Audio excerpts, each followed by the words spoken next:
All right. That's one way to do it.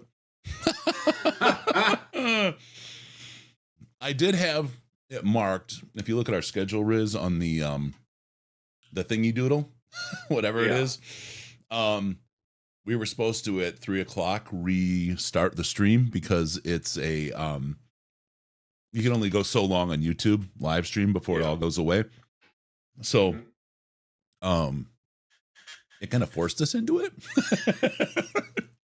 And that is rather what it abruptly. Is. It was a little awkward, but I feel okay now. I feel like we're back in our spot where we want to be. We're good. Yeah. Awesome. So okay. We're starting the second grouping. We are it's 4:22. So we are what? It's how many hours? We've done almost 8 hours. Yeah, now I have to calculate it because it's not showing up on the stupid screen anymore. Locked up. So 9 to 5 is an 8-hour day. So I know that from the movie and the Dolly Parton song. Oh yeah, Dolly Parton, National Treasure. Yeah, National Treasures. 8.5 hours. Here we are. Did a quick search, didn't find anything on fire. So here we go. This could be some kind of viral thing where I suddenly wind up in a room full of smoke and I'm like, and then people around the world laugh at my little, but if they laugh, hopefully they donate stjude.org/DLP. If in your honor, in your memory, in your loving memory. Yes. All right, let's go. Part 2. Thank you everyone for rejoining. It's a little bit of, you got to keep you guys on track too. Because you're on your toes if we're on our toes, or we're on our toes if you're on your toes. So there you go. Something like that. Yeah. We're back. YouTube acting crazy kept telling me I was offline. Wow. You know what? There was something really big. I don't know if you guys know there's a company called Workday. They handle ERP stuff, which is big HR database stuff at enterprise levels. It's giant database stuff, huge stuff. They went down for like almost a whole day. And I'm talking 75% of the Fortune 500 use these guys. So your major companies were HR shut out yesterday for a lot of stuff because they just went down for almost a full day. There's something funky going on in the internet. And Hattori Hanzo, my company, used Workday and they crashed yesterday. Yeah, same thing. It's really, really crazy. Something with the internet, something funny. Maybe it's World War III starting and we'll get to witness it together on a live stream. Raising money for a good cause. So whoever our new oppressors are, please know we're your friends and we're here to help. So notice I call them the new oppressors. The new oppressors. Oh boy. Same as the old oppressor. All right. I feel like the character in The Mummy, the guy who's like going through all the different religious talismans to find one that the mummy actually wants.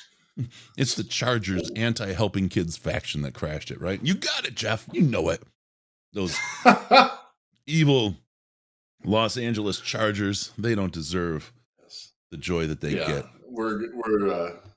I shouldn't be overconfident in saying we're going to beat them because the way that they play can give us problems. But I feel pretty good about beating. I feel good too. Yeah. I feel real good from the Smoothie King. This is a pumpkin coffee thing. Does it have caffeine it's in it? Basically it's like the Gladiator coffee, except it's got pumpkin flavoring instead of chocolate in it, and it's phenomenal.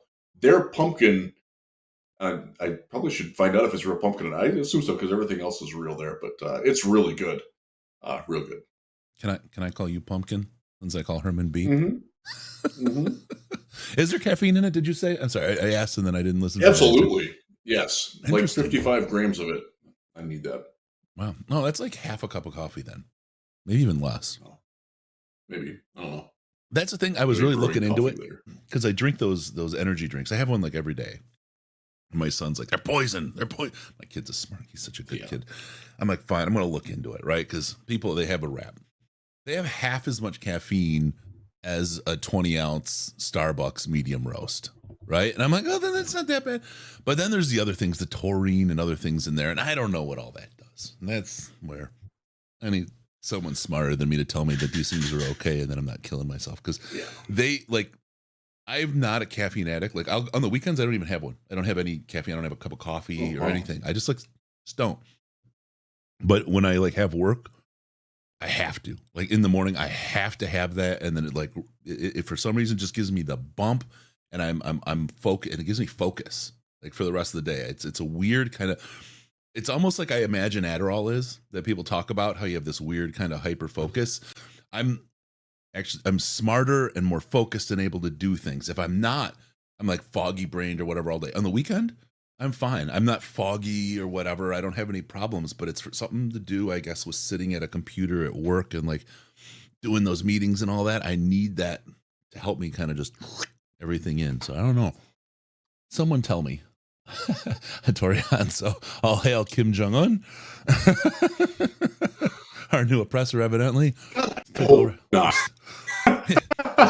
He started with Workday and ruined our paycheck. Thanks, Kim Jong. if since you're there, if you could fix mine, I hail our new oppressor. Remember that. All right. Let's see. We had a topic here. Somebody had it. So somebody asked us something about rookies. Yes. Okay. I don't remember exactly what it was. What development do you see the rookies from last year and this year going through next season? Here we go. That's a good one. Good question. I think so.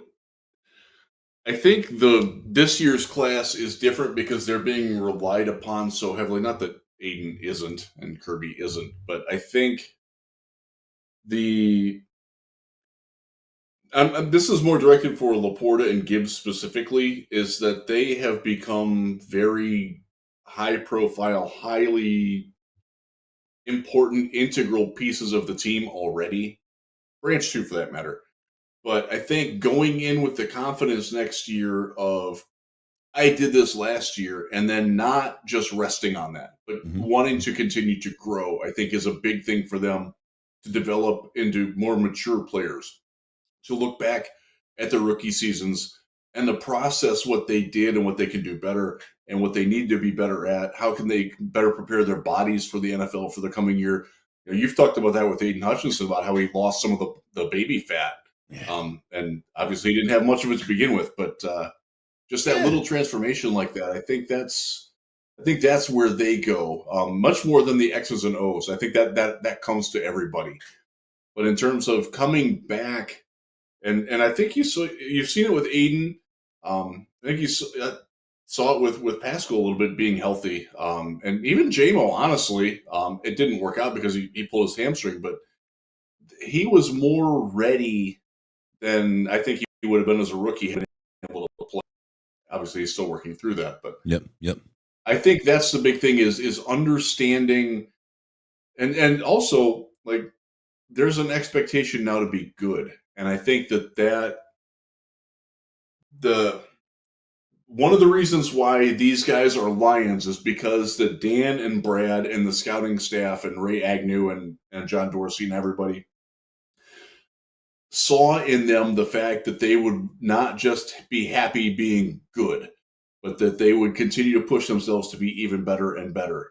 And I think that a year into the system or 2 years into the system, they'll figure that out, they'll process that, and they'll be more comfortable in making that sort of thing and understand how they can be better. And I think that's, again, you're going to get better with technique just from your polish from playing. You know, Brian Branch is going to learn to always start with his feet the same. He doesn't still always do that. He's pretty close to it, but just little things like that. And understanding more of like, well, this receiver is going to run this route this way. Or if you're Sam LaPorta, like, okay, this linebacker wants to always hedge me this way.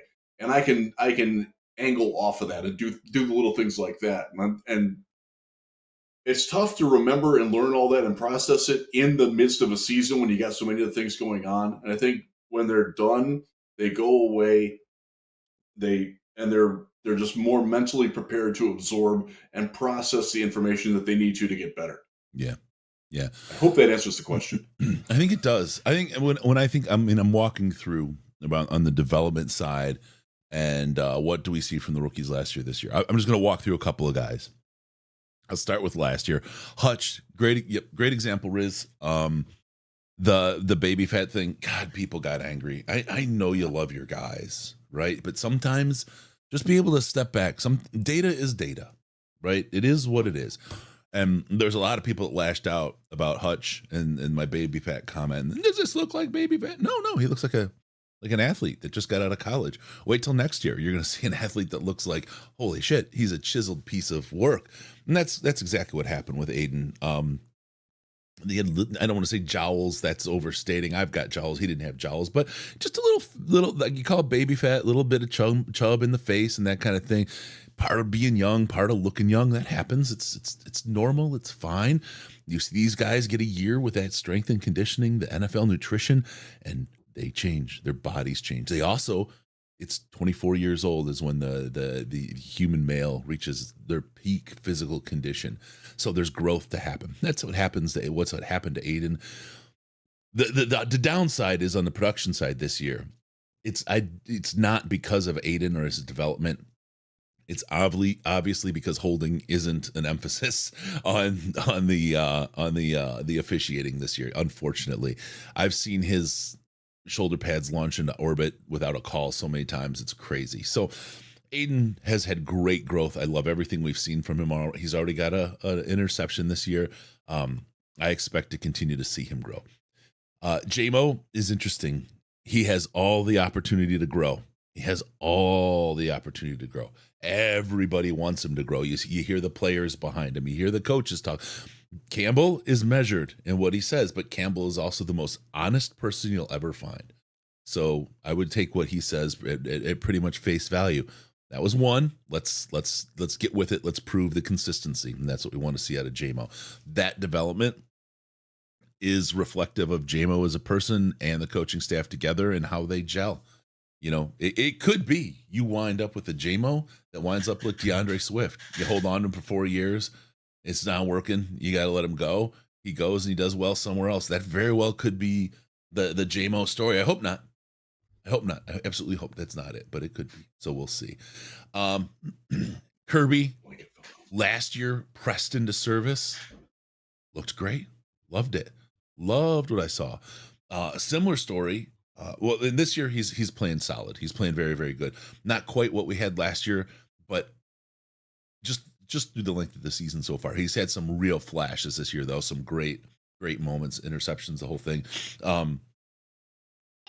My one thing I'd say for Kirby, hey, thanks, Trevor. $30 to St. Jude. Appreciate that. Trading for Chase Young was a panic move for San Francisco. We chose a safe, and we needed more depth move. Thoughts? Absolutely. Kirby, they're trying him. My only advice for Kirby is do the cardio, bro. They're going to push your cardio as hard as you can. You've got to get ahead of it. Go. So you got that. James Mitchell, I'm not sure yet. Don't see enough out of him. Seems like there's a lot of potential. We'll see.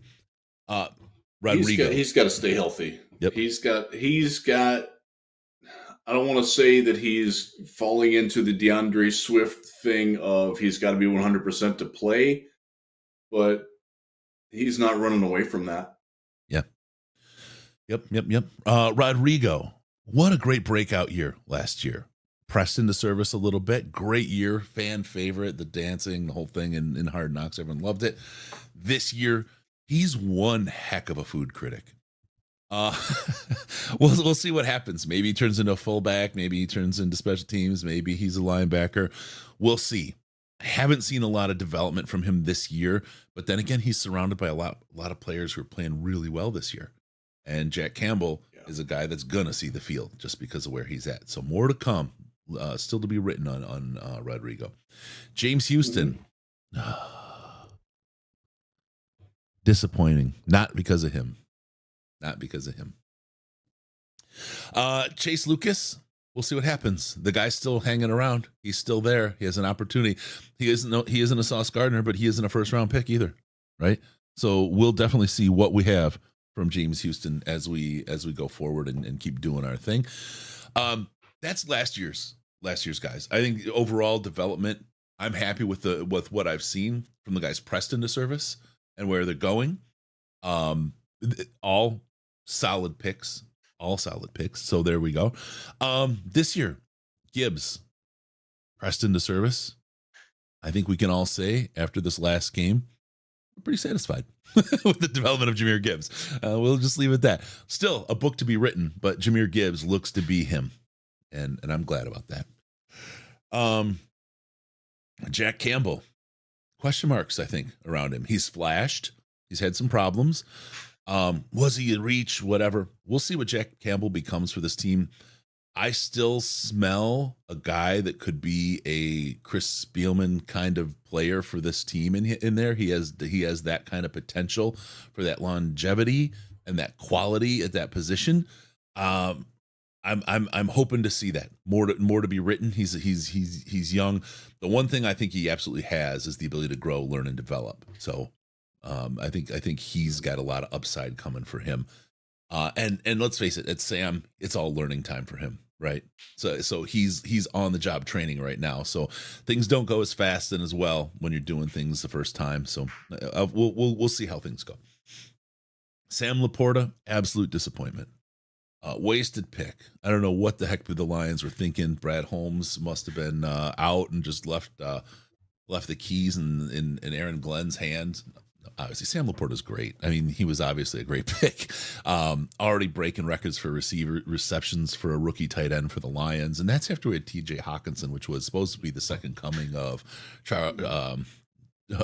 Roger. Or what was Charlie Sanders? Sanders, Hall of Famer. Yes, that he was supposed to be the second coming of that. He was just a little before my time. He played in the 70s. I came in, Chris, like you did with Billy Sims and the Silver Rush Lions. Yep. So Sanders I think he was probably still on those teams, but he wasn't like who he was, his greatness anymore. So I don't really remember him as a player. But that's what TJ was supposed to be. And now you've got LaPorta. When he broke the record for the most receptions by a rookie, it was Charlie Sanders' record written in 1969.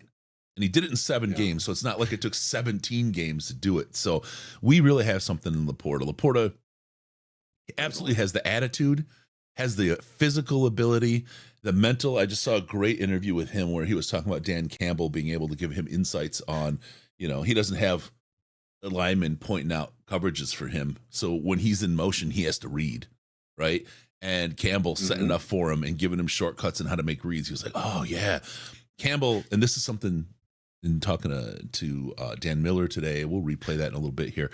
And in some of the other stuff that we've done, Dan Campbell as a coach is just going to be, it's from a phenomenal opportunity for Sam LaPorta. Sam LaPorta is just shown that he was a great pick and has all that ability. Brian Branch, guy wears a pacifier in his helmet. What are we doing? No, Brian Branch is awesome. I say that, Brian, please don't beat me up. I'm a huge fan. Love you and love your play, man. I was brutally horrified when you got hurt. I'm glad to see you back in the field. Brian Branch is great. Love his play. Love his character. I love this. This is one of those guys that you really, really can't help but root for. And then he pays you back for rooting for him with just solid play out of the gate.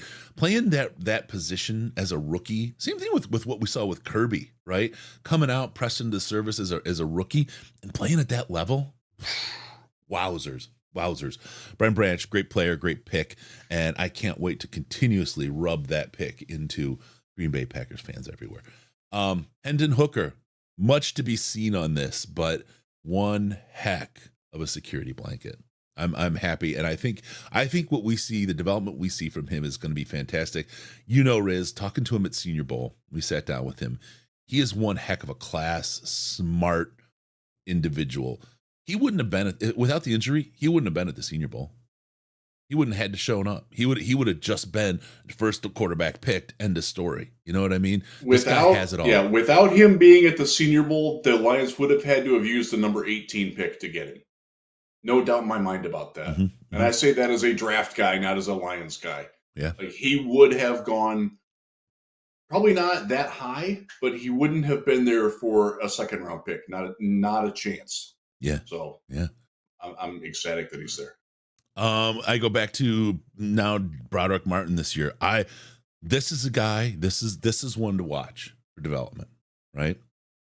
And if you go through all these guys that I've mentioned so far, the one with the biggest question marks are probably James Mitchell and Chase Lucas, a fifth and a seventh, right? Of all the guys I've read so far, until you get to Broderick, right? Who is a third. They've traded up to get him. They traded some capital to get to Broderick Martin.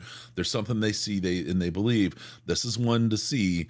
Can the coaching staff get out of Broderick Martin what the office, the scouts and the GM saw in him? There's something there, and we talked to him. Our interview, if you haven't seen our interview with Broderick, do it. The guy's heart, soul, head are all in the right place. He's got all the stuff to make it work. So if it doesn't work, it's not a lack of trying. It's just going to be an inherent talent thing. And frankly, if that's what we're going for, it's working so far, and I'm okay with, that one didn't work out. I'm not saying that's the case, but Martin's another guy that's really easy to root for. Colby Sorsdahl. You want to talk about development? We've got two lines to work from, right? 2 lines on the chart, 2 games that he's played in. Pete, thank you, sir, for the $50 donation to St. Jude. We got to keep up the great work, guys. Thank you. Colby Sorsdahl is 10 times better against the Raiders than he was when he was pressed into action earlier in the season. That development angle, that trajectory, just smells so good. I know he is much loved by the offense. I know they love him. So Colby Sorsdahl, he fits in well with the group. Yes. He is going to be something to really watch. The way he's grown already. And I'll talk. We talk about Hank Fraley and what he is as a coach. Watch it. If you go to a game, they showed it. You could see it on TV in the last game. Those linemen that aren't playing, they're standing right behind him. They're within 6 feet, circle around him. And when he puts up a sign to the line, they're all putting it up with him, and they follow him like puppies. And I'm not trying to diminish them at all, right? But it's they are on his heel for the entirety of the game, up and down the sideline. They move as a unit. They move as a team. They're a school of fish almost, right? That's probably a better way to put it. That's less, I didn't mean it to be derogatory, right? They are absolutely together. They hear what Frank says. I watch him come in and watch and ask questions, and he explains why he's calling or doing something the way he's doing it at that time. And they sit there and they're getting into their coach's head and understanding, so that when they're on the field and when they get their chance, they know, they have an idea of what, why, how their coach is thinking. So when they're out there, they know what their responsibilities are. It's really something to watch how these guys work together as a family. And I won't even say as a group, as a family. There's something really, really special there. We've got some really special guys. So Colby, his trajectory is awesome already. That's going to be fun to see. Antoine Green, my gosh, when he's on the field, he's really looking good. He doesn't seem to be getting the opportunities. Maybe there's something I'm missing, but I feel like there's going to be a point when it clicks and the ball hits him and he just takes off, because I like what Herman said about JMO and using JMO as an Amon-Ra type of player. Because if you can get him to click like that, and you have an Amon-Ra and a JMO, just scattering across the field, right? Just driving defenses bonkers. Green's your guy that can just do the let me run deep and just run the deep routes, the low percentage deep ball, right? Because then they've got to respect it. Then you got a safety, you got a corner, you can pull 2 guys off that way, right? Or if you've got JMO and we'll throw LaPorta in there, and you got JMO and you got St. Brown running around doing those crazy things, and you got LaPorta doing his thing. Do they only single cover him? Well, then you got all kinds of deep ball opportunities, right? I really like what Antoine Green can bring, and I really want to see the ball start hitting his hands and see what we actually have there. That's where I'm at. DPJ now shows up, right? Not a rookie, not a draft pick. We'll see what he does to the room and how he affects the scheme and the strategy. But if I look at the development of the guys we've had this year, some of them are smaller amounts of data than others, and then the guys we have last year, I like what we're doing to develop our players. I like what our coaching staff's doing. I like what our front office and scouts are doing in picking talent. You go ahead and look at any other team's drafts for the last 2 years, or even the last 3 years. The 3 years ago, you got Sewell, Anzalone, McNeil, Iffy, Melifonwu, Amon-Ra, Derek Barnes, and Jamar Jefferson. Show me a GM with that kind of hit rate. Not only that, I mean, other than Jamar Jefferson, and I don't know that I'd call him a bust yet. He's just got a tough hill to climb against the talent that's running around as running backs right now. I can't call any of those guys a bust yet. Can't. No. And give me a GM. Give me a GM that's done that in the NFL 3 years in a row. That's why you don't go crazy at the trade deadline. That's why you don't go crazy, because that's where the money is. Why waste money on a jalopy when you can get Ferraris? Especially when you haven't had the time to find the guys and learn if they are real culture fits. Obviously, you have your pro scouting department, and you just know from, hey, you played with this guy in college, right? Or you talk to other coaches that have coached him. You have that networking. Yeah, but it's still different. You got to really know that it's the right fit. Riz, I'm sorry. I need to let you talk, but I can't because I already talk so much. And John's sitting here going, these freaking idiots, man, just shut up. I'm sitting here waiting to get my chance. And here I am listen to these guys talk dumb stuff. So let me get in here and get in. John Ledyard from All 22 Breakdowns. John, how you doing? So sorry to hold you up with our banter. It's wasted words over here.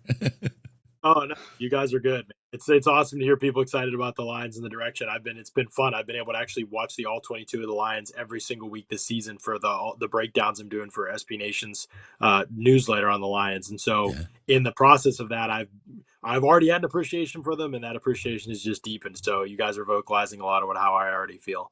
Oh God, thank goodness, because it's nice to be it's nice to be able to talk and have a smart person agree with you, John. No. Tell us more about how we say smart things. No, I'm just joking. You've done a lot of watching this team. We've talked before. Jared Goff was a hot topic last year because it was quite the controversy. We brought this up when we talked with Mark Schofield earlier this year. I think Jared's kind of made a statement on who he is as a quarterback and how he fits with this team. What do you think as you watch, again, all 22 breakdowns, right? You're watching a guy and you're watching how he reads the field, how he reacts. What's your take on the evolution of Jared Goff and the Detroit Lions? I think the most encouraging thing about Goff this season, if you're a Lions fan, is that he's gotten back to a lot of what he did in his best seasons in the NFL previous to this, which was being aggressive down the field. You can argue why that didn't happen for him later years when he was he was with the Rams. There could be lots of options. Perhaps a lack of confidence after a certain amount of time was part of it. But look, guys, the bottom line is that this is a quarterback that's letting it rip now down the field. It's being aggressive. It's throwing into tight windows again. If you look at his big time throw rate, it's up going back to where his top seasons were with the Rams. It's back up near that. If you look at his desire to go down the field, his attempts of 20 plus air yards or more, it's back up again where he was in his best seasons with the Rams. That was when he was at his best, the guy going toe-to-toe with Patrick Mahomes in prime time night game football. That was the Jared Goff that was at his best.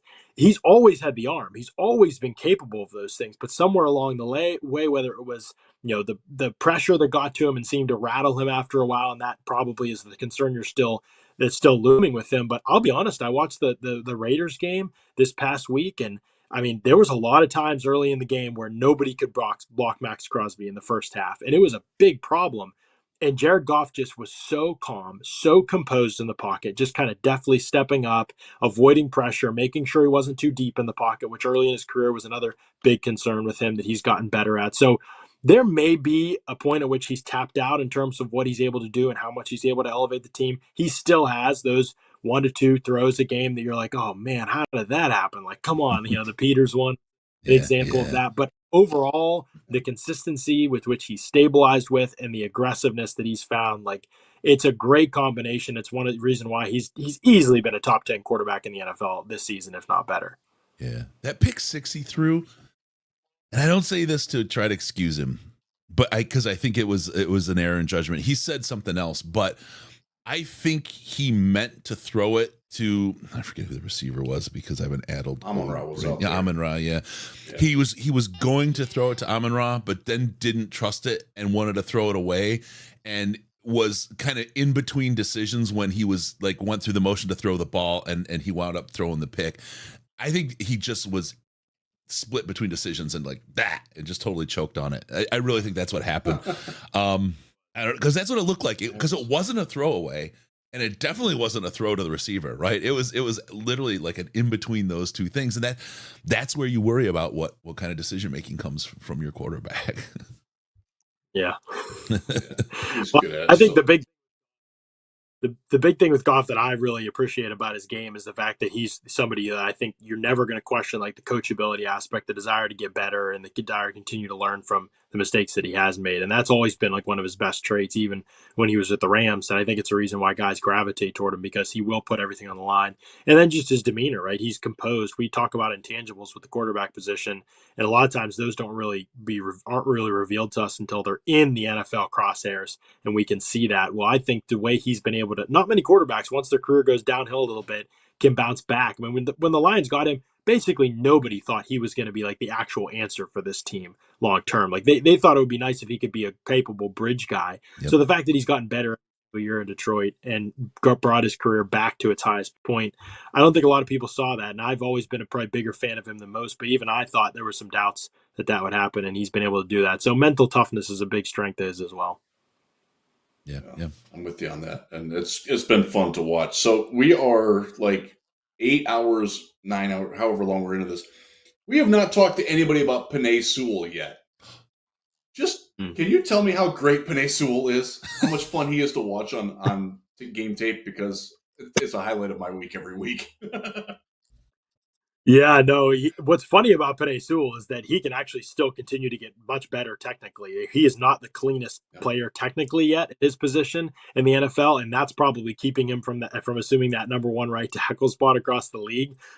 If he gets there, like, look out, because the fact that he bodies people consistently on tape without even being a perfect technician at his position, it's really bodes well for what his future is going to be. And also the fact that, remember, this is a guy people talk coming out and, how much does he love football, all this stuff. Like, he is the vocal leader of the team. He's the heart and soul of the team. He never takes a playoff. He's 110% every play. So while that was probably bunk when it was even coming out, you probably look at it now and you're like, wow, that was some, pretty dumb that those things surfaced at any point.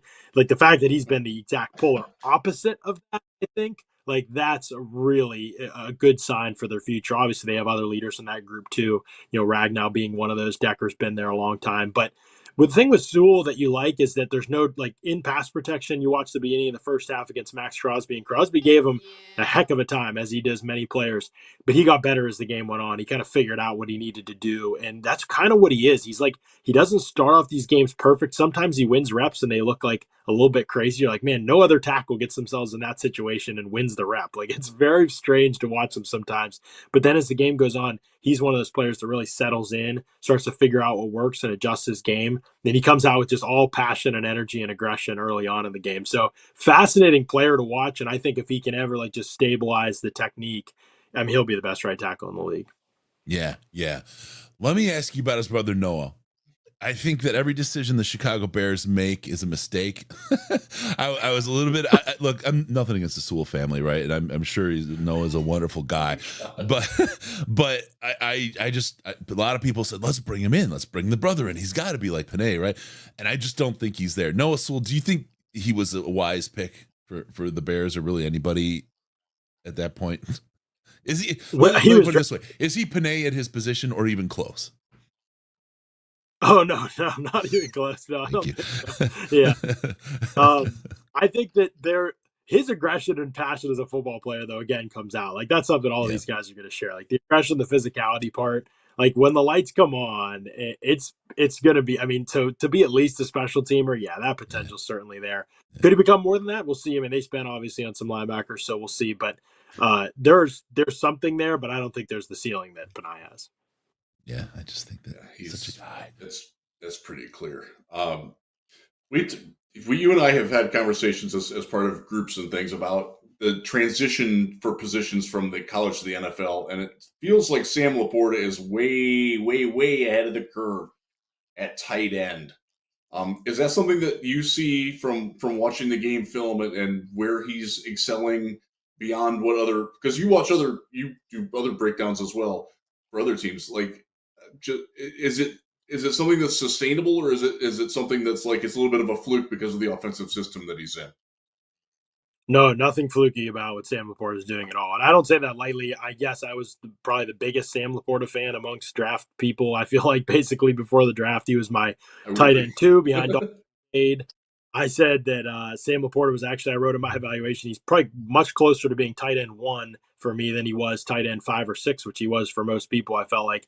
And the big reason why is if you watch Sam LaPorta on tape at Iowa, it was clear he was prepared to do whatever an NFL team would ask of him, because diverse scheme and the run game, he was asked to do a lot of it. I'm not saying he was a great blocker. He's actually, I think, gotten better in the NFL as a blocker. Asked to play in the slot, flexed, asked to run routes in line, asked to be on the single receiver side of 3-by-1 sets and matched up with corners and create separation as a route runner. He did it. He did it against press coverage and corners, and he made big plays and receptions in that regard. He was running vertical routes as an X receiver on 3-by-1 sets on the solo isolated side. Quite literally, it was as obvious as possibly can be for an Iowa offensive player that he was amazing. Now, I understand Iowa and the offense. Iowa's offense. Yeah, it's brutal, right? It's brutal. And that kept him from being where he should be perceived nationally. But if you looked hard at the tape, there was a lot there. We haven't even gotten to the yards after catch ability, which was probably his greatest strength in college. And that has kind of shown up a little bit in the NFL. I don't know that any tight end is going to hang their hat on that too much. Kittle did for a couple years there before the injuries hit. Kelsey's always been solid, like been good, really good at that. Obviously, he hangs his hat on many other things too. But most tight ends in the NFL, that isn't like their number one calling card. LaPorta can do it. He's effective at it. I think that part of his game can keep getting better in the NFL. The biggest thing, though, is just the routes. I mean, you just can't teach route running like he has, the athletic tools that he has, and then the ability to apply them functionally to his position.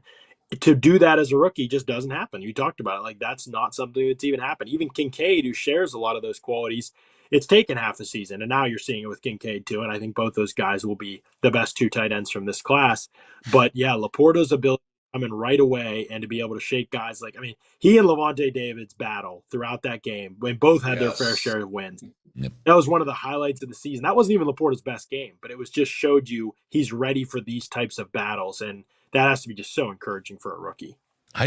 Coming off of TJ Hutchinson, who you're talking about anywhere from 0 to negative half yard yak, to a guy like LaPorta, you might as well, he's like the Barry Sanders of running after he gets the ball comparatively.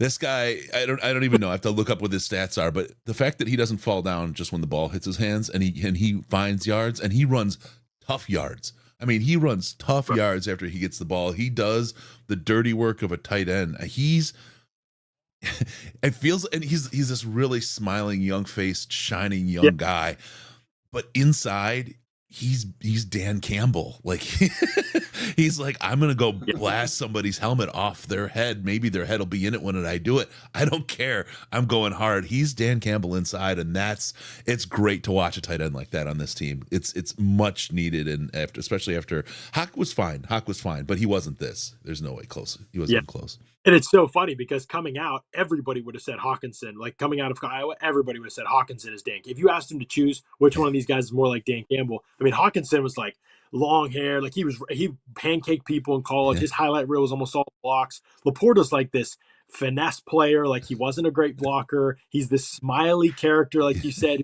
Like, comes off like the nicest guy. Like, is he going to get just like punked by NFL players? Then you turn on the tape, and Hawkinson's a tough guy for sure. But LaPorta is the much better fit, and you just never would have expected that from their demeanor coming out of school. The inside dope on Hawk, and I don't blame him, right? I mean, on the franchise the way it was, he had a couple years here. He was just burnt. He wasn't practicing hard. He was done. And it came out when he had his Vikings interviews. Like, I'm glad just to have an opportunity to win some games.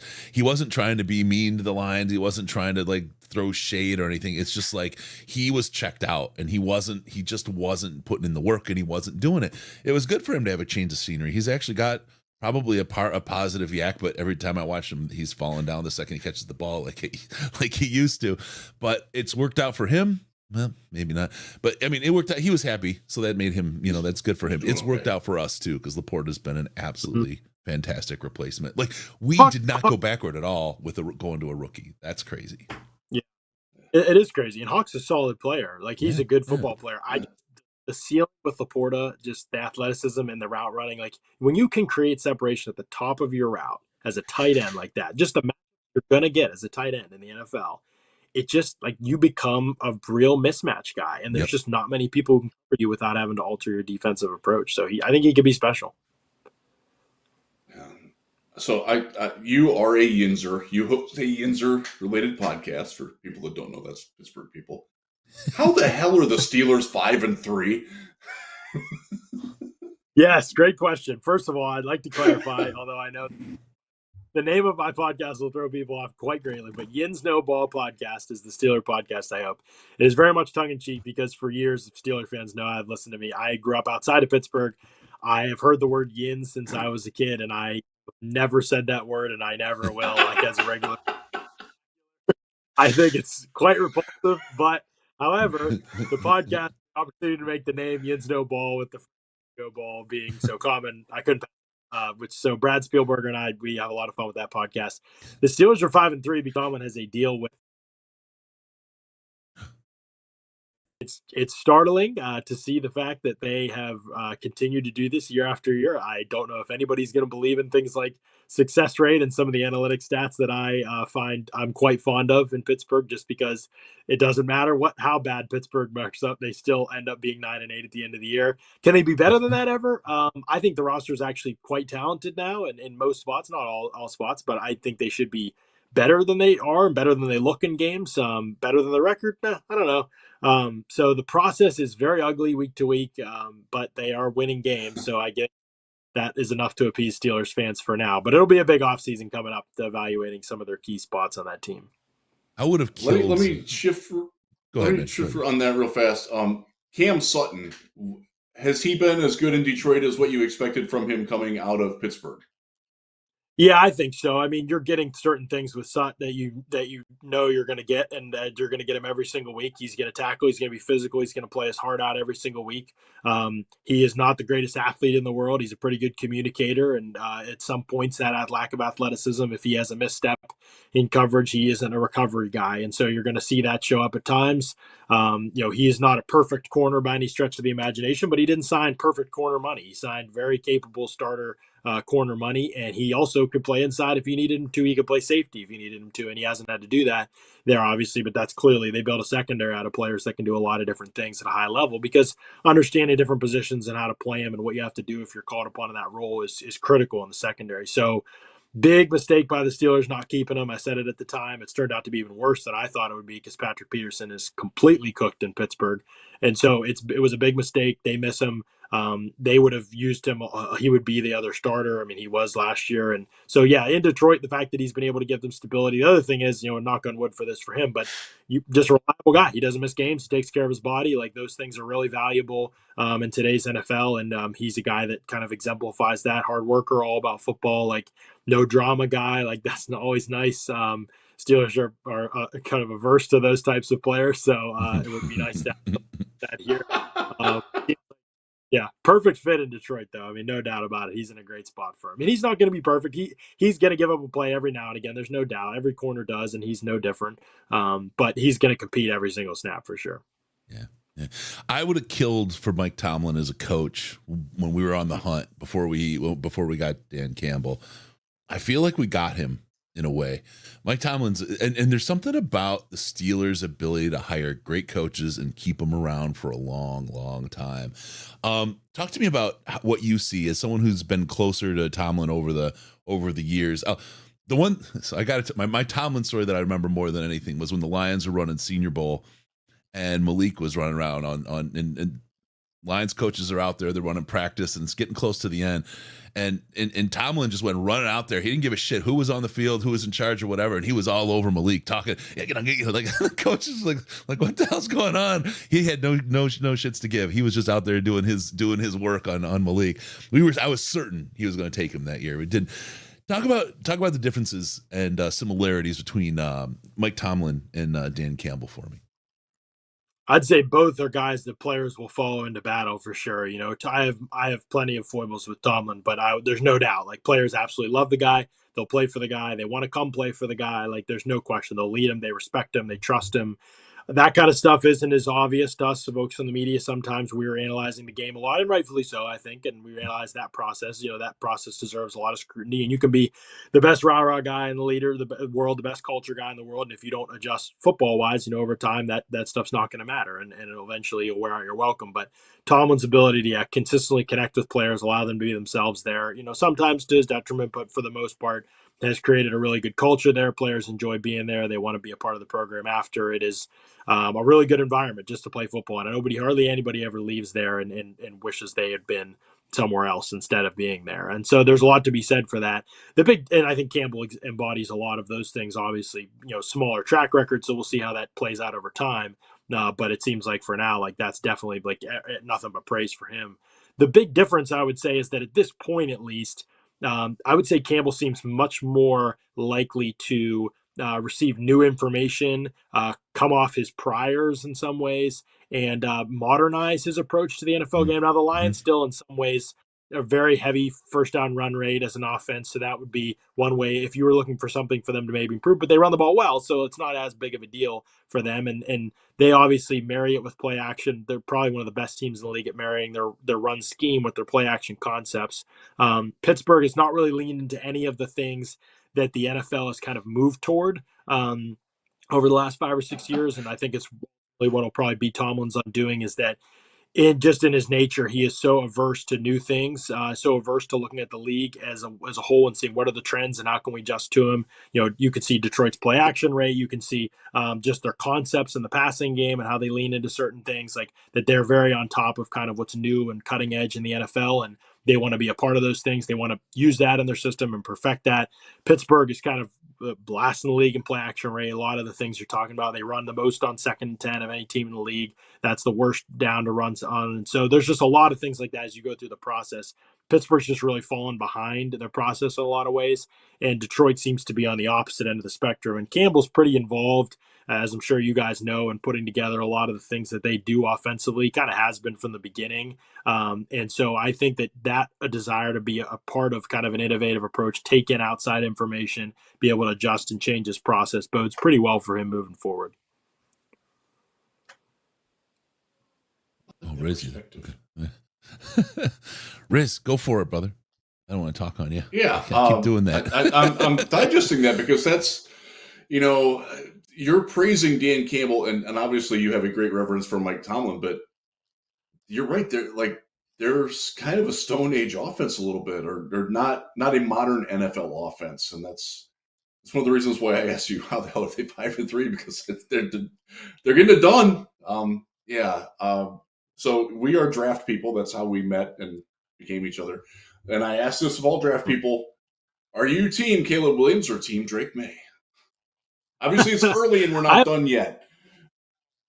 Yeah, it is true. I have not really sat down and scouted those guys thoroughly yet. I think I would be a little surprised if I don't have Caleb Williams first on my board. I've liked a lot of what I've seen from Maye. I think probably the traits that Caleb has in the most clear abundance, Maye has those a little bit less so, but I think he has some of those things too. So you may be getting a more stable face with, platform with Maye, I think, overall. But the upside of Williams and what he could be if he's coachable and teachable, I think, is tremendous. And he's already, pretty close to a lot of those things. And, the ability in today's NFL to be able to make throws from any platform is just obviously a rare trait. It bends defenses in a way that we can't really compare anything else to, because when you get out of structure, if you can throw from any arm angle and you basically open a receiver up. I mean, the Chiefs are 6-2 because Patrick Mahomes just done this all season. He's just continued to move and get out of structure and create throwing lanes to a bunch of wide receivers who cannot get open on their own. So, yeah, imagine what they can do if he has a bunch of wide receivers that can get open in the NFL. It could be a nightmare. So I think that Williams has to be the guy that you're kind of leaning toward. There you go. There's your big draft. All right, so let's talk about the talk draft.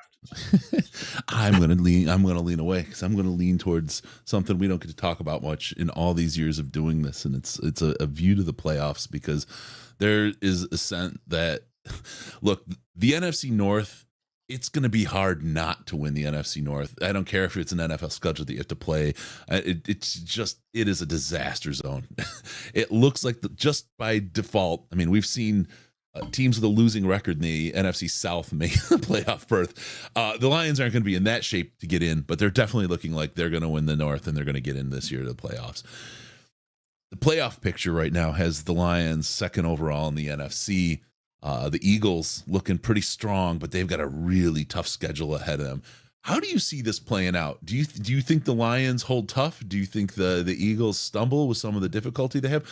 What kind of chance do you have in your head with the kind of the soft schedule the Lions are facing as an opportunity for them to maybe sneak into this number one seed at the end of the season, deserved or not, just the way the sticks fall, right? Do you think it's possible? Do you think there's a chance? And how do you think this all plays out? Oh, definitely a chance. I mean, even if you just look at the division games, like, I mean, who's going to have it easier than Detroit, as you, especially with no Cousins now? I mean, they shouldn't lose a division game for sure. So that automatically puts you in a really good position, to be able to finish with a strong record. I haven't looked at like every single game they have the rest of the way to kind of map that out in my head, like win for loss, like each week. But there's clearly a chance. Like, you don't have to look at every game each week to be able to know there's definitely going to be a chance. I mean, Philadelphia has played well for the most part this season. They've been in a lot of close games, and we know those can flip at a moment's notice. And it seems like they're playing a little bit better recently. But I expect Philly would be the one seed at the end of the season, but I don't think that that's in stone by any stretch of the imagination. The real question with Detroit, I think, is the same one that most people probably have, that I think it's just valid, is like they are just a strong team across the board. There's no like one unit of this team that you would say this group is a clear weakness. Like, even, Kirby's kind of all over the place at free safety, I think, but when he has a good week, you're like, there's no weakness to this team. Like, when he's in position and not, jumping out of his did against the Tampa Bay a whole bunch. Like, this is a really good football team. Like, and if they get Chauncey back, like there's a possibility they could potentially be even better. And so the real question to me with Detroit is, do they have the stud, the star? There's almost every team has one that's made the Super Bowl on offense and on defense, or both. Almost every team has had one. Like, they obviously have really good players. Is Amon-Ra St. Brown going to be like a top 5 to 8 wide receiver in the NFL? Is Jared Goff going to be a top 5 quarterback? You know what I mean? Some of those kinds of things. Mm-hmm. Is that going to happen? Is Aiden Hutchinson going to be, is he going to jump into tier 1 of edge rushers and things like that? There's games where it looks like it. I don't think he's there. And Hutch's game is somebody I've studied for basically his whole life. And I have tons of thoughts about Hutch and just in general, and we'll see if he can get to that upper echelon. But that's what I wonder, like, do they have the star piece? Are they going to need to go get that piece at some point?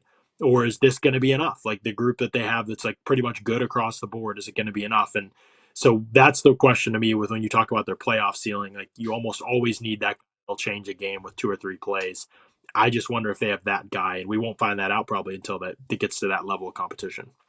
Yeah, it's interesting watching everything that plays out at the deadline here. A lot of Lions fans were hungry. Oh, it's got to be now. We've got to go after. We've got to get the big splash. We've got to get that guy, Chase Young. That solves the problem for Hutch, because he needs somebody across the line from him. And Houston's out injured. I don't care. Get us the guy. Spend the money. I don't know that the Lions thought that they actually had Super Bowl potential in the cards. And again, I know I'm stretching things here, right? I know I am, but I mean, I'll go back to my New York Giants 9-7 Super Bowl winners thing. I mean, once you get in the game in the playoffs, anything is possible. Things can really fall funny quickly. Had the Lions gotten in the playoffs last year, the way San Fran played that first game against Seattle, I honestly believe that the Lions could have beat them that game. They just had a bad week. They just were not lined up that first week of the playoffs. Not that they would have gone any farther, right? And not that they deserved to do that, right? But they came on strong at the end of the season. So anything can happen. But this is something about the Brad Holmes approach. I don't want to say he doesn't want to win the Super Bowl this year, but he's not going to spend the capital that he knows will benefit the team in the long haul just through the quality of his drafting on the team. What are your thoughts on that as far as the approach at the trade deadline that the Lions took, kind of standing like a DPJ, good number 4 wide receiver, but other than that, they kind of stood pat, held on to their picks, and they're just going to run this year out. What do you think about that? Well, I think the DPJ acquisition was probably a bigger one than people are going to understand. Like, if you rewind a little bit of time, like this was a guy pushing 1,000 yards in an offense that not a lot of receivers were doing that. Like, he is a good football player, and I don't know what happened in Cleveland, and I don't know. There's obviously things I don't know. I'm just going to speak from my vantage point and say he's a good football player. I didn't fit what they were doing or why they kind of phased him out the way that they did. But good football player, and I think if you talk to people who know X's and O's around the Browns, they'll tell you he's a good football player. Vertical guy who can go get the football in contested situations, smart and tough. I mean, to be a 4 receiver, like honestly, he's very similar to Josh Reynolds in a lot of ways. And so even if you can, I mean, the Lions have been the ones that have kind of unleashed Josh Reynolds. He was a flash player before this, and now in Detroit, he's become, I listed him the other day on a podcast as one of my top 5 most underrated players in the league, because what does Josh Reynolds not do well? He may not be elite, but he's become a very well-rounded, just good, complete receiver. DPJ has a lot of the same projections, and to get him for a 6, who cares? Like that to me was a great pickup that I think goes under the radar, because there's a lot of snaps where Jameson Williams doesn't really know what he's doing yet on a football field. And when you come into the playoffs with Marvin Jones, bowing out the way that he has and stepping away from the game, you need another guy who knows what they're doing. And by the time it gets to the playoffs, DPJ can be that guy if JMO's not ready to be that guy. So I thought that was a great underrated move. As for going all in, to me, if it costs you, 35 to go get Sweat, I'm out on that. Like, if that's what it is. Like, I liked Montez Sweat as a player, but we are talking about a guy whose ceiling has been reached. He is not going to suddenly become a better pass rusher than what he is, and he is frankly just a solid pass rusher. He's a very good run defender, and there would be value, and he is a Campbell type of guy probably in the way that he plays the game. I can't speak to his personality that much. And then with Chase Young, who, would have been a great fit in some ways, but I can't speak to the medical stuff there. Like, there are very varying reports around the league, and you guys are probably somewhat aware of this, as to where teams were at with what Chase Young's knee situation will be like the rest of the season and moving forward in his career. That's to give up an asset for that, an asset that could eventually make the move for the guy you need. That's a pretty big risk. And so I understand not taking that risk. Can't speak to what Detroit's specific evaluation of his medical situation was, but I just know the risk is out there. So who was the player? Who was the guy that really moved the needle for you? I don't know if that guy was there necessarily in this round of things. And so maybe you get that guy this offseason if you need him. I do think, if you're asking me, like, what is Detroit's biggest need in the offseason, it's another pass rusher. I would say that for sure. Now, maybe that could be in the interior. Maybe it could be outside. Even if Houston comes back, that'd still be my answer, because he's a nice player for sure, and he'd be helping. But that would be, if you find another stud and you build this thing like San Francisco or Philly has, then I think about a different level for this team. Yeah. I said this a little bit earlier in the stream. I love the Montez Sweat pickup. I wish that was us, because I think he's a guy that could really make a difference. I'll say the one thing, it was just so impactful to see, and it's still his move today. His stab move is just unmatched. It's like watching an old kung fu movie where he's going to grab someone's heart and pull it out and let them watch it beat, because it's just boom right through. Incredible. I loved him, and I really do. It still may be possible, though, because he doesn't sound like, just from what I heard, he's going to be in Chicago after this year, which makes this an even crazier move for Chicago. It's an absolute Chicago move to do, right? to toss away a 3rd-round pick when you've got nothing, and you should probably be turning one of those first rounds into more picks, and picking up a guy that's a rental for a team that's going to go freaking in the tank. It's crazy. So Chicago. It doesn't make any sense, just like a lot of what Chicago. I mean, obviously, as a Steelers guy, I was on the receiving end of the Chase Claypool negotiations, in which my jaw hit the floor. That was a 2nd-round pick, and I knew at the time it could be in the 40s. That was where the Bears were. Then they didn't win a game the rest of the year, and ended up being a 32nd pick, obviously. And so I just remember being like stunned. As somebody who'd watched Chase Claypool's entire career, I couldn't believe that it was a day 2 pick, let alone it ended up being basically a round 1 pick. One of the worst trades I've seen, and I knew all the things Claypool was about. So, like, I just couldn't believe a team could be that clueless. And then the Sweat move, I think Sweat is obviously like a good player. Like there's no doubt he is a good football player. So like you don't have the same floor. But I do wonder like what's your ceiling and when is it happening? Like if Sweat does resign there, the contract thing makes it almost as bad if he doesn't resign there. Maybe he will. And you heard Poles, he was like, yeah, I think we'll get him to sign. And then he was like, I just kind of want to see what all my options are. I'm like, okay, so you're not signing until free agency unless you're lying right now, like because you won't see your options until free agency, and you're gonna have a better option than Chicago. Maybe not financially, you're gonna have comparable ones, but you'll have better options to win football. I care about that. It does. So that move is insane to me if he doesn't resign there. If he does, then okay, then it raises your floor for the time being. But like, do you want your floor raised? Like, where are you going if you're Chicago? Like, I don't understand. If you really do you think if you're Chicago that you're going to convince somebody to stay there? That's the question, because I don't know. I mean, their corner's screaming to go trade me. Like, let's go, let me out. I don't know if the GM will be. David Montgomery screamed that he wanted out too. Yeah. A couple people have asked, John, since you brought him up, Hutchinson. What are you seeing from him? His game. I'm paraphrasing a couple of questions, putting them together there for you. Yeah, sure. You cut out for a second there, but you're just asking about Hutchinson's game and like overall what I see from. Yep. Yeah. So Aiden Hutchinson, very interesting player overall. I think like clearly coming out of college, he was better. So like I never understood that part of it. That part of things that kind of bent my mind a little bit, how people talk themselves into Walker over time there. I liked Thibodeau and Hutchinson. They had him graded out like dead even. And Thibodeau's come on now, so we'll see where that ends up. That'll be interesting. He's out of the spotlight. And so he's not getting much attention, but he's really come on. And so that will probably be the interesting comparison, years from now to come back to. The reason why I had concerns with Hutchinson, I still thought he was, one of the highest players on my board, but can he reach the tier 1 of pass rushers, right? That's where we're at with him. Can he reach the Nick Bosa, the Myles Garrett, the TJ Watt, the Max Crosby's, like those kind of players, the Micah Parsons? Is he in that group that probably a group of 5 that most people would say is top tier? Maybe some people put Myles and Micah in a separate tier. I get that as pass rushers, at least. The thing that to me holds Aiden Hutchinson back from that is that he plays with a very high pad level and he can't drop his hips and corner like some of those top guys can. If you watch TJ Watt, you watch Max Crosby, you watch especially Myles Garrett, obviously, those guys can all drop their pads at the top, at the apex of the arc and win on the outside hip of the tackle. Now, Jeff, you've probably heard me talk about this before over the years, but I talk about the 4 pillars of pass rush athleticism as being a staple of like evaluating.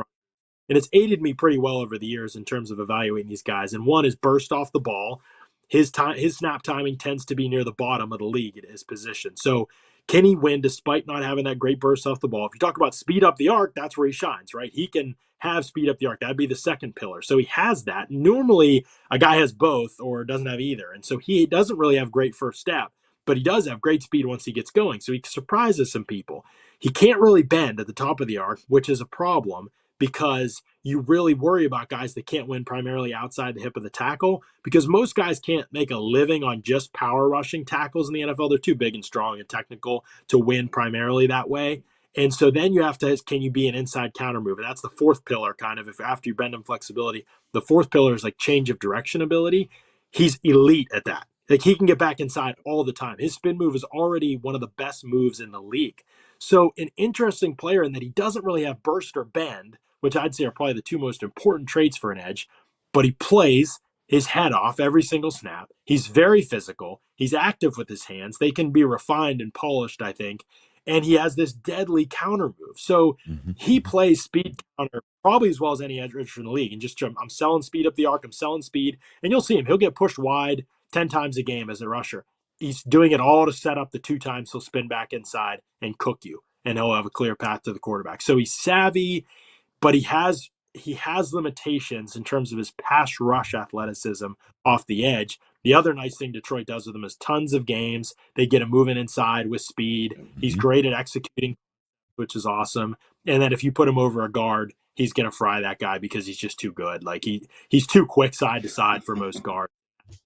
Something by using him that way too. So an interesting player. I don't know if he'll ever be in the tier 1, but he'll be in the tier 2 group for his whole career, I think. So I think you need to add another, maybe it's an extra credit pillar or a 5th pillar, because I love what you're thinking. I'm always one I've kind of like continuous improvement, continuously to involve. I think interception capabilities is a big one right now. Just putting my Homer hat on. How bad? Or maybe, skills and coverage is probably another one. He's been, especially with some of these crazy Matt Patricia's defense was nuts, but then we've seen James Houston in coverage with ours now with Aaron Glenn's defense. We've also seen Hutchinson in coverage, and in coverage he gets an interception. Who thinks, right? But silly ways to evaluate an edge guy, but it's interesting the athleticism that he has and the ways he's been able to display it. He's an interesting, different kind of cat. Let me ask you something we've seen a lot from the Lions, and it's not just a specific on Hutchinson. It's just we watch all the games, we watch all the snaps, we see it, but we've seen it throughout the NFL this year. We talked about it a little bit earlier with Blandino. Are you seeing a lot more pre-snap motion and holding kind of getaways from the offensive line this year than you're used to? For me, it jumps out at me. It seems like every game I'm watching, it's much more predominant than it has been historically. You mean like the Juwan Taylor stuff from like week one? And that was a good one. That was lining up as a fullback, taking a walk as it's snapping. We got kind of preconditioned to look at it first game of the year, I feel like maybe. And so it's been on people's radar, noticing it.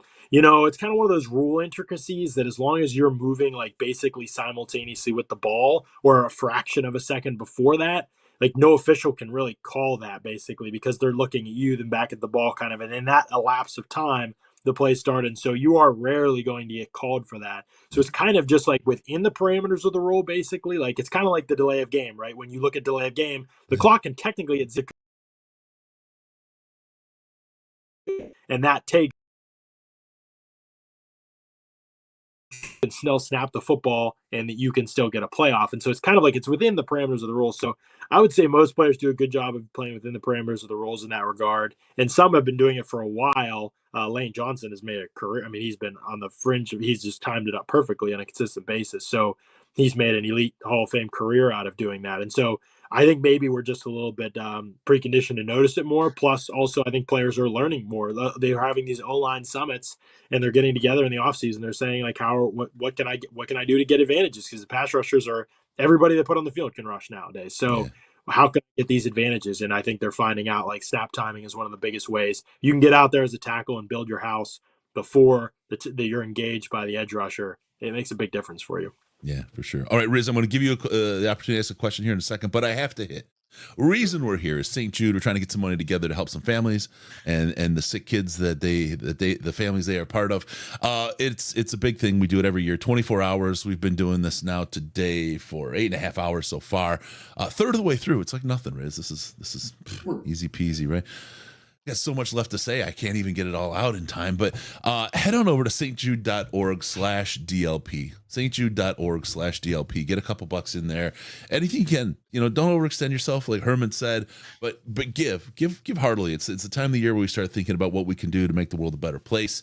The world's a pretty lousy place. If you look around, if you read the news, I don't read the news. It's not a fun place. Just do what you can to make it a better place. And this is a great way to do it. St. Jude, all the money goes to the families. All the money goes to research. It's very, very low cost of business and a very, very high return on those donations for the cause itself. stjude.org/DLP. I want to call out Mark T. $50. Lions Bay hits with $300 and then $400, $700 total from Lions Bay. Thank you so much, Lions Bay. You. You rock, you roll. Really, really appreciate that. FMS, $100 for the kids with the message. And then Bill G, thank you, sir. $20 into the pot. We're now at 64, 44, 69 because 69 cents is who we are as a community. Thank you all. And I'll tell you guys what, we get to 67.50. I'll do another bean. Good, bad, otherwise I'll eat a bean. What the hecky? So you do it to me. I'll take it. The bean boozled beans, whatever I get. Go ahead, Riz. I'm going to pass the torch to you because I know we've got people furiously typing stjude.org/DLP into their browser right now. Yeah. So I hate to keep bothering you with questions about like rookies, but Jack Campbell, like he's kind of an important guy. First round pick. Was a bit of a surprise that the Lions took a linebacker in the first round. I think Chris and I were of the opinion they were going to take one day 2, maybe early day 3. But your thoughts on where Campbell has been so far, because it seems like they're moving him around a lot, and I'm not someone that likes it when they move guys around a lot. And I wonder if you feel like they could be leaving him somewhere, or if he's progressing at Sam, or what are you seeing from him? Well, I get why they put him at Sam, because he's physical. He's pretty big for that position, obviously, and he'll block out on the edge. Like, he can do a lot of things that you want a Sam backer to do. The real question becomes a value proposition. Like, if you're going to train him at Sam, but your Sam's not on the field very often in today's NFL, like, is that hurting his development as an off-ball, like, true, ability to? I would imagine they eventually see him as maybe the Mike backer there, and that was probably one of the more fascinating picks. Maybe they didn't see Barnes playing as well as I think he's played this season. Jeff, I've talked to you for a long. Yeah, I think Barnes is another very underrated player on the league. I loved him coming out. Obviously, Anzalone having a career year is probably not something that anybody anticipated, really. Like, has caught me by surprise as somebody who covered Tampa Bay for a couple of years and watched a lot of Anzalone games when he was with the Saints. I did not see this kind of a season coming from him. He has been one of the best coverage backers. Talk about zone coverage, man coverage, doesn't matter. Like, his game against Tampa Bay is one of the best games I've seen from a linebacker this season. And so he has really been a good player too. So it's not left. So it's kind of like, you want to get Campbell on the field. How can you do that? And that might be where they're at this season. And then next season, they train him off ball a little bit more. And he's played off ball too. So it's not a huge adjustment. I don't think it's going to be anything that's killer. He's kind of a better athlete probably at the combine than he is on a football field in the midst of a game, I would say. But he's physical. He's aggressive, great size. Now, he's actually played, just in terms of reading keys and processing, I think he's played well. And then he has, in college, he was this good coverage guy, but it was like more like as a zone coverage. His size deterred a lot of quarterbacks. College is middle of the field. It's like a different world kind of for linebackers. Adjusting to coverage in the NFL is like the hardest learning curve of anything, any position in the league, basically, other than quarterback. And so he's had a lot of adjustments to make there, especially as he plays in space, maybe outside the hashes more and things like that. That stuff will learn and come over time. But I think that there's probably not a super high ceiling there, but can he be an Anzalone or Barnes level player eventually? Absolutely. I think that can happen. Yeah. I want to go to that really quick because at $15,000 when we get there, I'll be dressed up as Alex Anzalone. So help us get to that level. That's going to be a lot of fun. Florida Gator, the pride of Florida, Alex Anzalone having a stellar year. What's your thoughts, John? Is this a one-off? Is this an anomaly, or has he found a new life here in Detroit this year? I'm a big sample size guy, so I can't say that like he's going to be this level all the time necessarily. I don't like to take it off the table for players either, though. Look, I'm just kind of enjoying I guess somebody who gets to watch him each week. I'm enjoying the process. He's always played with just an unbelievable effort. And so I think the biggest thing is, like, in zone coverage, there's like no play that he doesn't test. Basically, he leaps for every ball. It's kind of like if you ever train goalies in soccer. I coached goalies for a couple of years in soccer. If you ever coach goalies in soccer, you teach them, just even if you think the ball's going wide and there's somebody shoots one high and we're going wide, just throw your top hand anyway. Like, you want to dive anyway, just so you're ready when the real one comes. Yep. He does that every time he's in zone coverage. If you watch it throw anywhere around him, he just leaps up. Like, even ones he has no shot at, he leaps up and just to train himself. And then he did it in the one game. I forget which game it was now, but they got the interception because he did it off the turnover in that game. So he is kind of one of those players that does everything the right way. Obviously, people will talk about the fit with Campbell, and I think it's very true, obviously. But I think that there is also, people forget that Anzalone's always been a pretty good athlete, and that's really showed up this season as well. Injuries have kind of kept that from showing itself that often in his career. And now that he's been able to be healthy, kind of one of those guys that had the star-crossed college tenure where he just could never really show what he was because he was hurt so much. And now that he's been able to be out there and actually stay decently healthy in the NFL, first couple of years were a little touch and go, but one of those rare careers. Kind of Drew Tranquil has this kind of had this career too, like over in Kansas City. Like, they've kind of, it's rarely happens that way, but they've kind of got healthier as their life's gone on, and it's allowed them to show more what they're are, I think. Well, that's that Florida Gator in him. That's what it is. Go ahead, Race. Just to say, Chris's son is a Gator. He lives in Florida, so he would know. He would never know, but never no. John, first off, John, thanks for joining us so much. I'll get you out of here on this one. Two-part question. One, what's your calorie intake for today so far? And two, what's going on with the 49ers? Are they like in a tailspin that they can get out of, or is this something that they should be seriously worried about? Yeah, calorie intake for the day much lower than it needs to be. I'm about to get off this show and probably eat a lot the rest of the day. I've been running around like crazy and haven't been able to eat that much today, so I definitely need to get out. I'm nowhere close to the 2,700 that my meal plan calls for me, but we'll get there. The 49ers are, I would say they're always somewhat fool's gold to a degree. Right? Like they are obviously really good, but they're not like without flaw either. And sometimes their aggressiveness can be used against them defensively. They will blow assignments at times. They do some things that they'll miss tackles at times. Like they are kind of when everything's hitting, there's no more ferocious group in the league, but also these times where it's not. And Wilkes wanting to be a super aggressive blitzer combined with a team that has pretty much won without doing that over the past couple of years, has presented some awkward situations. I Thank think you he's for still the right saying guy, that. but Thank you but for saying that. he's asked them to win in some ways that they're maybe not used to winning up front, and it's left the back end exposed at times, which is their weakest part of their group. It's still good, but they'll get there. I think defensively, offensively. I mean, Purdy threw the turnover worthy plays all year. Sometimes defenses caught him, or defenses didn't catch him early in the season, and now they're catching them. So as long as that continues to happen, they'll continue to put their defense in some tough situations. Can he clean it up? I think he leads the league in turnover worthy plays for the quarterback position. So even if he makes some improvements, you still might be talking about a lower ceiling. So I like San Francisco a lot. Shanahan, to me, is best coach in the league. I know people will have foibles about his GMing, and there'll be plenty of discussions to be had about Kyle Shanahan on other shows probably. I look at it mainly from the perspective of his process as a play caller, play designer is one that you can absolutely win with. If he ever gets a good quarterback, some of that's on him, that he hasn't had one for sure. But if you're just talking about X's and O's coaching, I think he's here for sure. So that always has a chance to me, but ultimately, I'm probably not going to bet on a Brock Purdy to go to the Super Bowl and win it. That's I keep saying, and this is where people were talking about with Goff.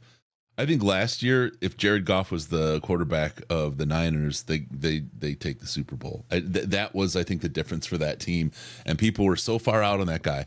I really appreciate that they've put everything together, but that quarterback position, it feels like, and they've really got stymied. Brock Purdy, I think, looks a lot better than he is. I think it's a little bit like Matthew Stafford used to make a lot of the players look better than they actually are, just because of his ability to put balls in just pinpoint locations. So with that, John, we took a ton of your time, way more than we said we would. I blame Jeff for everything, really. Always.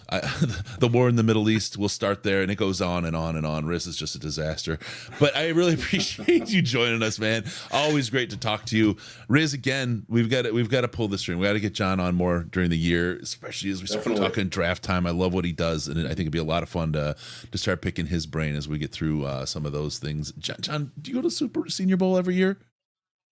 I have in the past. Last year, I work in another occupation full time now, and so I don't have quite as much travel like that as I once did. But there's the possibility I could find myself down there again. We'll see about this year, but definitely in years in the future. For sure, especially this year. Well, I mean, we go every year, but if you get a chance to come down, please, let's make sure we get together, have a drink, and spend some time. Really good to talk to you, man. Appreciate you coming on. Absolutely, thanks. Appreciate you having me on. Thank you so much, buddy. Awesome, thank you, John. Have a good one, John Ledyard, man.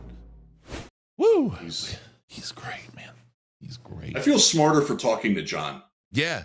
And yeah, I do. So a little behind the scenes thing. John can freaking eat, dude. So he's part of a group that we used to go to dinner at TGI Fridays in Indianapolis at the Combine. We'd meet up one night every year. They used to have unlimited apps. And John might be the reason why they don't offer that anymore. Because we sat one night, and no exaggeration, he ate 77 pot stickers and was still also eating wings and loaded potato skins. Like, the man can just slam food, and he can bench press me and Chris at the same time. Yeah, ridiculously that's why he can. Very, very bright, wonderful guy. Great family man. I know he doesn't cover the Lions, but I kind of wanted to have him come in because he does do the all 22 breakdowns for the SB Nation newsletter. He does a fantastic job at that. He sees things very clearly and without a bias. So Yes.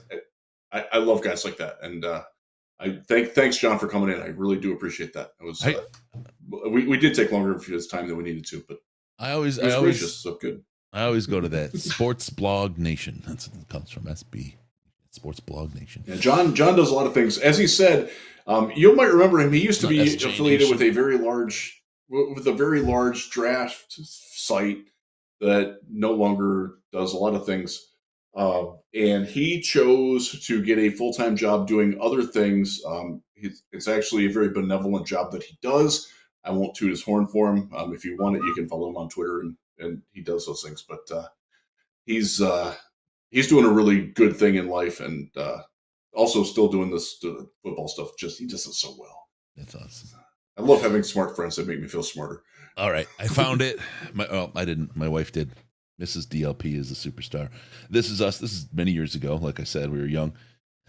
This is the day we were in Napa and we toured the Jelly Belly factory. You guys, this is young Chris and his gorgeous wife back in the day. This is all the fun of. Let's see. There you go. Oh, wow. How great is that? Oh, right? yeah. That's cool. That was it. That is the Jelly Bellies. So, yeah, I learned Your how wife to make looks the the beans. same. I know. How is she not aged? I keep her in formaldehyde during the show.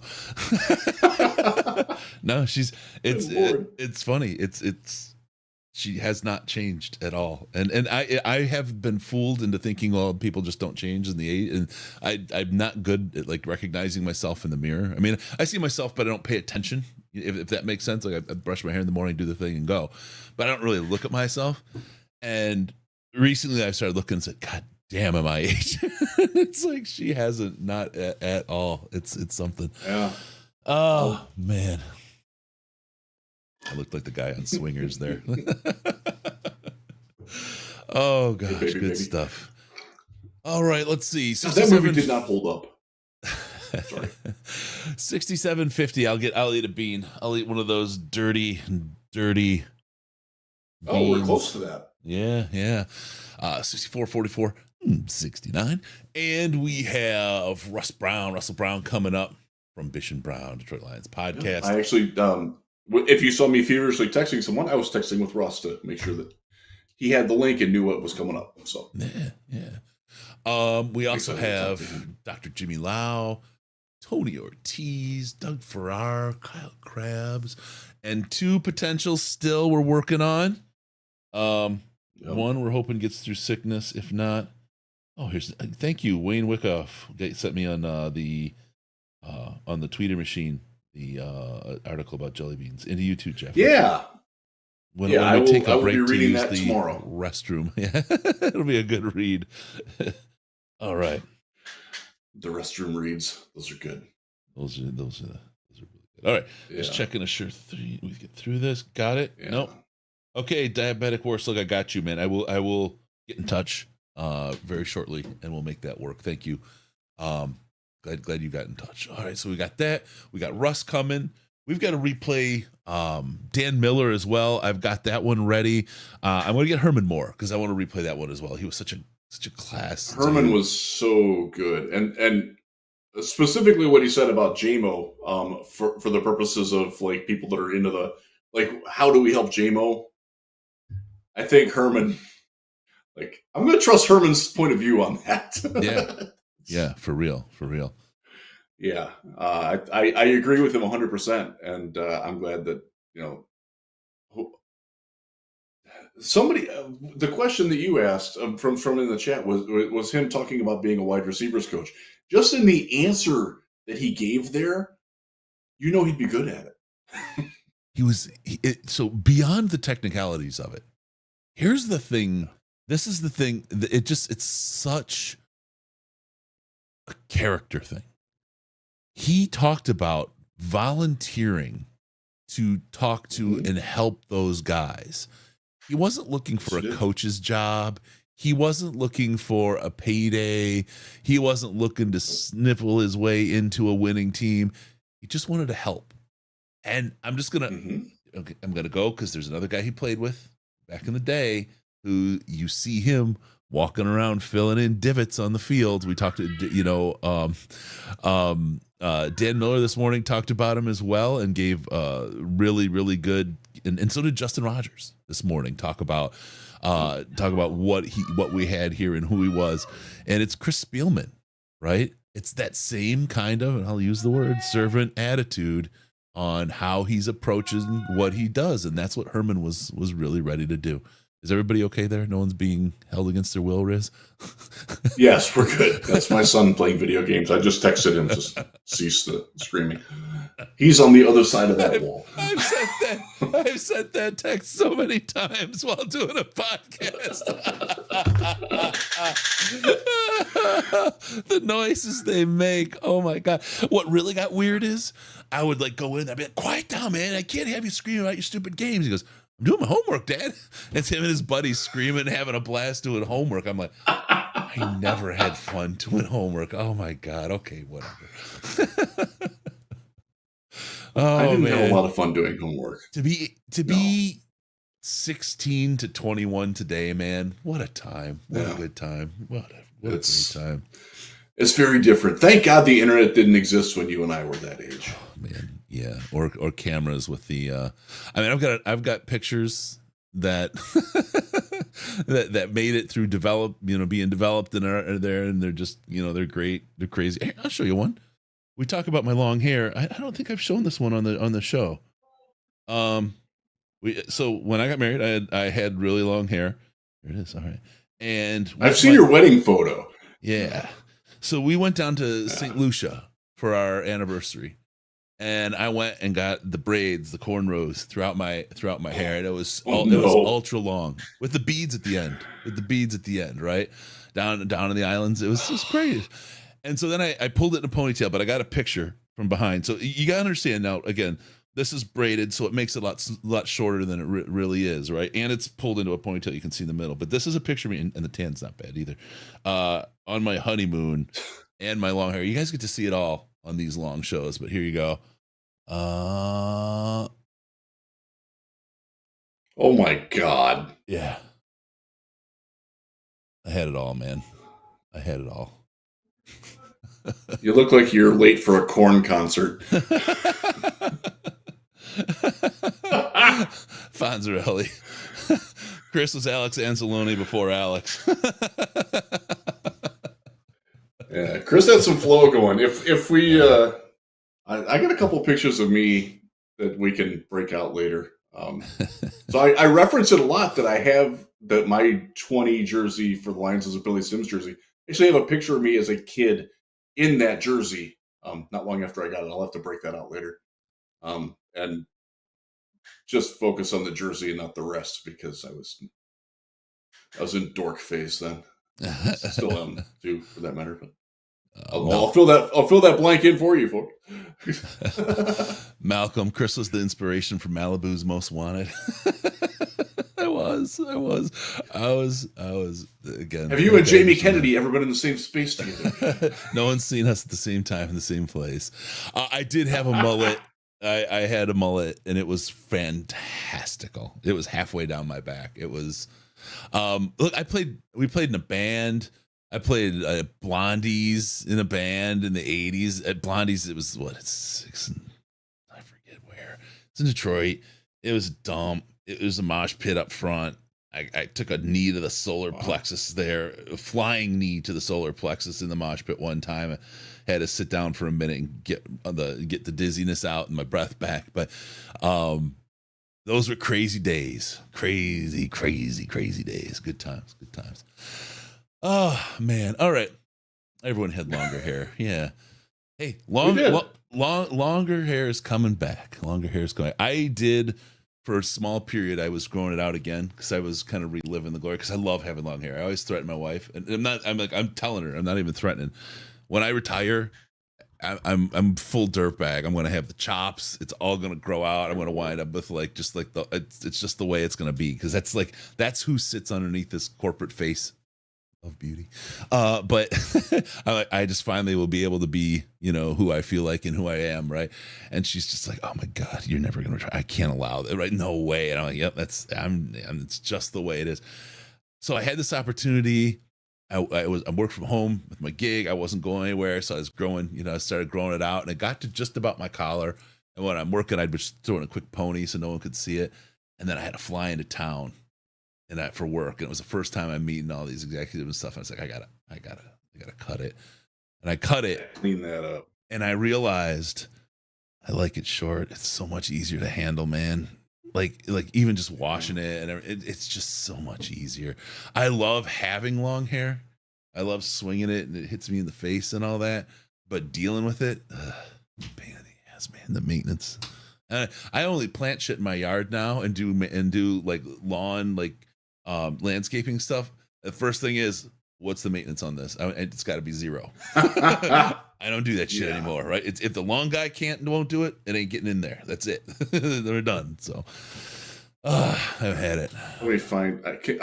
So I don't know how to share a screen on this, but I'm not sure how on that either. I don't know how to do that either. If it's something you want to show me, you can hold your phone up. You can put it on your phone and hold it up, or you can send it to me and I can use it against you. No, we're not going to do that. But I do think I have this on my phone. Let me try to find look at that, Rick. My stepdad still has his mullet, and he's 64. It's a man. I believe in that man. He could sell me a car.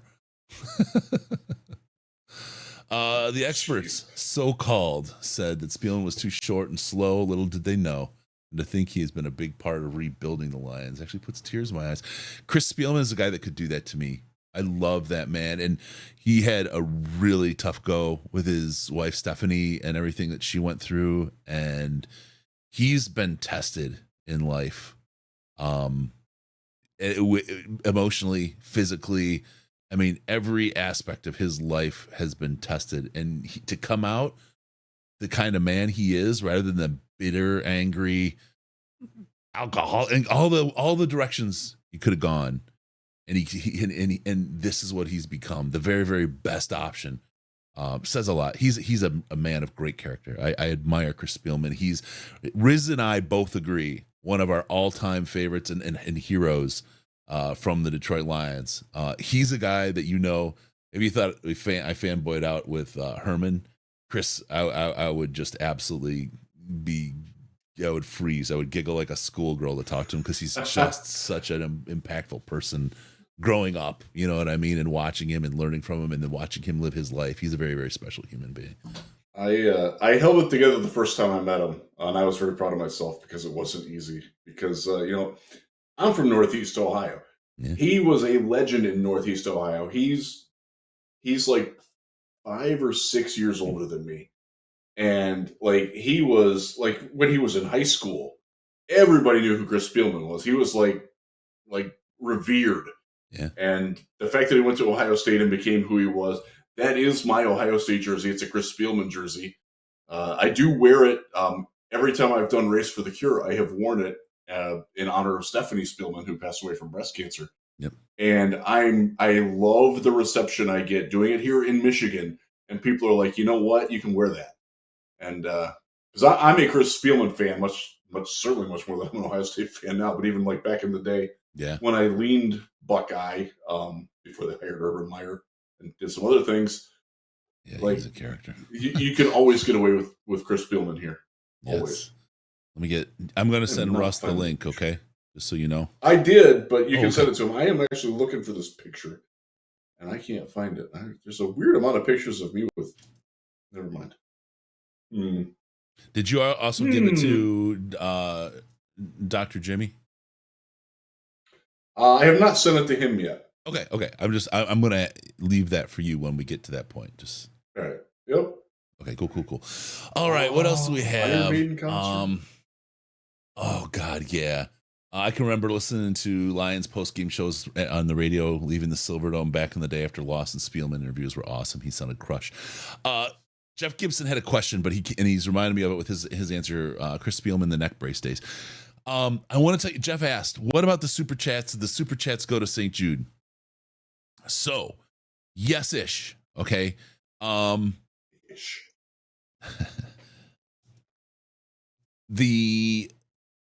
So YouTube takes a chunk of the money off the top, just so you know. They take about 30%.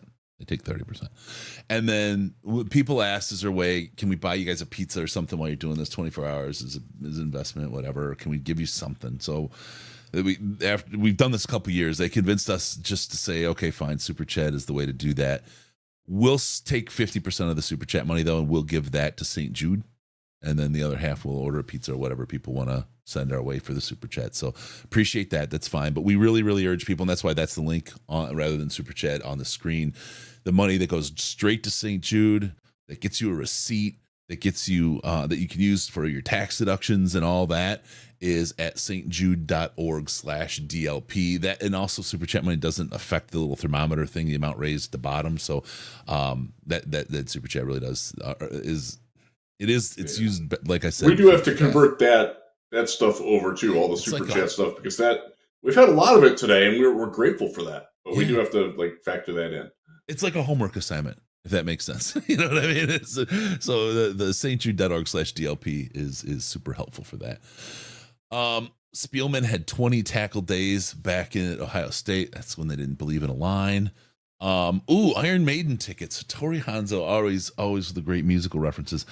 I saw Iron Maiden, and they were okay in concert. This was at the Palace when the Palace was still pretty new. And I forget what class I was in. I skipped it, and my professor was like, whatever, you idiots. But it was Iron Maiden was the main chorus, but the opening band was the one I really wanted to see, and they blew Iron Maiden away. Anthrax.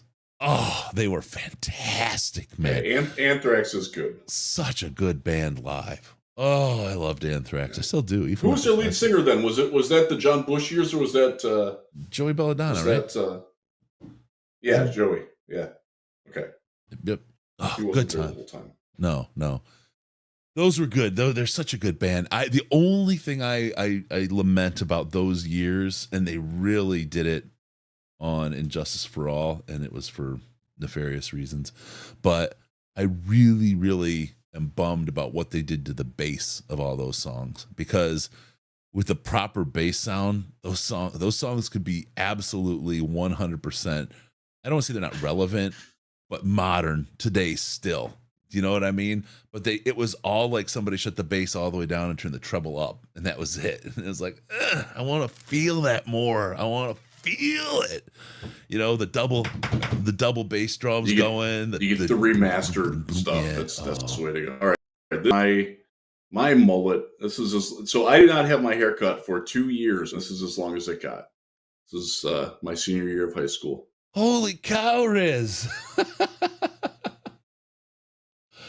Oh my God! What is that? It's not Spicoli. It's like it's one of the jock kids. I mean, obviously you're a jock, right? I mean, I was playing tennis at the time. I didn't suck. I wasn't good, but I didn't suck. I'm in that level. But yeah, that was 1990. So that's what all the kids had. Yeah. Hey, I'm going to say this the way I think it is. On Hellman's own, $100. Go Lions, St. Jude, go Chris and Jeff. Thank you. Thank you very much. Really, really appreciate that to the St. Jude. We're about $206 away from me eating one of those disgusting jelly beans from hell. The ones that I'm really kind of wishing Riz was signed up for this year. I'm not sad about that. The solo Bean Boozled trip is yeah. All right. I'm going to take a quick latrine break here before Russ comes on. All right. I will be back. Go find something disgusting to eat while you're doing that. Okay, I will. I'll bring the banana down. I'll have it queued up. Toothpaste and oranges, my friend. It's got your name on it. All right, we'll see you in a few. All right, Riz is out. I'm going to hold down the fort. I'm going to pretend like I'm a radio man doing sports radio. So let's see. Definition of the 80-90s. Every kid back in the area. Could be worse if you had a mustache back in high school. I did never regret it on my senior picture. Oh, God. Oh, Joe Dirt. I did have a mustache for a while as well. Oh man, Chris. Yeah, there we are. Good times. All right, why don't you guys hit me up with some questions about the Lions? We'll talk about. Hit me up in the chat. We'll do it. Tori Hanzo. Of course, a tennis player gets gout. Love it. Love the reference. Yes. Lots going on in Lions land. We've got Russ Brown coming up here very shortly from Bish and Brown on the Detroit Lions podcast. They've got some new stuff they're doing, working on that. Glasgow or Jonah Jackson resigned. Thank you, Arthur Fonzarelli. You asked that before, and I was going to answer, and then we got distracted. I would say that both will be signed, and it's because the Vaitai money is not going to be carried, and it's going to allow them to sign them both. So I just think that's where we're at. And you keep them both. You don't have Vaitai. You're in a good spot. You're good to go, and your O-line is straight. You got Colby Sorsdahl, who's a valid backup right now. You can draft at O-line for somebody to grow and maybe be that person. So that's good. That's good stuff. We got Riz being called the second Boris Becker. That's good. How's Branch looked since the injury? He's looked okay. He has not been what he was, but that's, he's in a position where if you're not hearing his name, that's a good thing, especially as a rookie. The reason we heard his name so much previously was because he was making stellar plays, which you don't expect from a rookie at that position. So Branch is good. I expect after this extended break, he's going to get some extra healing in. He's going to get a good opportunity. Like I said, they're out of the building. They're out of the building Wednesday through Sunday this week, and they all get to just chill, unplug and decompress, which is what I'm going to do after this broadcast in just 12, 15 hours. Get a chance to just unplug and get away from work, get away from everything, and just kind of calm down. I'll just watch football on Sunday. Rumor has it I have to put up a Christmas tree because the rest of the weekends of the year are all buried. So that's that. But those guys will get a chance. He's going to heal. We're going to see a lot more out of Branch after the bye. This team is going to be in such great shape. The problem is after the bye now, when we see injuries, they're going to be even more compellingly bad because the recovery time is less. There's not a bye before the playoffs. And how long is that going to last? If something like a James Houston injury happens in the next, after the bye, week 1 or week 2 after the bye, now you're concerned that this guy's not going to make it. You're out whatever player that is for the playoffs, which is in a really crappy deal. What's my prediction in the second half of the season? Boy, when I look at the Lions schedule, and this is an all on paper exercise, right? So bear with. But when I look at the Lions schedule, I'll get there right now. You got the Chargers, which I believe we're going to come out of the bye strong. And that I would put a W there. Then we got the Bears and Green Bay. W, right? That's where it at. Oddly, we're a 4-win and 1 loss. If you're into the numerology, 4 wins, 1 loss is our kind of pattern right now. So then we play the Saints. I could see that game as potentially being a loss. I mean, we'd be due, so we'd have 4 wins and a loss, then get to the Saints. So we'll just say that it's a loss for S&Gs. Then you have Chicago, Denver, Minnesota. Win. I'm okay with that. I can take those 3. Dallas, I can take that. That's a tough one. That's one I actually think we're going to lose, and that'd probably break the 4 win and a loss thing. But let me just do the 4 wins and a loss thing for fun, right? And then we have Minnesota, and I think we win that, but let's just call that a loss. Let's just say we go 4 and loss. That means we got 4 games into the playoffs, and we've got a home field advantage. That means it's a Super Bowl before we lose. So we should be all set with our Super Bowl. Go ahead and buy your tickets and get your ring mock-ups now. But no, I think I would write us as 2 losses in the second half of the season. I unfortunately think the away game at Dallas is going to be one. That's not an automatic. But Dallas looked really good last week. Fair enough. They looked really poor before that a couple of times. So will the real Dallas please stand up? We'll know, because that's who they are at the end of the season, and it's often a real crappy team. Seattle, the Chargers is we're coming out of the bye. I just think we're going to be strong. We're very, very good out of the bye with this team and this coaching staff. I just feel like we're going to be able to do that. Saints look like a tougher game as well, or maybe one of the Minnesota games. But if Cousins is out, that kind of changes the calculus on that as well. My gut, this is pure gut. I'm at 2 losses after the bye, which puts us at 13-4 as a team, which just it's so weird to say. It's so weird to say about what this team could be and where they should be. But for the rest of the year, if I kind of play it out that way, that's where I'm at. Oh, look at this. We got Dallas and the Chargers from Eric on the question. I wasn't even looking at that. Sorry. So I'm with you on Dallas. I feel like it's the Saints. I could see it coming out of a bye, right? You can totally say, okay, we came out of the bye and we were flat, whatever. But I just don't think this team is that kind of a team that comes out of the bye flat like that. So I don't know that it's the Chargers game. Brad Holmes has a penchant for gambling on injured players in the draft and free agency. That concerns me. Your take? I'm not concerned. I'm not concerned. His draft hit rate is so high that taking a gamble every now and then is fine. It was funny because with Mayhew, it was always a gamble, and he hit sometimes and then he missed a lot. So I'm not super concerned about Holmes and his penchant for how he's doing that. And the fact that he didn't spend a whole lot of money in free agency and then landed on, keeping his draft picks. That's where he's always made his money. That's where he's always earned it. So I'm good with keeping the draft picks and doing what we have here. Branch should be back. Branch is back. Does Josh Reynolds give the Lions a discount? I don't think he's going to be ultra expensive. I think he'll be in line with where he should be. I'm not concerned about what his contract might look like. I could be a fool on that one, but I just don't. I don't feel like it. There's a lot of reason to be Detroit Lions, and it's one thing about that I want to talk about at some point about Jared Goff as well. Jared Goff and Detroit. When we were talking to Ledyard, one of the things he talked about was everyone was pretty sure he was washed up and it was just a branch or a bridge deal for Goff coming to Detroit. There's a lot I think that Goff is going to give to the team for being the one that gave him a chance and believing him and not treating him like a bridge. I think that's going to help in those negotiations. I think a lot of people are worried about how much he's going to get. I think it's about a $50 million deal, $50 million a year. And where the cap is and where it's going to be, that doesn't worry me at all. That's not an overpay. I think that's a fair deal for everybody involved. And I don't think that Goff is going to be looking to reset the market. It's just not.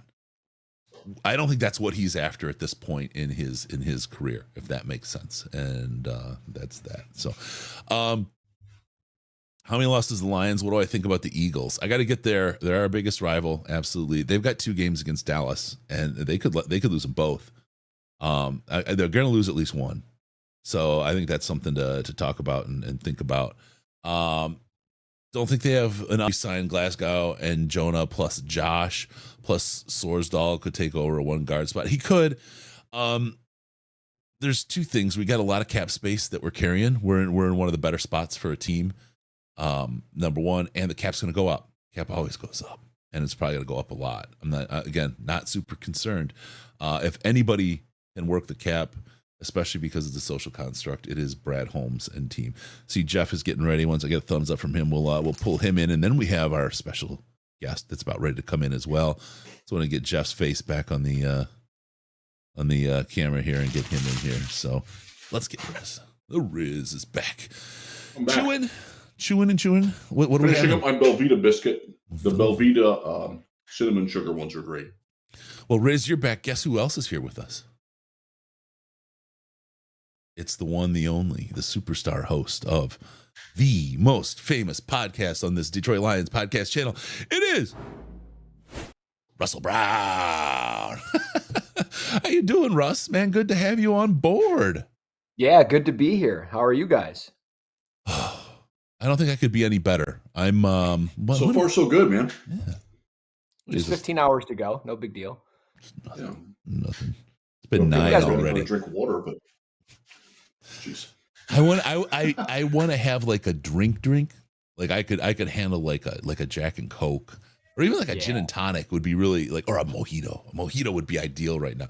The problem is I wouldn't make it past midnight at this point because I didn't sleep enough last night because I was stupid and I'm terrible with sleep hygiene. But a mojito would just taste so good and it would work great for like 3 hours, and then I'd be paying the price. So, and then you crash. That's how that works. Yeah, that's unfortunate how that works. Sniffles from me. Thanks for making time for us, Russ. It's good to look, dude. It's no big deal. I am either going to spend all my money on the Breeders' Cup and lose money betting horses and breaking down film for us at lionswire.com, or I can join and talk some ball with you guys. So I think I'd much rather do this.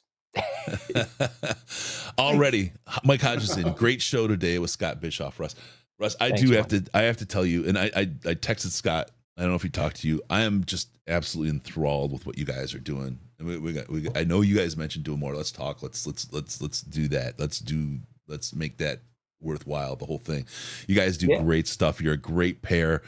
I love that you're able to hop on the platform and take it and run with it. I mean, this is. You know, my style is to let people do what they do well and not get in the way. Right. You know what I mean? Right. I try not to fuck with people at all. and you guys have absolutely been the epitome of that. Just you jumped on the horse and ran. Speaking of horses, and you won. Love what you guys are doing, man. And I love the idea. The draft show. It's such a good spot for. I mean, that and the Lion stuff just absolutely kills for me. I'm super excited to see what you guys come up with. So, great work so far. Keep it up, man. Keep it up. Good, solid content. Good, smart. Thank you, man. I appreciate it. It's been fun. It's been different, right? I mean, I did a lot of the same stuff for so long, but adding the Lions into the mix of everything, it's been awesome. So I'm out of my kind of element. I'm not in my normal spot where I normally record because the kids got the family room taken over because the new Fortnite or whatever dropped today. So like that's consuming his life. So I'm in the bedroom just kind of awkwardly sitting here. So hopefully I sound okay. Hopefully there's no bad echo. You're great. I got my PlayStation controller right here. I am lamenting. It was Call of Duty, and it dropped today. And I've thought about I could plug this in very quickly and throw it up on screen, and we can stream an hour. If I'm falling asleep, I can put that on. I will snap awake like crazy, real quick. And Rizzle, I'll put his face in the bottom just to make sure he's awake while I'm playing. Yeah, the last PlayStation I owned was number 2. That was a long time ago. Oof, yeah. A classic, but a good one. Yeah. Oh, one of the finer. Yeah, one of the finer ones. It was a big one.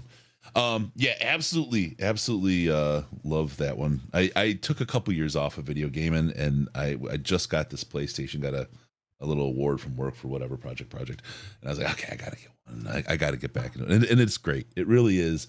I mean, I recommend video games not in excess, but for your thumbs, your fingers, your hand-eye coordination, your mind, it is really, really beneficial. For aging people like Riz, it's something that I recommend. However, you got to sell it to yourself. Hey, you know what a 360 no scope is because I played Call of Duty. I just want you to know. Speaking of Jared Goff, Russ, what are your thoughts? Last year to this year, it's been a giant leap on what we've had from our quarterback. What are your thoughts, man? I mean, I'm certain. I mean, everybody's in a different spot than they were a year ago. A year ago, I remember. I mean, there were journalists that were quoting, joke of a franchise, and then here we are today. Everybody is full on board. We're talking playoffs. We're talking like high seeds, bye weeks, and playoffs and stuff like that. Where are you at on this? It's been a heck of a ride. Yeah, he's been awesome this year, man. I mean, I know there's been some instances where there's been some questionable throws, some misjudged throws. But I think overall he's operating so well in the structure, and for how this scheme is built, building things off of play action, being able to give it to Gibbs or Montgomery or Craig Reynolds for 3, 4, 5 yards of pop. It's been great of how he's been able to just keep building that rapport with Sam LaPorta. To have a rookie tight end come in and be as impactful as he's been, I think has been really impressive. And there's a lot of credit to Jared Goff having that trust in him. And 6-7 minute drive, how efficient he is and those types of things. And I think just when you watch him, he's so good in the pocket. And I just trust what his eyes are seeing. I posted a clip earlier this week where he missed Khalif Raymond on a deep over. And we don't know what his reads are and all of that stuff, but it's like, I mean, I would like to see him take a couple shots here and there, but I'm fine with him checking it down. I love that he's trusting, Amon-Ra St. Brown over the middle of the field. That's obvious, but overall it's been great. I think he's going to get a contract extension. I heard you a little bit before I got on, not resetting the market. I think you're absolutely right. I don't know if he resets the market. I don't think he does. I think he gets, a similar deal to what he has already, maybe a little, maybe a couple bucks more. But I just think ultimately he's going to be here for a while. And that's a fine problem to have because he's been just fine. I really, and people think I'm nuts. And they say NFLPA doesn't look. He's not going to take a $20 million a year deal. That's not what's going to happen, right? But there's things that matter to people. Like we talk about Ben Johnson and him staying or going, and he just had a new baby. He's got young children. He's got a family. I don't know. I mean, Russ, you're an example. You're a hell of a father. You're just a heck of an example for people of what being a father means and how to be as devoted and just there for your kid. People care about having kids more than coaching football teams. Some people, a lot of people.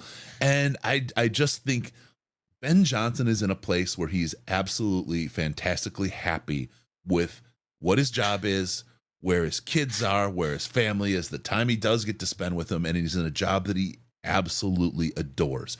I don't see him moving from that. Why would he shake the boat? He's making millions of dollars. There's no salary cap for coaches, and they will and do reward the coaching staff. They gave Campbell and Holmes 6-year contracts, knowing that they could be on the bad end of a Josh McDaniels deal, right? They're not afraid to put money on the table for these guys. They are not afraid. I don't think that Ben's actually a flight risk. A lot of people talk about it. I'm trying to convince Lions Nation that's not a flight risk thing. I think very much the same way about Jared Goff. He got that second chance that nobody else would have given him. He got the belief and the confidence of a GM, a coach, an offensive coordinator, and the entire team around him. And he's thrived in that environment. And he's pretty young. I don't see him as wanting to grab all the money and eliminate the opportunity to do the one thing that I think matters the most to him, despite the demeanor. And you saw it when he said, about the poor man's the whole thing. The one thing I think he wants more than anything, because I think this is how he works very quietly, he wants to put a big freaking middle finger in Sean McVay's face. And I think when he goes and gets that ring and does it, that's going to be the opportunity for him and everybody else. And I think he'd be happy to do that for $50 million, maybe even $45 million a year. He doesn't want to break the bank. He wants to double this. No, it's possible. It's absolutely possible. I think you're onto something, and it would be great. I mean, I don't know how I would respond to the Lions winning a Super Bowl, specifically Jared Goff, maybe going on social media, giving, double bird to somebody. But I would do some very irresponsible things if all of this came true. So my wife's not here right now, but if she were, she'll watch this eventually. So just so she knows, I'm going to be doing some irresponsible things if the Lions ever win the Super Bowl. I encourage him to get the Goff plumbing shirt and wear that to the parade, so that McVay sees the reference to laying that pipe. I love it. I love that. Riz, you're the guy who's so lucky that you're allowed to work with Russ. Tell me about the joys that you get from, and the things that you've learned from Russ Brown. So what I like is that he looks at tape and does it like, and much like the guest that John Ledyard preceded you, John, Russ, you look at things without a preconceived notion when you go into tape review. And that is the best way to do it, because you can, if you go in, and I've been guilty of this myself in draft evaluations, I really want to like a guy, so I will try to talk myself into it and focus on it. You're really good at stripping out just what you see and analyzing what you see. So I have a great appreciation for that. You did that with Jahmyr Gibbs today. And by the way, that's doing very well. If you haven't read it yet, it's at lionswire.com. Check it out. Russ did a great job. It's the only place you need to go is Lions Wire. Yeah, and I will say the Gibbs piece was a lot of fun because it was the best he's looked. So efficient, breaking tackles. He forces guys to miss tackles all the time. He does a great job just, running through contact. But to see him start and stop the way he was, his change of direction, and just that burst, man, that acceleration that he has is so legit. And it was a game like this on Monday night where you look at it and you're like, man, you can see why the Lions fell in love with Jahmyr Gibbs. It's just evident. And I think he fits so much to what they're trying to do culture-wise, so much what they're just trying to build in the locker room. And then you have a performance like that, and it's like, man, it's hard to say this guy doesn't deserve 15 to 20 touches a game, even when Montgomery comes back. So I'll be curious how that share looks probably next week against the Chargers with Jahmyr Gibbs. But yeah, the film review is out there on lionswire.com. I will say I only put 4 clips in there. It's very hard to do a film review for me. Time is a thing. And also I don't want the readers to get bored. So I'm like, I have to minimize it to 4 or 5 clips, but I could post like 30 in that article because there's so much good stuff from him on every run. Schematically, how the Lions approach this game. It's I think of it like this. When you have a blitz, throw towards the blitz, right? That's the move. You have Max Crosby, run at that line, run him out, wear them down. And they did that. And walking into that, if we'd had Montgomery, I'd have been like, I love that strategy. I absolutely love it. But walking into that game with Gibbs, oh man, I don't know. That's the right thing to do, but I don't know. My guy, holy shit. By the end of that game, Montgomery, we had Skips in. He's the third depth piece at left guard, right? And we got Glasgow snapping, and we got Sorsdahl coming off, coming just out of high school. He doesn't even shave yet almost, right? Out there running the center of that line against Max Crosby and in a good line. And they were just sitting him down. They were done. We wore that Raiders team out. We beat the crap out of them with a guy that, if you would have said Jahmyr Gibbs running between the tackles, how many carries did he have? It was ungodly. If you would have said 26, we're going to give him 25 carries before that game, I think Lions fans would have been freaking out about what was about to happen, right? But they just beat that team up. And while the scoreboard doesn't quite reflect everything that went in it, there were some mistakes, the pick six, there was the fumble. That team owned that Raiders team. They just didn't convert the points, but they owned that team and owned that field. I loved that strategy. And while it's very, we often laugh at Matt Patricia for trying to build the 1985 New York Giants. That was very much 1985 New York Giants football, man. And god dang, did it work in the NFL today. Yeah, no, it was I was like, going into it, I went to the game, and like as we were walking into the stadium, we went to Hockey Town for dinner and all that stuff. And like just like sitting there talking with some friends and my son and his friend, it was like nobody really thought of Gibbs having impact the way he had. Like we thought, okay, maybe he gets 10 to 15 carries for 60 yards, maybe a score.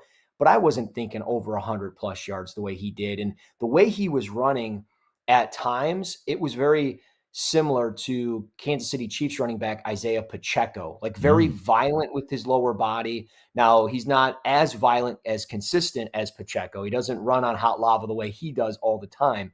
But there were some similarities there. And I was like, man, the Lions have something here. And when it looked like he was dead to rights, we were only getting 3 or 4 yards out of it.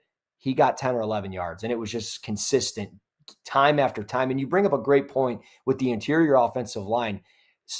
I haven't talked about him. I haven't heard a lot of people talk about him, but that left guard number 74, I think Jeff gave him some props on Lions Wire last week or a week ago or 2 weeks ago. Coyote Ayahuasca. Yeah. He had a great game against the Raiders and just a great game these last 2 weeks. He has been really solid for them at left guard while Jonah Jackson has been out. So props to him and the offensive line coach and everybody involved in developing him, because he's kind of come out of nowhere and has been, an A+ defender or run blocker for them. Yeah. Yeah, absolutely. It matters. It does. Matters. I feel like blocking matters. I feel like the three of us, by the end of that game, the three of us could have filled the interior and they'd have been fine. We just smashed them. I don't know. You sap their will to live, man. That's what you do. They did a great job at it. Yeah. The Raiders desperately need Johnny Newton from Illinois. They desperately need that kid in the middle of the defense. We're going to have so much fun talking draft. He's my number one defensive player in this draft. And they could have a shot at getting him. He's great. He's awesome. He's so explosive. And we were talking about this earlier. Like, our shift in draft coverage this year, we're talking about this with Bish actually, was like, we're not focused on there's no way in the world we're getting him. There's no way in the world we're getting the top couple 3-4 wide receivers in this draft. It's going to be very different this year going into the draft, looking at different things and best player available at a wide spectrum of positions, and picking in the late 20s to early 30s for your first pick. It's a very different dynamic. I'm ready for that. I think you are too. Oh yeah, absolutely. And I did my first mock draft of the year for Fantasy Pros earlier this week. And again, folks, it's November 3rd. So calm down when you read it. It's not serious yet. And about presenting ideas right now. That's all it is. Yes, correct. And I promise you, by the time we get to April, the more accurate one will be there. But yeah, it's one of those where I was going through the list of players and I'm like, man, Nate Wiggins from Clemson, I could see being an option at 28, 29 if they ended up going that route. But at the same time, what if the Lions are picking 31 or 32? But also Nate Wiggins could be off the board by then because it's so far down the board. So it was really hard to gauge where this time last year we were 1-6, 1-7. And I was like, okay, I'm going to get familiar with this top 5 player, this top 10 player. And obviously that, didn't end up happening, but it's different. It's just different, man. When we did the mock draft last year, at the bye week, the Lions had the number 1 pick. Yeah. Which is crazy to think about. That's absolutely fantastical. And I mean, to think about how that lined up, the Rams just tank job. You know what I mean? How well that played into our hands. People often talk about winning trades, and I think this one will be talked about for a while, but this very well may be the ultimate in it was a great trade for both teams. It really couldn't have been better for both teams. They got what they wanted. They're still a powerful team this year. They're until they play Dallas, but I mean, they're still a pretty powerful team out this year. And Stafford got injured again, but they're still powerful. But they have a lot going for them. They have a lot of fun, a lot of hope over there. This year probably still, maybe not as much next year. I think they're going to start finding that. That's going to be towards the end of Stafford's career and his longevity. But they had a good run and they got a Super Bowl out of it. And I think that's really what they're after and what they wanted. McVay, I feel like he's running to the end of his coaching kind of his desire.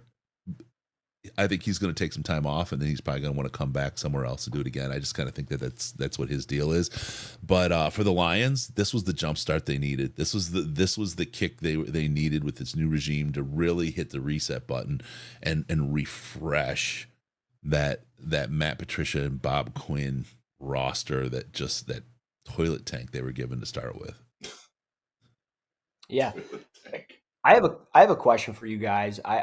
We haven't talked about this on the Bish and Brown show or anything, but are you guys worried at all about coming out of the bye week flat?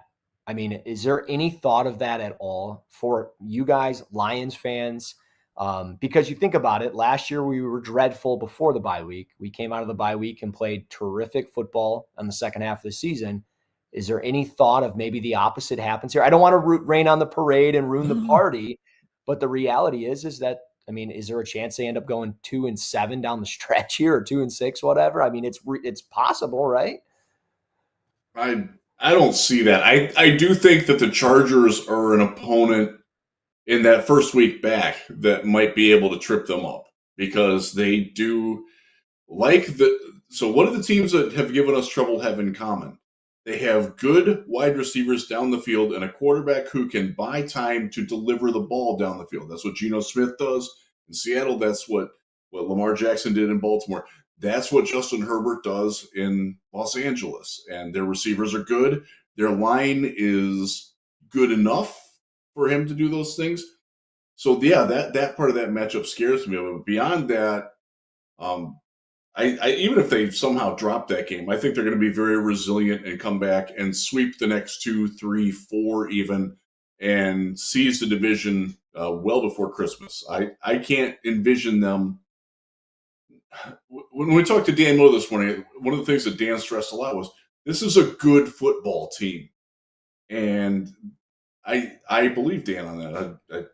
I know it to be true myself, too. Like, I've been around enough bad football teams in covering the Browns and the Texans and the Lions over the years. I know when a team looks bad and when it doesn't look like it's going to be sustainable.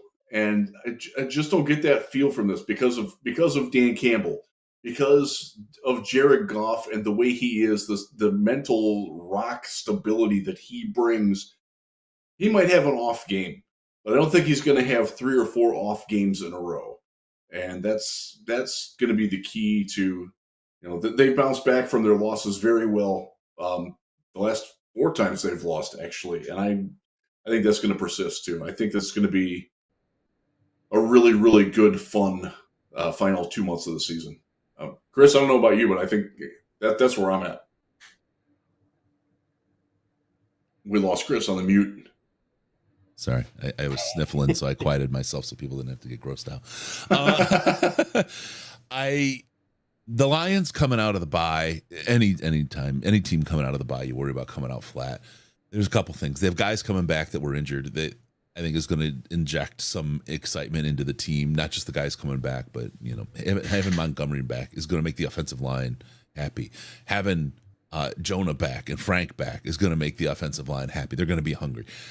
The other thing is exactly the thing that happened in Baltimore. I just had this weird sense, and I didn't know if it was going to be Baltimore or I didn't know if it was going to be the Raiders, and I was hoping to God it wasn't the Raiders, right? That they were going to get a loss there, though. One of those 2 games, they were just it was kind of like one of those you're due for it in the NFL. No one gets to go a long time winning all the time. It just doesn't work that way. You have to be an ultimate special team to get through that. So it wound up being the Raiders, and it wound up being an absolute thrashing. And I think much like the Seattle game, that was really, really good for these guys. And then they came and they eked one out. Even though they dominated the game, the scoreboard is they eked one out against the Raiders. That could have gone that first half. After that first half, that still could have gone either way. Even though they were dominating the game and absolutely the better team on the field. So I think those 2 games were a wake-up call for this team, and I think they're going to go into the bye, and they're not going to take this approach that we're that good. I mean, we're confident, right? But we're not. It's not going to be a cakewalk. We have to work. We have to put the work in, and I think Coach learned, that little bit of walkthrough before the Baltimore week just to help him stay healthy and not have like a real practice. Coach said he learned, that wasn't the way to approach that. I think that they've all learned a little bit about themselves and how to handle themselves going into these games, and I don't think they're going to let any of these slip anymore. I think what we'll see for the rest of the season from this team are hard-fought games. Chargers are a good team, for sure. I just think the Lions are a better team.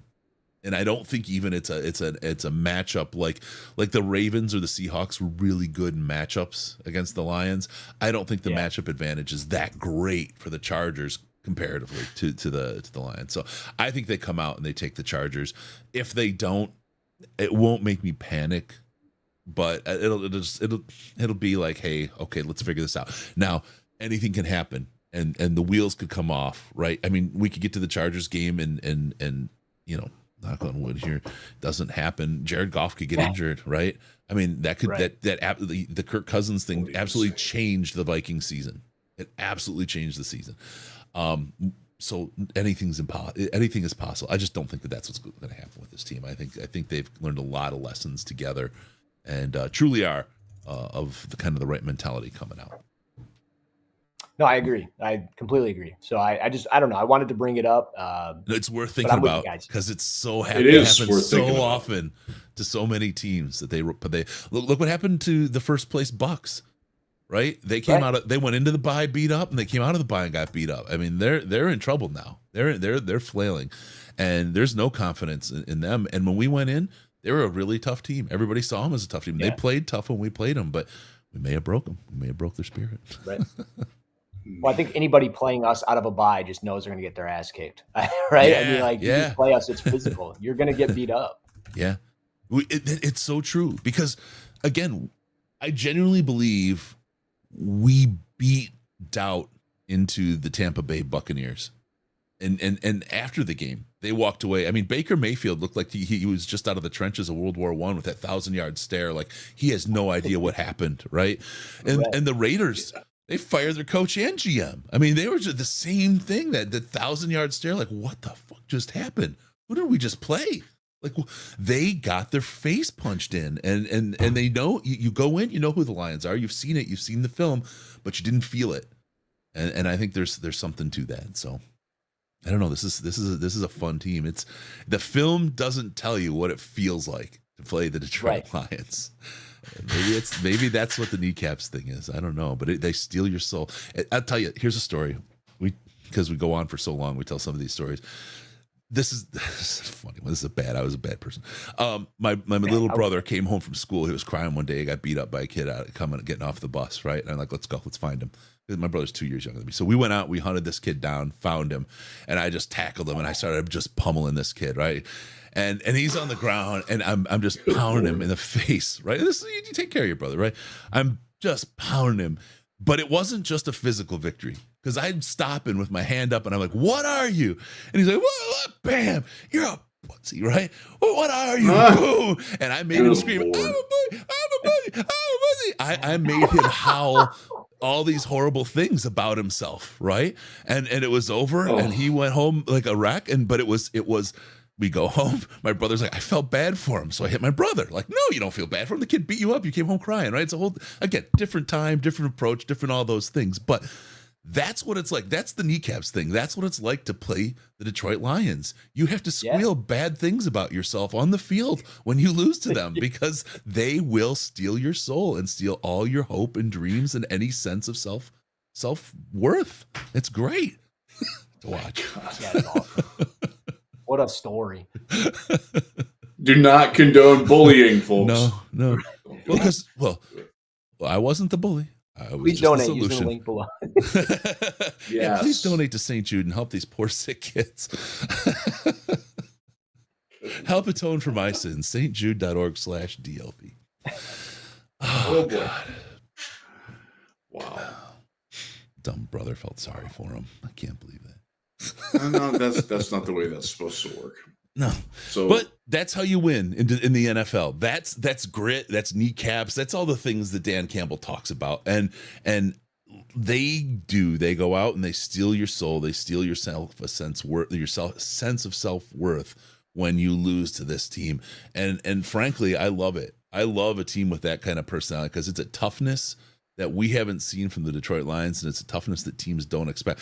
I can't wait to see the faces on the Chicago Bears after we play them, honestly, because they don't know what they're in for. They have no idea what the heck they're in for from this Lions team.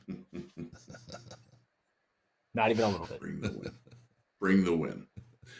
So I know you guys covered this on your podcast, but Scott went into it a little bit. So I'd like to get your take here on the trade deadline in relative inactivity from the Lions.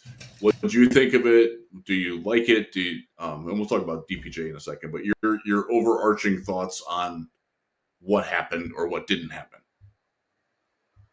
Look, I understand the upset from fans saying, how could they not go and get Chase Young for a 3rd round pick, offer a 2nd?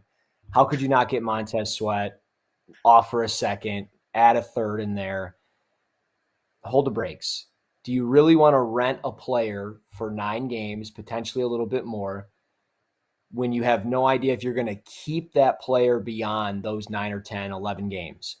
And then if you want to keep that player, you're going to have to pay them in the same market as a Max Crosby, as a Leonard Williams, those types of players. You're going to have to give 18 to 20, maybe even close to $25 million. And then if you think about it, you have to beat the offer. I know you're there, Riz. I am Come on, Russ. Come on, Russ. Come on. Everybody needs wireless number 6 or to plug their stuff in. I like Detroit Fan Man. He watched the Herman thing. He called me Jay. Thanks, B. That's going to be like inside joke baseball for us for a while. Yeah, those stories usually come out at night. Like late at night, but I guess I'm running on light sleep. So it's already late at night. It's funny. So, like, I don't know why. We were for Russ. Yeah, I'm gonna like, bounce back to us and wait for Russ to come back. Okay. So just the two of us little jokers here. A wave of tiredness hit me like 10 minutes ago, Same. And I'm powering through it. But I'm like, damn, man. Like, Same. So a little behind the scenes. Normally, I am someone who gets up about 5 a.m. And my typical nap time, I do try to take a daily nap, if not, is right around 3 when I don't have to run my kids around. And so scooting forward the clock today, that's like where I'm at right now. So I just got to soldier right through. I'm sorry. This chat just came through. Jeff Gibson just killed me. Okay, so first Detroit fan man. Hey, if Herman gave me a nickname, I'd be pumped. Just helping out. Thanks, bro. Appreciate it. Yeah, Jeff Gibson. Russ just Mitch McConnell. Oh my. Let's hope not. Let's hope he comes back. I haven't caught him yet. We'll keep an eye out. That's sorry. Yeah. We do have Dr. Lau coming up at 7 too. So we can get Russ back at some other time. If his internet remains wonky or something like that, we can get with him. We have our means. Let's see. Yeah, I'll see. He's trying. If not. All right. So there we go. Okay. So we'll see if we can get him to connect. Is he at 7:00 on the dot, or can we do him at like? Yes, 7:00. Let me get my 7 Campbell look on. There you go. Yeah. Wow. Yeah, this is crazy. Okay, we've got to do the Mandy segment as well. Let's do that after Dr. Lau. Okay. Yeah. Between Dr. Lau and Tony Ortiz, and then somewhere between 10 and 11, we'll put Dan Campbell on again. And Dan Miller. We did not have Dan Campbell. We had Dan Miller. Dan Campbell would be great. This will make them watch for more. Oh no, not you too, Riz. I froze. There you are. You're coming back.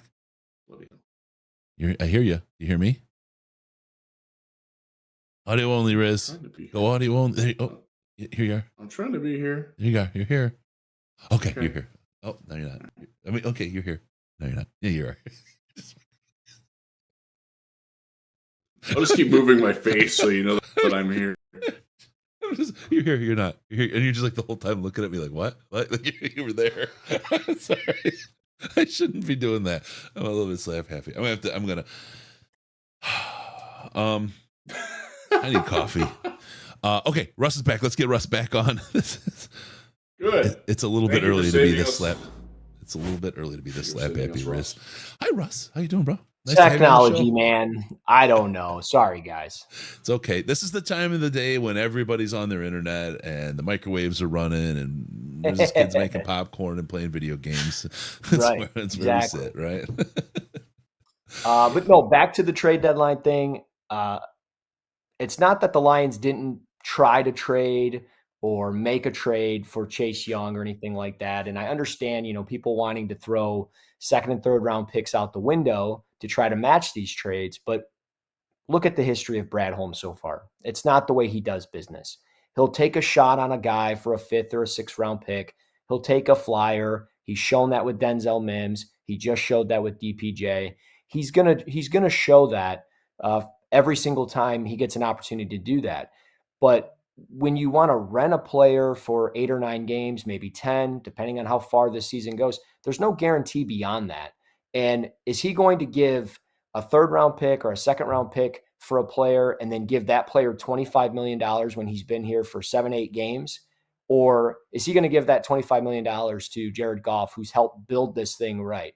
Or Amon-Ra St. Brown, who's built this thing, and Penei Sewell, Aiden Hutchinson. There's still some young players that we still have to pay. And I understand all these other teams find ways to get around it and make it all happen.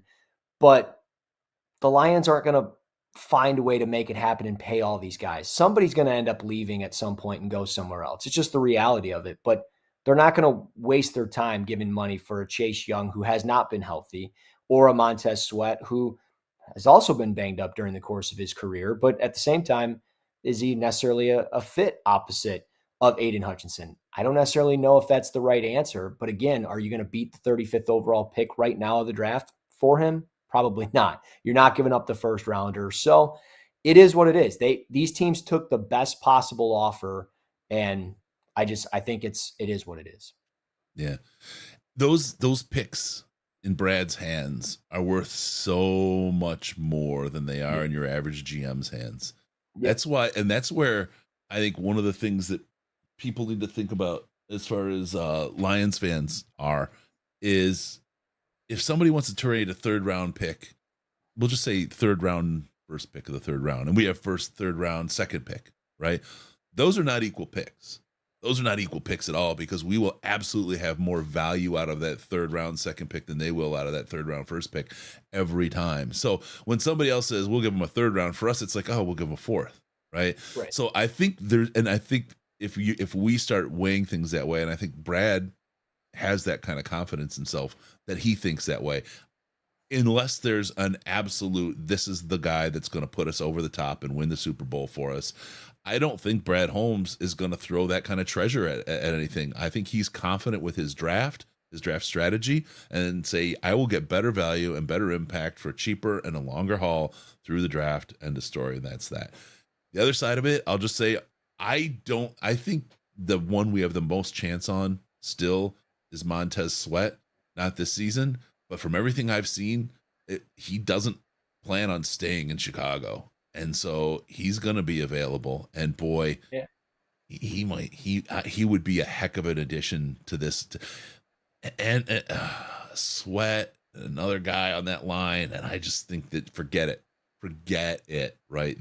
What you'll see, I feel like it's almost at that point. It doesn't matter who you play. Every offense is going to look like this Raiders offense looked, because their quarterback is just not going to have any time to get the ball out. Period. Right. End of story. No, I completely agree. Pass rush. Yeah. Yeah. I mean, I was talking to a buddy that lives in Chicago, and he was like, I don't even know if Montez Sweat wants to even be here. He's like, some of the stuff I've heard like on radio or articles, he's just like, all right, I'm going to take my lumps and then move on. So, yeah. I mean, I don't know where he intends on going. Maybe Detroit is that place. I would love to see what the structure of that contract would be. I think that's the key of the whole thing. But, if you take a shot on a guy like that this offseason, I'm fine with it, If he's on the market and we have the money, I'm down. I'm not saying we'll get him, but I'm saying you'll get another bite at the apple there. That's what I think is going to happen. So, and then from Chicago, like, again, #LOL Bears. What the hell kind of move is that on a team that is absolutely at ground zero and rebuilding? they're going to cough up for a 3rd round pick for a rental? Same thing they did for Chase Claypool. Yeah. I mean, damn near the same draft spot, same everything. I mean, It is. It's identical, and they're going to have nothing to show for it once again. I mean, Arlington Montez Park, Sweat's here we come. Sweat's a much better player than Chase Claypool, but you're right, man. Like, that's, yeah. Imagine if the Lions wind up with Montez Sweat this offseason and the Bears are, instead of drafting this great player that we all would covet in Detroit or Chicago, and he winds up being in Washington and becoming very good for them. That's Schadenfreude. That's tasty. Nice. Schadenfreude. I like that. Go Riz. Join us on the dark side, mein Freund. We're about $105 away from the Schadenfreude of Air Chris having a bean boozled. So help us, stjude.org/DLP. Get your donations in there. That's the way it'll work, and you'll see me get the bean boozled face of eating potentially vomit, spoiled milk, dirty rotten eggs. The last one you had was stink bug. No. Stink bug. Oh my god. Nightmares. No, that was, I did get the marshmallow. What was it that I got? Yeah. Oh, socks. Dirty socks. Yeah. Ooh, Don't do it, Russ. Don't do it. Yeah, these things are like, so they're choices. These beans that I'm eating based on these donations, you get a choice. It's either the beans. Got you. Yeah, I got you. Yeah, dead fish or strawberry banana smoothie. Oh my god, that I remember dead fish was really bad. That was bad. There's one that's it's either peach or barf, and they are. I mean, exactly like they smell. That you would think they smell. They taste. It's incredible. I was like inches away from vomiting last year on the spoiled milk one. That one was. Oh my god. That was a lot. Anyway, Detroit Lions. We got a bye week. Let me ask you about James Houston. What are your thoughts on what it looks like to get him back, and when he does get back? We're going to talk about. We're going to talk about this with Dr. Jimmy Lau, but when he does get back, how quickly do you think he's going to be able to be back to form? And this is something, with a bone break, it's like, okay, he can be back. What does that mean? What does that really mean, being back? Like, you can come back and be at full go? Yeah. Or is it you got the cast off on Thursday so you can play on Sunday? Good luck, right? And you ever had a cast on? You got the one arm that's thinner than the other. You know what I mean? What does I can be back mean? I'm confused. Yeah, I think the thing with James Houston and some of the comments of Dan Campbell of him being, back, like you mentioned, is that really he's going to be part of the rotation. He's got this rotation of guys up front outside of Aiden Hutchinson and maybe Aleem McNeil. He brings in, Isaiah Buggs on certain downs and distances, John Kaminsky, the Okora Bros. You throw in James Houston. I think it's very similar. Josh Paschal's in that rotation as well, maybe Broderick Martin as well. So I think he's going to be a part of that rotation. And it could be, 10 snaps a game. It could be 12. It could be 15, whatever it is. But I think that is what they're looking for. Can he give us 10 to 12 pass rush snaps? Maybe there's 10 third downs that they want him to play in the game, and that's all they're looking for. And I hope that's all they're trying to do, because that's what I want to see him do. I want him on the field on third down. I don't want to see him covering Noah Fant ever again on first down. I mean, that was ridiculous. Yeah. The fact that you didn't call a timeout, you didn't check out of it. I understand that there's sometimes, misalignments, bad assignments, all of it. But a 4.5 speed legit tight end against a 4.8 defensive end should never be in the game plan ever. So having him off the ball is just a bad idea. Put him off the edge as a tilt 7, a 6, a 5, wherever you got to put him. Play him at nose if you need to, but have him rush the passer, for God's sakes. I don't care what you have to do. But I think he'll be back, and I think it'll be limited. And ultimately, the hope is that, the limitations, regardless of how many snaps it is, he's doing what he's supposed to be doing, and that's rushing the passer. I'll tell you this much: if it was Hutchinson coverage, he has just as much chance of an interception as not. Yeah. Put him on every tight end. Oh, man. I got to shout out Chris Sims. Thank you again for another donation, $100.69. He knows what's up. Shout out to my beautiful wife, Robin. Hey, how you doing, Robin? And my best friend, a loving mother and a dedicated NICU nurse. Wonderful stuff. We love you, baby. Appreciate all the new content. Our thoughts are with Mama DLP. Thank you. She's doing really well. She had her procedure, and all is looking good right now, so we're in good shape. She's a tough bird. Nothing's going to stop that. So good stuff. Thank you, Chris Sims, for your support and kind words. Russ, we're getting close to Dr. Jimmy Lau here. We've got to bring him in. Let's talk about what we've got. We've got coming up next week. We'll have another Bish and Brown. We'll have some of that great coverage and looking ahead to this Chargers game. Talk about what else you guys got going on. What are some of the thoughts? Give away some of the deepest secrets. Yeah, so I mean, every show that we do through the week, we record on normally Wednesdays or Thursdays. It drops sometime on Friday, maybe early Saturday, depending on time. But we give a little brief recap of the previous game. We give a preview of the upcoming game, and that's going to be one of the episodes every week. But we're going to probably start adding in some draft content into the mix, just because. I mean, why the hell not? It'll probably happen in a couple weeks, probably once we have the division locked up, just because, we don't want to rush it too soon, but we want to bring in, different draft prospect talk, whether it's different positions, draft scenarios for the Lions, maybe look ahead at the division, who they could be drafting. So there's going to be a lot of different mixing and matching. I'd love to try to break down some film on there, but we've got to probably talk that one out first, just so we don't get in trouble. Yeah. But I would love to, break down some prospects for you guys. And other than that, that's pretty much all I can think of for us here at the Detroit Lions podcast, but it's been great. But that's the stuff. That's just and then that's YouTube. And don't forget, we have it on the podcast. So folks that are working, that can't watch it at work, that can only listen, you can throw it in your ears and do that. But then it's the time when you're able to read, and you got the Lions Wire stuff. You got all that going on. Lions. All you need is Lions Wire and Detroit podcast, and you'll have Lions content blowing through your brains all day long. It's more than anybody can handle. It's the fire hose that no one could wrap their lips around. That's who we are. Yeah. No, it's been great. I've loved the last 7-8 months. It's been awesome. It's been such a refreshing. You're doing so good.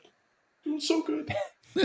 Thanks, man. Yeah. I appreciate the chance. Appreciate you guys. No, you're fantastic, Russ. You are. Yeah. It's great to see you really blossom and doing. Like I told you earlier, if you're bored overnight or early in the morning, you got the link. Come back in. We'll welcome you back. Yeah. All right, I will. I'm going to have some dinner. I'm going to drink a few beers. Right. And then we'll see how I feel. But I know you guys got another guy coming on. So.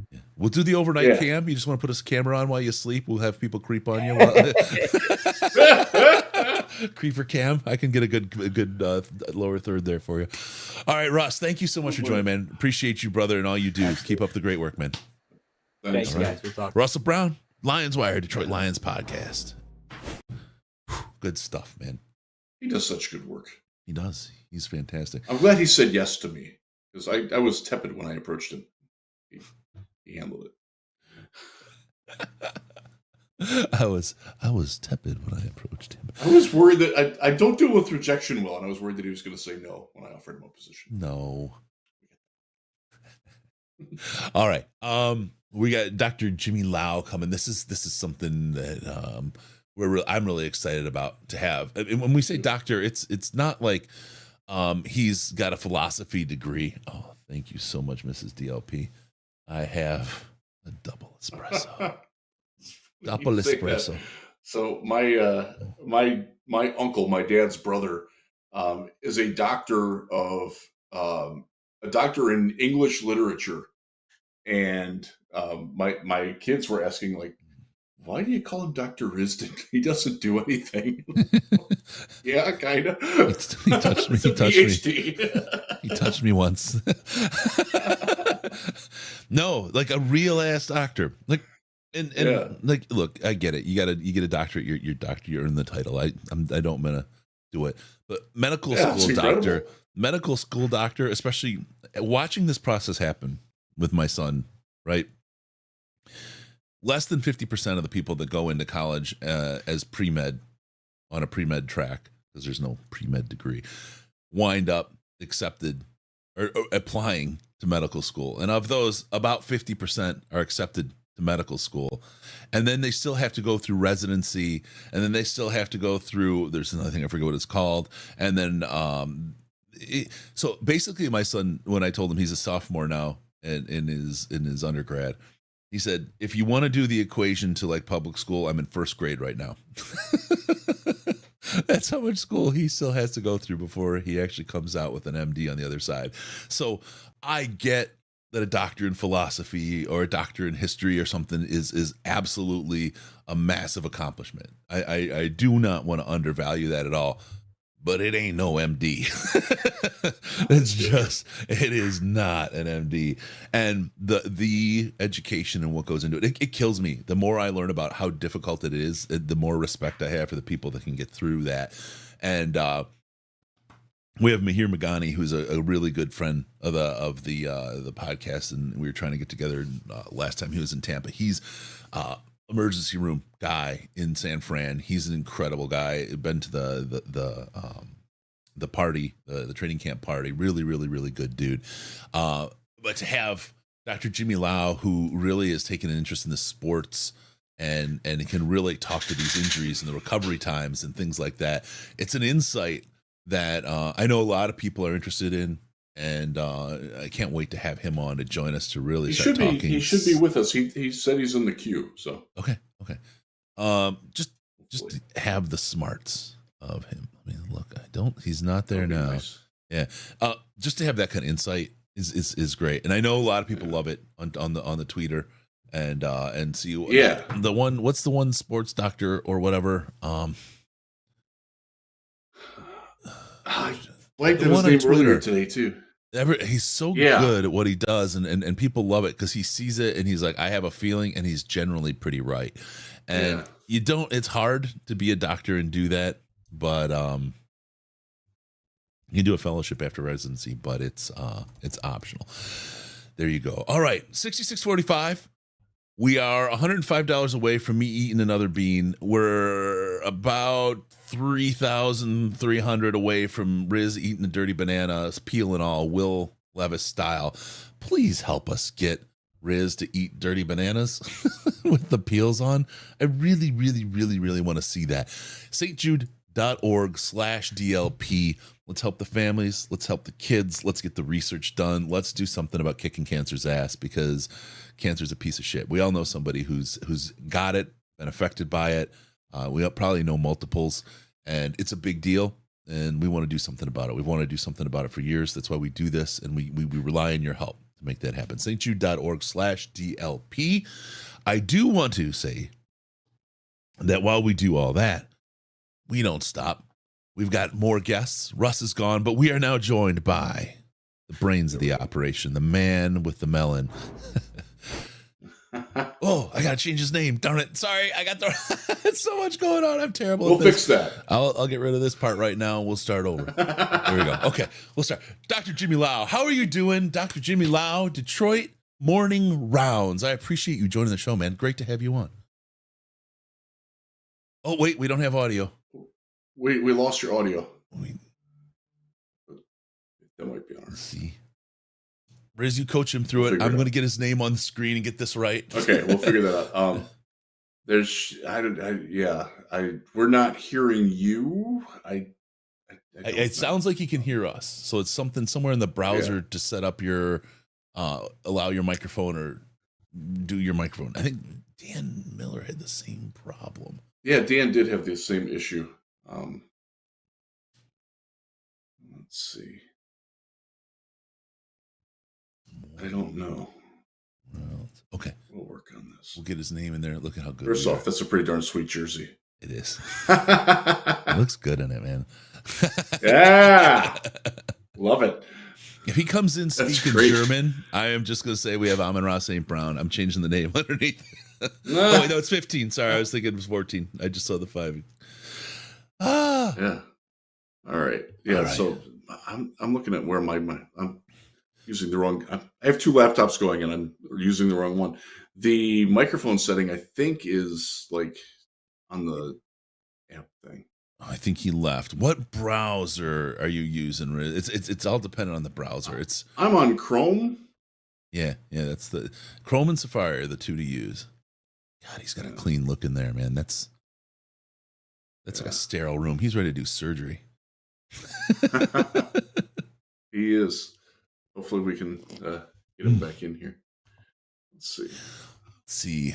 Vinod. That's on email. Oh man, I'm gonna try here. Vinod Kandragunta. I'm doing my best, buddy. You can do a fellowship after residency, but it's optional. And there's a reason MDs have the highest suicide rate. I believe it. That it's such a tough go. No kidding. Yeah. You have to be cut just right, and it takes just a special kind of focus and desire to get there. It's not.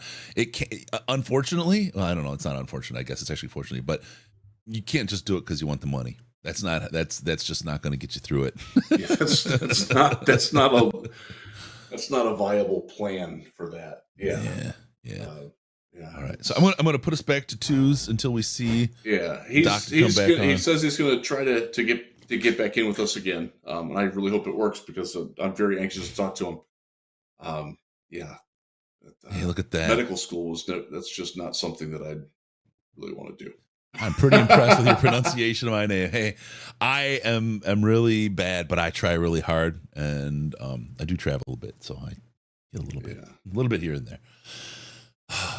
One of the pluses of growing up or going to a diverse high school is that I learned to pronounce a lot of those names too. I try. It's hard. Yeah.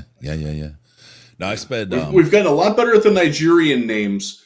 Since we've had so many Nigerian players in Detroit. Yeah, for sure.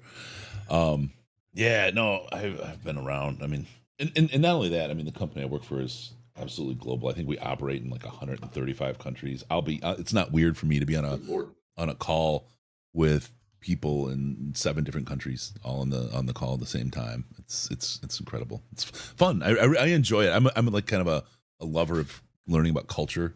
And I wish I could travel more for pleasure rather than that. But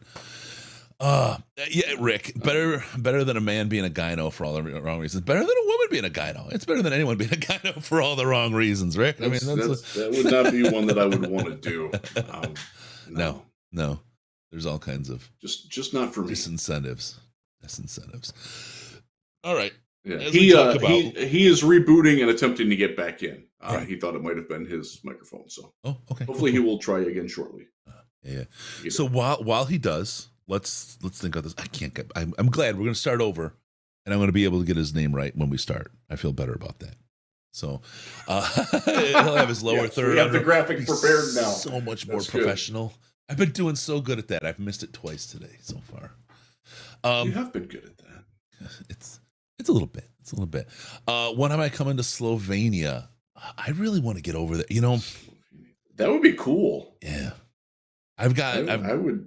Oh, okay. I think we've got the doc. All right. I don't hear him now. I can't. Go ahead. Wait. Say something again, Doc. Yeah, you're good. We got you. We got your audio. You're good. All right. We're gonna bring the doctor in. The good doctor with the finest bedside manner, Dr. Jimmy Lau. Am I saying it right, Jimmy Lau? Is that right?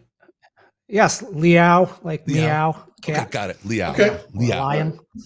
I want to get it right. Great to be Our on names with you guys, important. Chris and Jeff. Yeah. Dude, it's so good. Thank What you so hours much for is for you joining guys us. now? My pleasure. We started at 9 a.m. So we're 10 hours we're an hour 10. Yeah.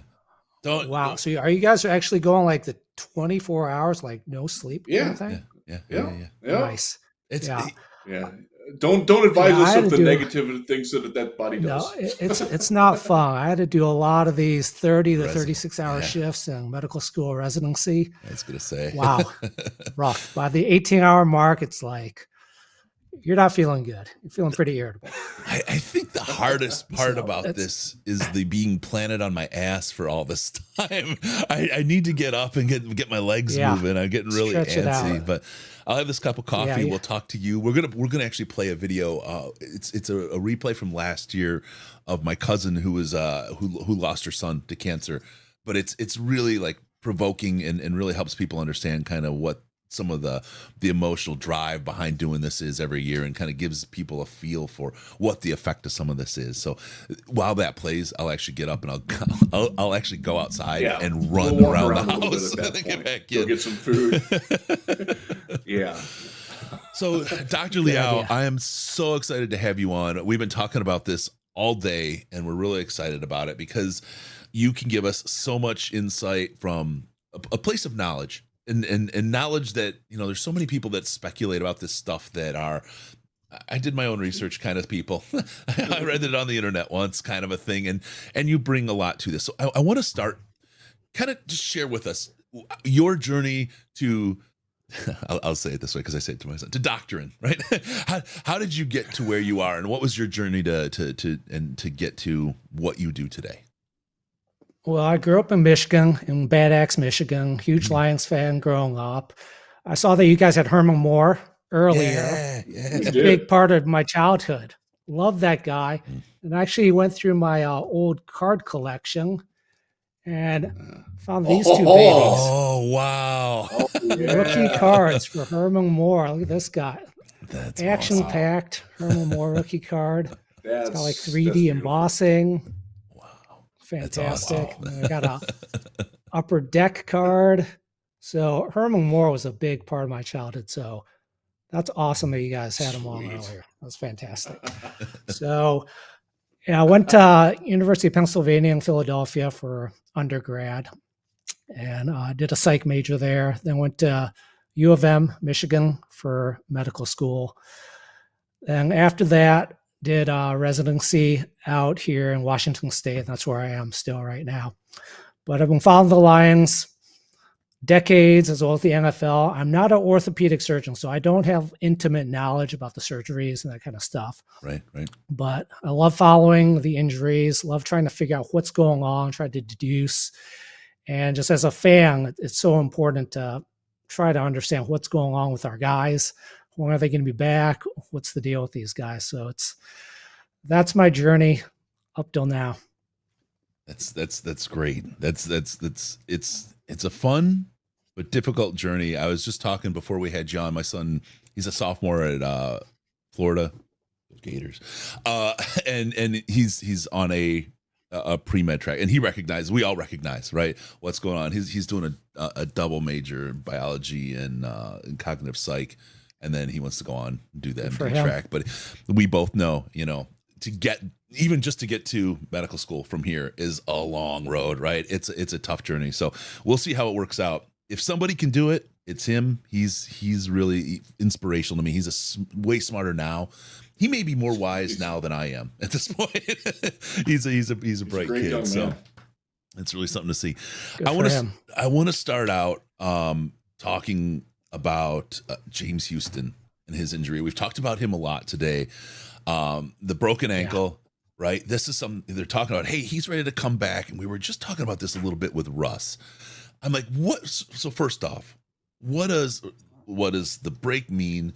What does the rehab look like? And when they say he's ready to come back after 8 weeks, what does comeback mean? Because and the thing I use as an example is, I get a cast off my arm and man, is that thing skinny. Like, I don't think I could go throwing a baseball. I don't think I could play tennis at that point, right? So help me understand when they say he's ready to come back. Does that mean with rehab, like he can play, put pressure, cut, all that kind of thing? Walk us through what we've got here with James Houston. Yeah, I think 8 weeks is not really in the realm of possibility. So let's start at the beginning here. September 17th was his injury. If you watch the video of it, he gets blasted, head-on collision on a kickoff. Just a really brutal collision. It's like he ran into a brick wall, except the brick wall also has legs and was running at him. So he got bent over. His ankle gets trapped in a high ankle spring mechanism and totally gets bent over, can't get his ankle out. Now, a severe high ankle sprain can certainly cause a fibula fracture, which is reportedly, I believe, what he had. So what we're dealing with is, at the minimum, a severe high ankle sprain, and then you tack on a fracture on top of that. So I looked back in some other players who have had similar looking injuries in the past with a fracture.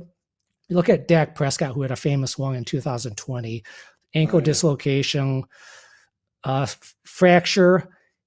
Dak Prescott was out 4 to 6 months. Dak Prescott's injury was a little bit more serious because it was an open fracture, which means the bone punctured through the skin, which can introduce complications of infection, makes it more difficult to come back from. Other people, Drake London in 2021 at USC had a similar fracture. He was out for over 4 months. Jalen Waddle in 2021, similar fracture. He returned in 11 weeks for the national championship game, but he was very hobbled. And I don't know if you guys remember, he was limping around the whole game. He probably shouldn't have been playing. Yeah. He probably came back just because it was the national championship.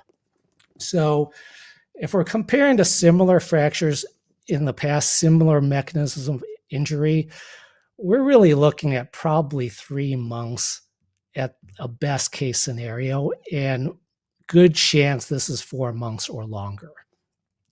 So 3 months would be mid-December.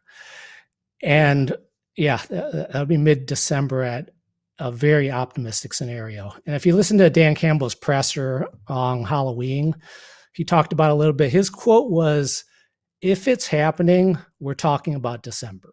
Yeah. That doesn't sound too optimistic. Now, we have to take everything coaches say with a grain of salt, of course, but Dan Campbell's pretty straightforward about things, and he may not be that open about everything that's going on, but he's pretty straightforward. So doesn't sound all that optimistic about December. And if he does come back, it might be late December or possibly the playoffs for James Houston. So I hope I'm wrong. Hopefully we hear some stuff. Yeah.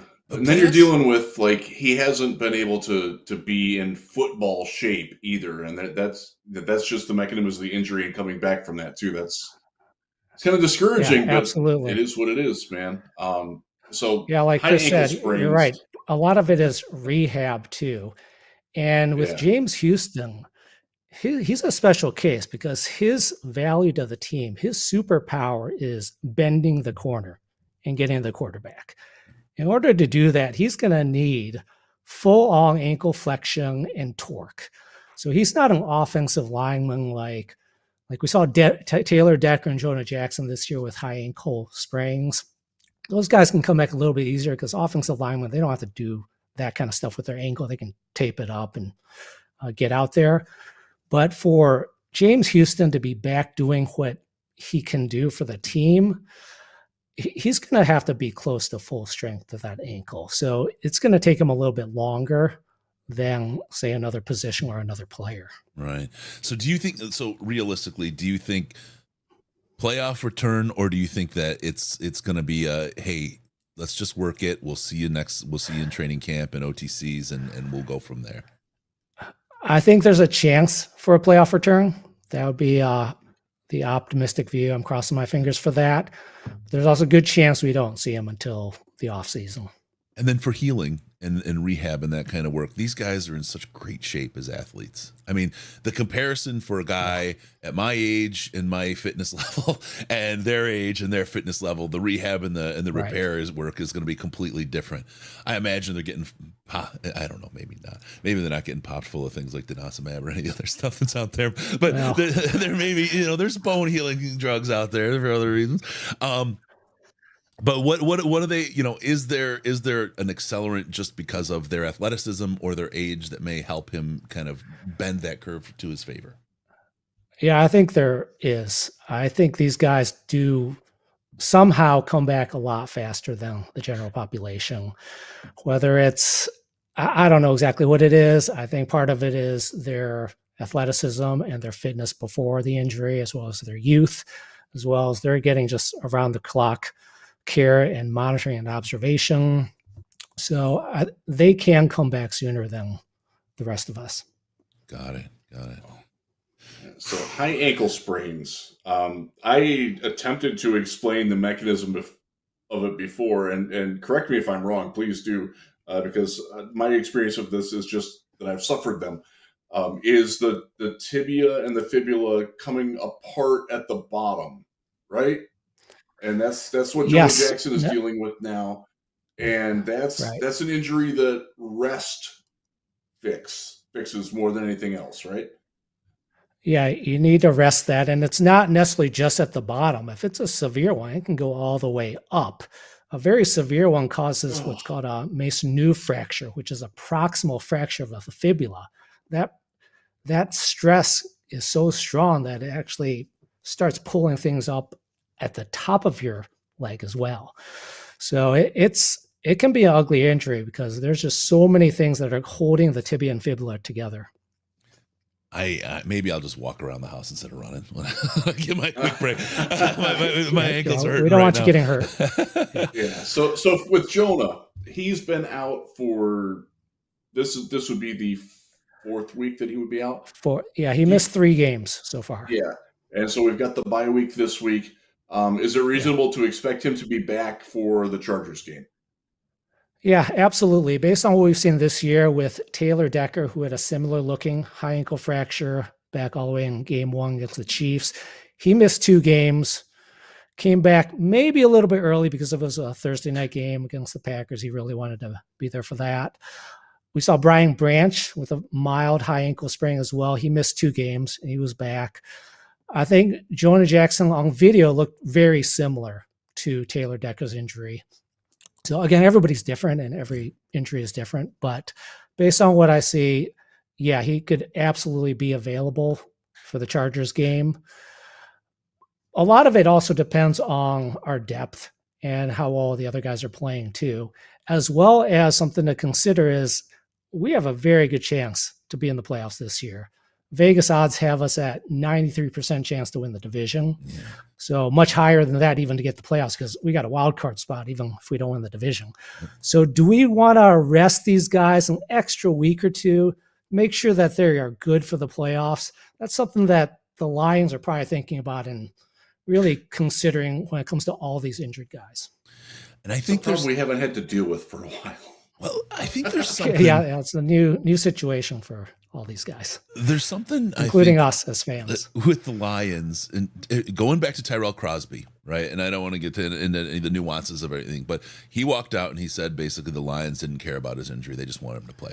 Whatever the reality is there, that's one person's story. That's fine. I'm not going to dispute or acknowledge that it's true. I'm just going to say that's what was said. As an organization, this organization has taken a different pivot from a lot, if not everything, that the old organization did, except they still play the same sport. It seems like mostly they do everything different. I know a case of one player who was cleared to play and the coaches said, nope, you're not playing. You're not moving laterally the way we need you to. So we're keeping you out of the game, even though the trainers have said it's okay. And then with JMO, they gave him at the end of the season. He didn't see a whole lot of time on the field at the end of last season when he should have been healed. It feels like he really could have easily seen the field, but they were really gentle, kind of rolling him back, giving him a couple of here's and there's, and that's it. This cautiousness of the team obviously bodes well for these guys to heal better. It probably makes the players a lot more trusting of the front office and the staff as well.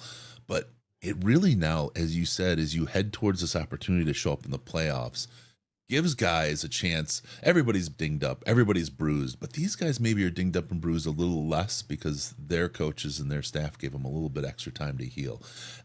Value in that? Yeah, I do like what they're doing with getting guys back in slowly.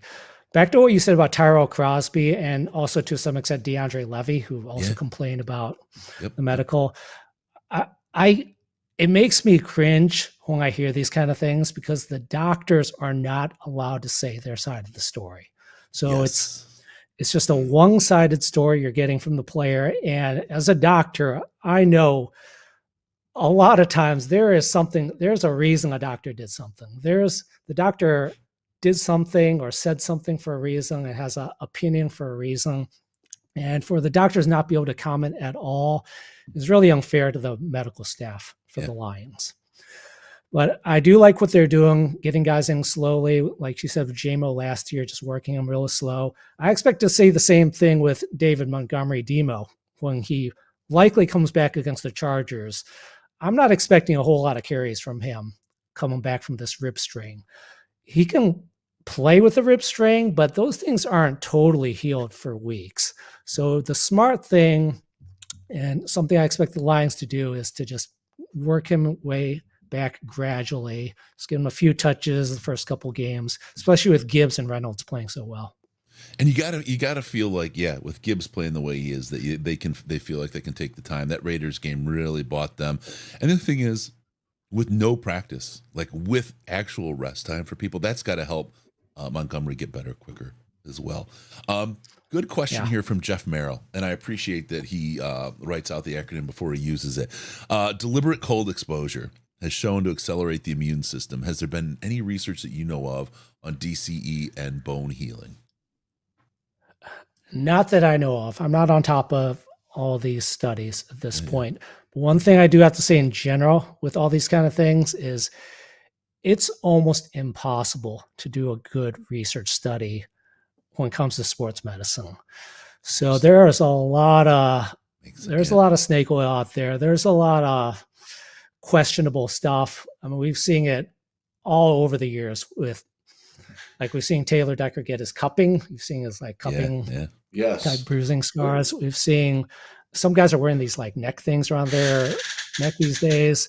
A few years ago, there was this company trying to get started with these mouth guards that would help prevent concussions. Haven't heard about that because it probably doesn't work. So there's a lot of people trying to find ways to accelerate healing, but to actually do a study that can prove that is almost impossible to do. It's very difficult. There's a lot of people trying to make money, and then also followed by the rest of that. Yeah, that's absolutely true. And you're right. I hadn't thought about it. The sample size and the ability to get a good sample of people to run proper studies on is almost impossible. How many football players can you test your mouth guard on and actually have like a concussion situation that you can say data, data for, data against, whatever. I mean, that I had never thought about trying to create a valid sample on sports medicine, but man. Yeah, and to do some of these studies, you'd actually have to try to cause the injury. Like, we're going to hit you on the head really hard and see if you get a concussion. These studies are not ethical to do. So we have to do these studies in other ways that just, it's hard to get a valid result out of you have to do them in Russia. No, I'm not advocating this. I am advocating ethical research, people. Please, it was a joke. Do not take that seriously. I want to ask about CJGJ and his pec. This is one that, boy, what a valuable guy he would be to have on the field. You don't want to rush a guy back, of course. You don't want him to get hurt, make it worse, make it, even more so. I remember was it Spielman that had a torn pec as well at one point? I'm trying to remember back in the day. Did he? I don't remember. But I don't remember. CJGJ seems to be on social media pretty certain that he's going to be back sooner than people thought. Can you talk about that injury? What it means, what a prognosis looks like for that, and then even what rehab looks like to be able to get this guy back on the field. All right, so CJGJ, or maybe CD Deuce, I don't know what he's officially called right now, but he hurt himself also in the Seahawks game on September 17th. That was not a fun game in many ways. He finished the entire game with that torn pec, which is great. But so I looked back at a couple of recent examples of pec tears. Both Watt brothers had a pec tear fairly recently. TJ Watt tore his in 2022. He ended up not getting surgery. He returned in 2 months. JJ Watt tore his in 2019. He did have surgery. He returned in about 9 weeks, so a little bit more than 2 months for the playoffs. And maybe he came back a little bit sooner because it was the playoffs. So typically in the past, pec tears were 4 to 6 months. You're done for the season type thing. But with whatever they're doing now with the surgeries, players seem to have a chance to come back a little bit sooner. So if he can come back at around the 10-week mark or so, we're talking about end of November, early December, I think is a possibility for CJ. Wow. And so what do you think, again, from a rehab kind of situation, is it something that, and then knowing what we know about the Lions, right? Because you got your football head going too, so it's kind of it's a good kind of combo. And the way the Lions run, is it something they wait? Okay, he's ready at the beginning of December. Cool. Let's just run some practices. Let's go late December before he sees a little bit of game time. And then hopefully that last game against Minnesota, we get him a full game, up to speed, get all the rust knocked off, and the playoffs. I mean, is that kind of the ideal arc for him to really ensure he doesn't re-injure that? Yeah, definitely. Especially with Tracy Walker playing so well. I don't even know if CJ is going to take over a starting position at all this season with Tracy Walker there. Shots fired. I mean, Jeff, maybe you can give us your opinion on that. But I don't hate the way Tracy's playing at all. So yeah, there's no reason to rush him back would be the long and the short of it. Yeah. So as far as how soon they'll throw him back on the field, his injury is going to be a little bit different than James Houston, who we talked about. He needs his ankle, whereas CJ literally played the entire game with the torn pec. So cornerback safeties, yes, they need their pec, but it's not like they can still run around. They can still cover guys. So he might be able to come back a little bit sooner in the rehab process than James Houston. Yeah. Wow. That would be great. Just to get the emotional lift from him coming back. Yeah. So one of the things that we were talking about this morning was, and I forget who asked it or who we were talking with even. The day blurs as it goes on. There's been it seems like we're not getting as many Lisfranc injuries as in the past, and that's a very debilitating injury. And one of the things that I've seen at our local high school, actually, they gave a couple of kids who were vulnerable to it or who had them like shoe inserts. Do you know anything about like the types of like prophylactic sort of measures to go through these things? Like what can you do? I know that like the offensive linemen who wear the knee braces on both knees, even though they've never had any issues with it. Right. What's your thought on that sort of type of action? Yeah, a Lisfranc is a midfoot sprain. So yeah, possibly, I guess if you could really lock in the foot, that could help. But you're also taking away somebody's athleticism when they do that. So we saw Amir Abdullah with a Lisfranc with the Lions, and going way back, Kevin Jones. I don't know if you guys remember. He had a Lisfranc. Oh yeah, wasn't that Mikel Leshore had one too? Was that what he did? Achilles. Had an Achilles. Yeah. Okay. Thank you. Sorry. It was Achilles. Yep. I'll stop talking. It was. Yes. So, the Lisfranc. This is again where it's hard to do a valid study. Like you said, Jeff, these Lisfrancs, they're not super common injuries. It's not like guys are going down once or twice a game with them. So you're trying to prevent something that only happens rarely. How do you prove that a certain insert is going to prevent something that's a rare occurrence? Yeah.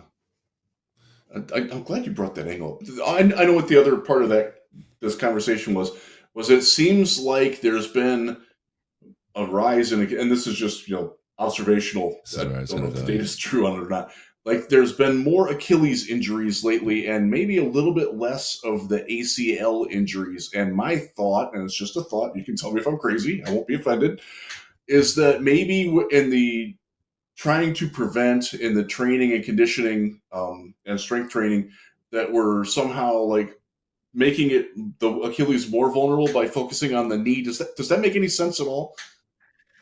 It's possible. The Achilles tear is caused by the calf muscle just overpowering that tendon. So maybe these guys are doing a lot of calf lifts, just really trying to strengthen up that calf, and it's showing up as Achilles tears. that's a possibility. Yeah. Again, I it just seems that way, and that sort of makes sense to me. I don't know, because I know, like, my children are athletes, and one of the things that they do is that they play basketball and volleyball, and it's like you try to strengthen the knee joint, so you're doing things to strengthen your quad and your calf and your hamstring and your lateral range and even up into your hips. And I wonder if, like, the heel gets neglected because of that, almost. Well, the problem with tendons and ligaments is you can't really strengthen them. So you can strengthen muscle, but tendons and ligaments, you can't really strengthen them. So these athletes who are so strong and so wound up tight with these quick twitch muscles, these guys just tear their ACLs and tendons just way easier than the rest of us. Yeah. And that's now, someday if we can find a way to strengthen tendons and ligaments, that'd be great. But I don't think we're anywhere close to that yet. Well, that's one of the things that I often gets asked and talked about is with these athletes and the absolute strength that they have. At some point, you can say, okay, balancing the right muscles that operate against each other may help support some of these tendons, but at some point, it's just going to overpower. Like that's the weak point at this point, and they're just not powerful enough to hold together with all of the rest of what's going on. That's why a guy like Aleem McNeil, and I think this is, you can tell me if I'm wrong. This is pure speculation now. A guy like Aleem McNeil is just built bigger. His tendons are bigger. His bones are bigger. He's just a bigger human being. Things are all bigger on him. So him losing that weight actually puts him in a better position, because then he's not putting as much stress on those tendons, and he can get more muscle mass on that body and do more work without risking that. I mean, that's kind of the calculus in my head on how it worked. Does that make sense from a medical perspective? Yeah, absolutely. And the more weight you have, the more force you're putting on all those joints and tendons. That'll certainly help with things like meniscus or articular cartilage issues, where it's just the pounding of the joint. That's really where the weight helps. Whether it helps or not with stuff like ACLs or Achilles, that's harder to say. I mean, we see skinny guys like Emmanuel Mosley tear his ACL on just a nothing play. We see Tracy Walker, skinny, lean dude. He just pops his ACL last year. Jeff Okuda ACL. So skinny guys tear their ACLs all the time too. So it's hard to say how much weight has to do with all of this. But they're built smaller. This is me, like, again, pure speculation, but like Aleem McNeil, everything is thicker on this guy, right? Like a skinny guy, and I'm just thinking naturally, like their bones are typically a little bit thinner. Their structure top to bottom tends to be thinner. I would assume the connective tissue and so on is smaller, just relatively, because that's how they're built. Right. Again, to me, the calculus makes sense. I don't know if medically it does. That's a good theory. That's as good a theory as any. It's why I worried about like Devontae Smith coming out. I mean, his legs were like toothpicks. Great wide receiver, right? Skinny. Yeah, but I was like, God, I can't imagine how this guy's going to hold up in the NFL. Right. Doesn't seem to be a problem. Yeah, but, he's not like JMO. I mean, JMO's just so lean and skinny and tall. He's way taller than you expect. Yeah. So, yes, he is. JMO's already torn ACL, so hopefully JMO can stay healthy the rest of his career. Yeah, Stephen Gilmore's like that too. Our undrafted rookie corners. He's 6 feet tall and 168 pounds soaking wet. That's tough to survive collisions that way. Right. One of the other injuries that I wanted to ask you about, and this is more for the draftnik in me, but I'm going to talk about Michael Penix Jr. You probably know him because you're out in Washington. Know who he is. Washington quarterback has torn his left ACL twice and has had AC joint shoulder injuries in both shoulders. How, obviously without knowing his chart or anything, how scared should you be that there's a chance for re-injury, that he's just injury prone on that sort of thing? And I know it's difficult. You'll have to generalize a little bit, but like, Like, I'm very worried that I can't draft him because of that, even without seeing his medicals. Like, is how much concern would that be for you? Like, oh man, this guy's a good chance to get injured again. I'm with you, Jeff. I'd be highly concerned as well. There's varying opinions on this. Some doctors will say one ACL doesn't mean you're going to tear the other ACL. Injury prone is not a real thing. I'm not sure I'm in that camp. I think I'm in the camp where this guy, if he's had 2 ACLs in the same knee, a couple of AC joint sprains, there is either something wrong with his body, his ligaments just can't handle the stresses, or number 2, there's something about the way he plays. He can't get himself out of trouble. He doesn't fall the correct way. We saw this with Tua Tagovailoa last year. Keep falling the wrong way, getting concussions all the time. Then he did a bunch of judo training or something over the summer to try to learn to fall the proper way. So there is something to being able to avoid injuries, seeing when a defender is coming and getting your legs up so they don't get planted in the turf. There's something to that. The third possibility is he's very, very unlucky. So hopefully it's just the third possibility, but there's a decent chance it's one of the first 2 possibilities. So I'm with you there, Jeff. I would definitely put that as a red flag. I will. This is going to be a shout out to Fab in the Slack, but I'm approaching this from a construction perspective. If you use cheap steel to build a building, the building's not going to be as strong, and versus regular good strong steel. People's bodies are built differently. I think there's one factor that the same size people side by side are going to be weaker in different places. Just even if they're otherwise identical, the same, lifestyle and everything else from top to bottom, they're just built differently. And then how they play, as you said, takes into effect. I think there is such a thing as injury prone.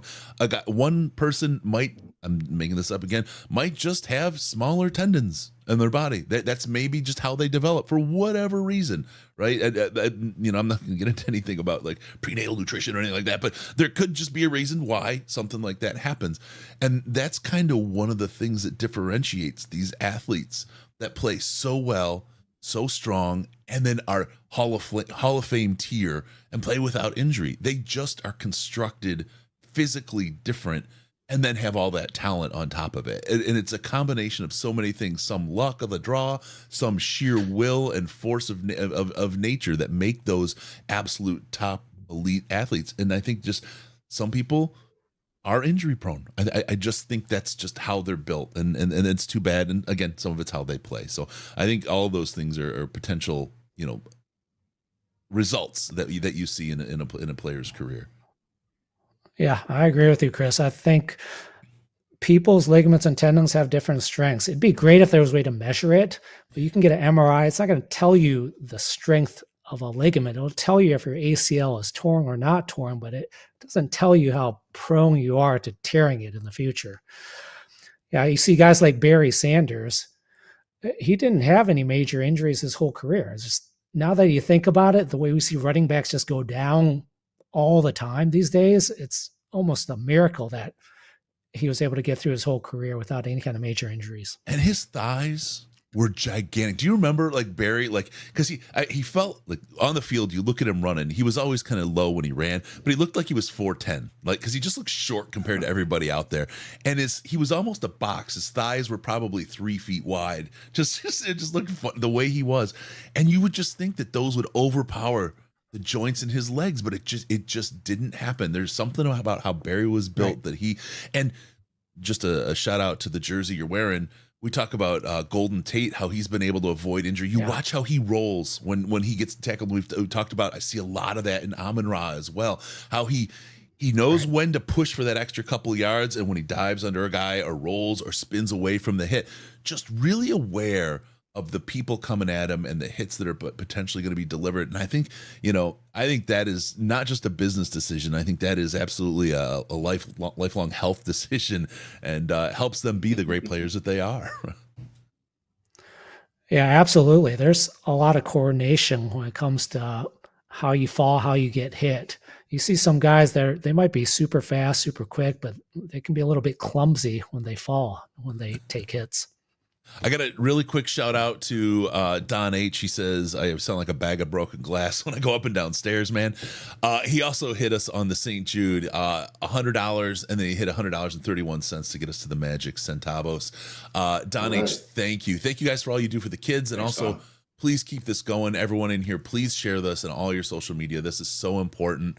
Big Dom, thank you, brother, $100. And Matthew Ratliff with $50. Dr. Jimmy Liao is a fantastic follow on Twitter. Lions on the rise, baby. And definitely follow Dr. Jimmy Liao on Twitter. It's great stuff. And I mean, we look at things all day as just Lions fans, and sometimes you read and you're like, wow, that's really great, and you move on, and it's like we forget to mention. I'm so glad that Jeff brought you up on the show last time and we were able to connect. This is really fantastic, and having this kind of insight and being able to test some of these mental models that roll around in this goofy head of mine is super helpful. So really appreciate it. Yeah, it's fun that you're very well with our ignorance. We appreciate that. No, it's great talking to other Lions fans. I mean, growing up in Michigan, you'd think you'd be surrounded by Lions fans growing up, but shockingly, it was few and far between. Most of the kids around me growing up in grade school, high school, even in medical school, they're fans of other teams. It's Steeler fans, Cowboy fans. So being able to have a forum like what you guys do with your podcast and your website, it's just great to be able to interact with other Lions fans. Absolutely. Well, Doc, let's talk. Let's do some more. This is great. I appreciate your insights, and there's you bring a lot. You know what I mean? And I think it's something that could definitely, add to the overall offering. Have a platform, and I think that's something that you deserve because you've got a lot of great insights. You're a super smart guy, and people are hungry for this kind of information. A lot of people make shit up in their heads, right? And to have somebody with kind of the bona fides to be able to kind of talk through it with and help dumb guys either feel smart or readjust their thinking is a really big benefit. Well, I appreciate it. And just as a caveat, these are just my opinions, just based on video and just guessing. I have no inside information. So I'm in the same position as everybody else, you guys included. So if anybody has opinions or insights or wants to give their analysis, I am more than welcome to any of that. That's awesome. Cool. That's good. Can I ask one quick question before you go? Halapoulivaati Vaitai went from missing a year with the back, then had the knee rolled up on, and now he's resting again with the back. How bad is that? Long term, this is not good. This is a guy who's been chronically injured the past 3 years. In 2020, he was injured in the entire year with a left foot issue. He played, but he was hobbled the whole year. As you said, he missed the entire last year with what I believe was a nerve impingement injury. Had surgery on that. This year went down with a knee injury, which I'm suspecting is a PCL sprain, the way he landed on his knee. Then he comes back, and now he's got this mysterious back issue, and he's been in and out of the lineup. So short term, hopefully they can get him back to being a contributor this year. But this is not really a guy you'd really want to look too hard into signing beyond this year or being able to count on beyond this year. Yeah, that's kind of the sense I've got. Let me ask you something about another guy with a back who feels like a really feel-good kind of story, and we hope it stays this way. But Levi Onwuzurike. Levi? Yeah. Talk through kind of some of the detail of what he's had. Yeah. And the thing that we all, there's so few players that have ever come back from that in the NFL. And a guy that big with back problems to be able to come back and even play as well as he has thus far is stunning to me. Absolutely stunning. Can you talk us through that? And then what do you think? And again, all opinions. You're not giving it. You're not giving any diagnoses, no medical advice, anything like that. But if you were to try to think about, a hypothetical prognosis, what would you think about for him based on what you've seen so far? Yeah, he had a lumbar fusion surgery. We didn't find this out till just this year when he wrote his own article describing his whole journey. So he was mysteriously hurt for like a year or two, and it was highly questionable whether he was even going to return. Lumbar fusion is not something that NFL players typically come back from because it really restricts their range of motion and their ability to bend their back. And with a defensive lineman who's constantly doing this kind of thing, it was a surprise he was able to come back, and it looks like he's playing fairly solidly. He hasn't made any splash plays yet, but he's made it through this whole season so far. I don't think he's gotten hurt yet or been inactive. Is that, as far as I know, he's been there. Jeff? Yeah. It would be nice to see more from him, but the fact that he's made it this far, it's amazing to me because Chris and I both had written him off completely. Like there's no way he's going to come back, and it's very impressive, and it speaks very well of his character that he has tried to come back when it would have been very easy for him to take the medical retirement. Right. Yeah. I'd like to think about this from like a rehab perspective, because so he's played this year. He hasn't failed, hasn't had an injury, hasn't re-injured it. It seems to be working for him. So now it's like, okay, he hasn't made the splash plays. But he's been out for a long time. He hasn't played football effectively for 3 years almost. Is this a case of it's taking time for him to truly just get back into football shape? Or do we think this is an injury limitation that might be stopping him from being the Levi that we thought he could be? I think there's definitely a limitation. I think there's going to be a chronic limitation. I mean, the back is no trifling matter, and he had a serious surgery of his back that is restricting some range of motion there. So there is some limitation there that's going to be chronic. Is that going to affect his long-term potential? Is that going to affect whether we want to keep him long-term? That's harder to say. But I think his ceiling has dropped because of that injury, though. Fair enough. Boy, oh boy, Dr. Liao, this has been great. The insights have been fantastic. Again, let's connect. Let's talk about some more stuff, because this is absolutely fascinating. I think there's a lot we could do, but definitely reach out, Dr. Jimmy Liao, on the Twitter machine or X machine or whatever it is now. It's turned into a little bit of a triple X machine. You just got to do your filters right, but there's a lot more than there used to be. Nothing wrong with that. There's my guy. This is why he fits into the podcast. This is great. Yeah, I like you guys, man. I like your sense of humor. I'm good with it. Oh man, that's awesome.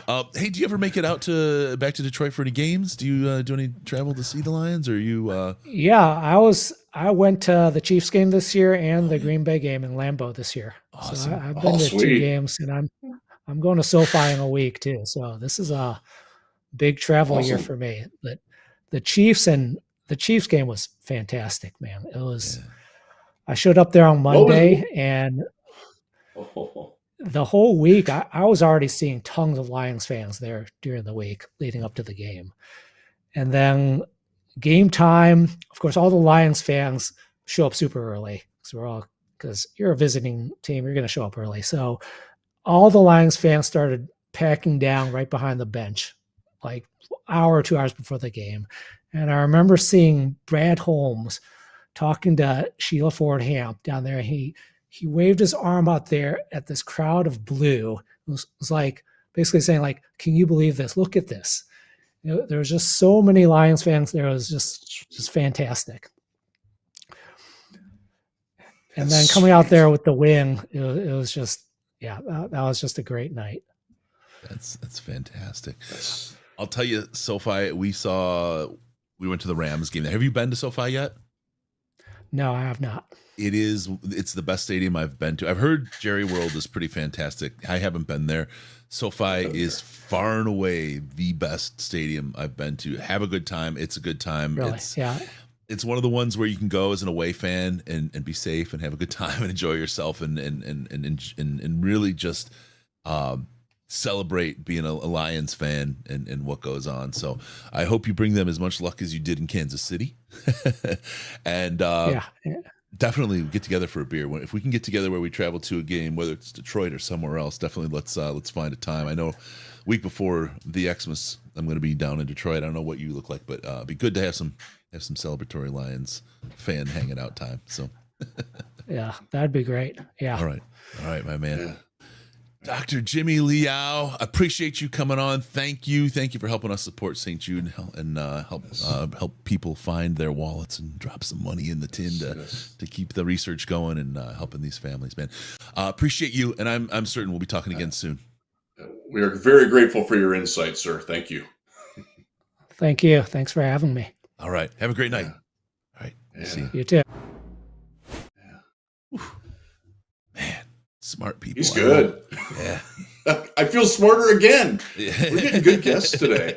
I like it when people explain things so that I'm ignorant of and I can understand it. Like that's good. Clear, that's man. Good. Clear. It's good. Good stuff.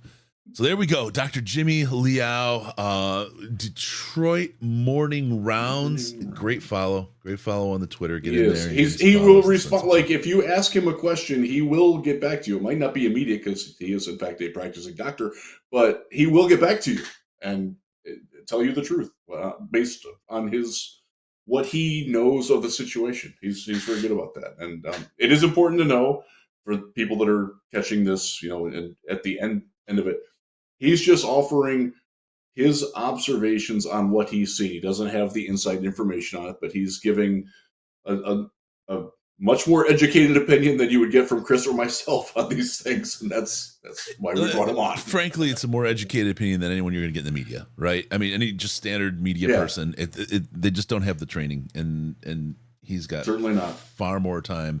My medical training comes from all the injuries that I've suffered in life. I am injury prone.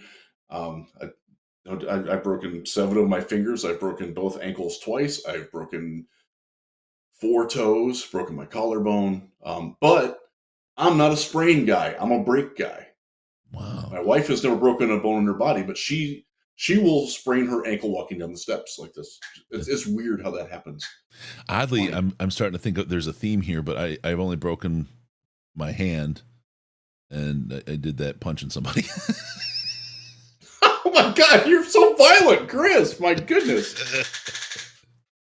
You got a dark side, my friend. It was the 80s, man. Youth was different. It was different back then. I really appreciate like my son's generation and how much better they handle things than we did. I have a lot of respect for the Gen Z kids. The flat brim really ruined millennials for me. Otherwise, they're pretty good folks. But the Gen Z kids have found a pretty good way to deal with them. There's no such thing as a good flat brim. We had that conversation a couple years ago, and I got so much hate from folks because of the flat brim. But now that it's kind of rolling away, and we're getting back to the real heads have curves, we're good. Brian Burkhuizer from I Prevail, who's he's traveling tonight from Japan to Thailand, I believe. They really love when you do your video calls on the plane. He should really call it. He got to play with Baby Metal the other night, which is fascinating to me because they're just not my thing. Yeah. But I'd go see it anyways. Yeah. But he was a flat brim guy and he didn't appreciate us talking about it. I know. he'll look. Everyone grows out of it soon enough. He'll evolve into the real hats. Have curves. I do have one flat brim hat. It's an Avatar band hat. I have a flat brim, but I've rolled the hell out of it. Jeff and Chris are Fredo from The Godfather today. I'm smart. I can do things. Oh man, I tell you, there is one thing I can do, and that's go to the bathroom. Riz, do you mind if I bounce really quick on a BRB and leave you the mic to run for? Right I'll do a quick one this time. I promise. Let me pull up the chat so I can see things. What's going on? All right. That's great. Let's just scroll back a little bit here because I haven't been up on it. Yeah. Thank you. He's wiry. That's good, Brandon. It's funny that you get that. I was called that once upon a time. I'm certainly not wiry anymore. Barry never got hurt because nobody could hit him. Big West, you're not wrong. But I thought the doctor did a good job of explaining actually, like, you do learn how to fall differently. And I will draw upon my volleyball experience. We actually like had a guy and this is going way back, like, because you're vulnerable to landing weird, learn how to fall, like, so you're not like landing on your hands, learn to land on your hip, on your shoulder, on your chest, on your like big body parts, on your butt, instead of trying to stop the fall. And that's one of the things of injury prevention. And now I know people who are college volleyball coaches to this day who still preach that. And there are ways to protect yourself, and some players do that better than others. I think you've seen Tua Tagovailoa learn this year how to do that a little bit better. Golden Tate was a great example. Maybe it's a 48-yard gain instead of a 50-yard gain because he doesn't want to get awkwardly hit at the end. And I kind of support that. I loved having Dr. Leal on, and I hopefully he will come back and join us again. Hopefully we didn't embarrass ourselves too much, but he's great Twitter follow, and I'm always quick to respond and everything. So that was good. Sean, no flat brims ever. Yeah. So Chris and I'm Gen X. I think Chris falls into that line too. That's just not a look for us. not our generation. Yeah. Good. It's nice to see a lot of you following him. That's good. Don H asked, I'm going to SoFi too. How many of y'all are going? This is a thing where if you are in our Patreon Slack, we had a channel set up for the group that all traveled to Tampa together. That is certainly something that if one of you who is going that's in the Patreon Slack, which is the best $5 a month you can spend, if you want to organize that, go for it. I'm not going to that game. I don't believe Chris is going to that game. I tend to not travel much these days. So, but if I know a lot of fans that are planning on going. I actually know the person who lives 4 houses down is going. And he's excited taking his son to the first Lions game.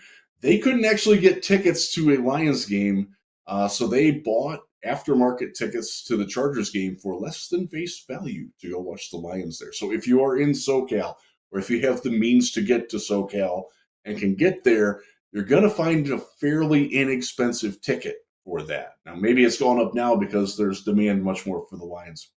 I don't know. It's cool. It's interesting. So I wanted to ask Dr. Lau about this. I'll ask him on Twitter or something. But he brought up cupping, and cupping to me, that's you see the people with like the weird like marks. It looks like it's basically like a giant hickey. And this is another thing that in the volleyball and beach volleyball community was huge like a decade ago, and it's kind of started to go away. And I was wondering if there was any actual evidence that it works or not, because I kind of don't think it does. I didn't like getting hickeys like when they were given the fun way. I don't want like a rubber cup giving it to me. Yeah. Steve Shattuck, Charles Rogers couldn't fall. Yes, that's 100% true. And God, there's a lot of sadness with the Charles Rogers story. But I do think that we overlook he was really, really good for like the 2 games before he got seriously hurt. Like, oh man, there was something there. That was 20 years ago. I had a conversation with my friend Jeff the other day. Like, it's been 20 years since we drafted Joey Harrington. Think about that for a minute. Like, in the whole spirit of let's see how far we've come. Think about, like, my God, That's crazy. Yeah, nice to see here. Fans in the Phoenix area, Plan B looking up. Is that a potato? Nice. The people in the Slack know what the potato's about. It's one of the best stories. But yeah, I actually think I will say this. I have not been to Reddit in quite some time. I believe that they coordinating parties and like local bar takeovers. There, I know that there's a Lions bar on the west side of Cleveland, and I want to say that they've been promoted on that. So it's always worth checking that sort of thing out. Yeah. Every time I see Steve Mariucci, I shake my head to this day. I do too, because he was a good coach and he's a good man and a smart guy. And damn, it did not work. It's that's rough. Scroll through here. Chris, my kids are Zealand East. We lost to Zealand West last week. Zealand West is playing now, and I hope they win. I hope they beat Coopersville. One of those weird things where there's rivalries that, even though they go to school. Anyway, I want to thank some of you guys asking good questions to the doc, like about that, and I'm glad that we brought up Levi Anzalone and James Houston. And again, if you missed the first part of that interview, we're going to pull this out, put it up as a standalone, so you can just watch what we talked about with Dr. Liao. But he was much less optimistic about a return, certainly before December, for James Houston. And so we'll blend discussions here. The trade deadline discussion. A lot of people thought that maybe one of the reasons why the Lions weren't making a move for a pass rusher, Montez Sweat or Chase or whoever, was because because Houston would be coming back. That's not what happened. Or at least doesn't appear to be. It was much more of the fit thing. So, and now I'm freezing. That's great. Hopefully, sorry for that. We're at that time of night. We are at that time of night, folks. I will. Yeah. Yeah. Yeah. I think if you study the human wreckage that falls out of the NFL from the backs of the roster, yeah. There's a lot of that, man. Hopefully you're getting through this, but one of the things that I say.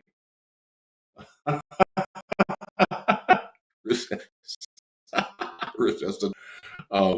Yeah. Chris is coming back. I'm just going to type it. The injury. My T doesn't work. The injury.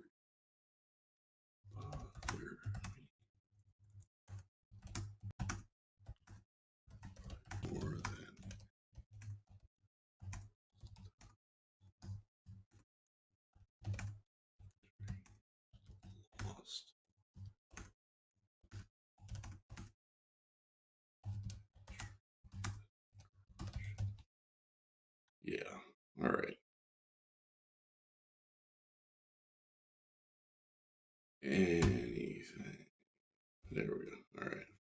I'm soldiering on here. It looks like I might be being. I don't know. We'll see.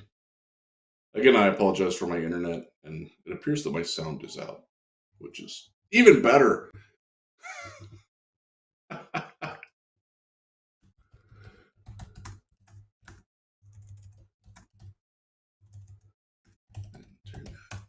Yeah.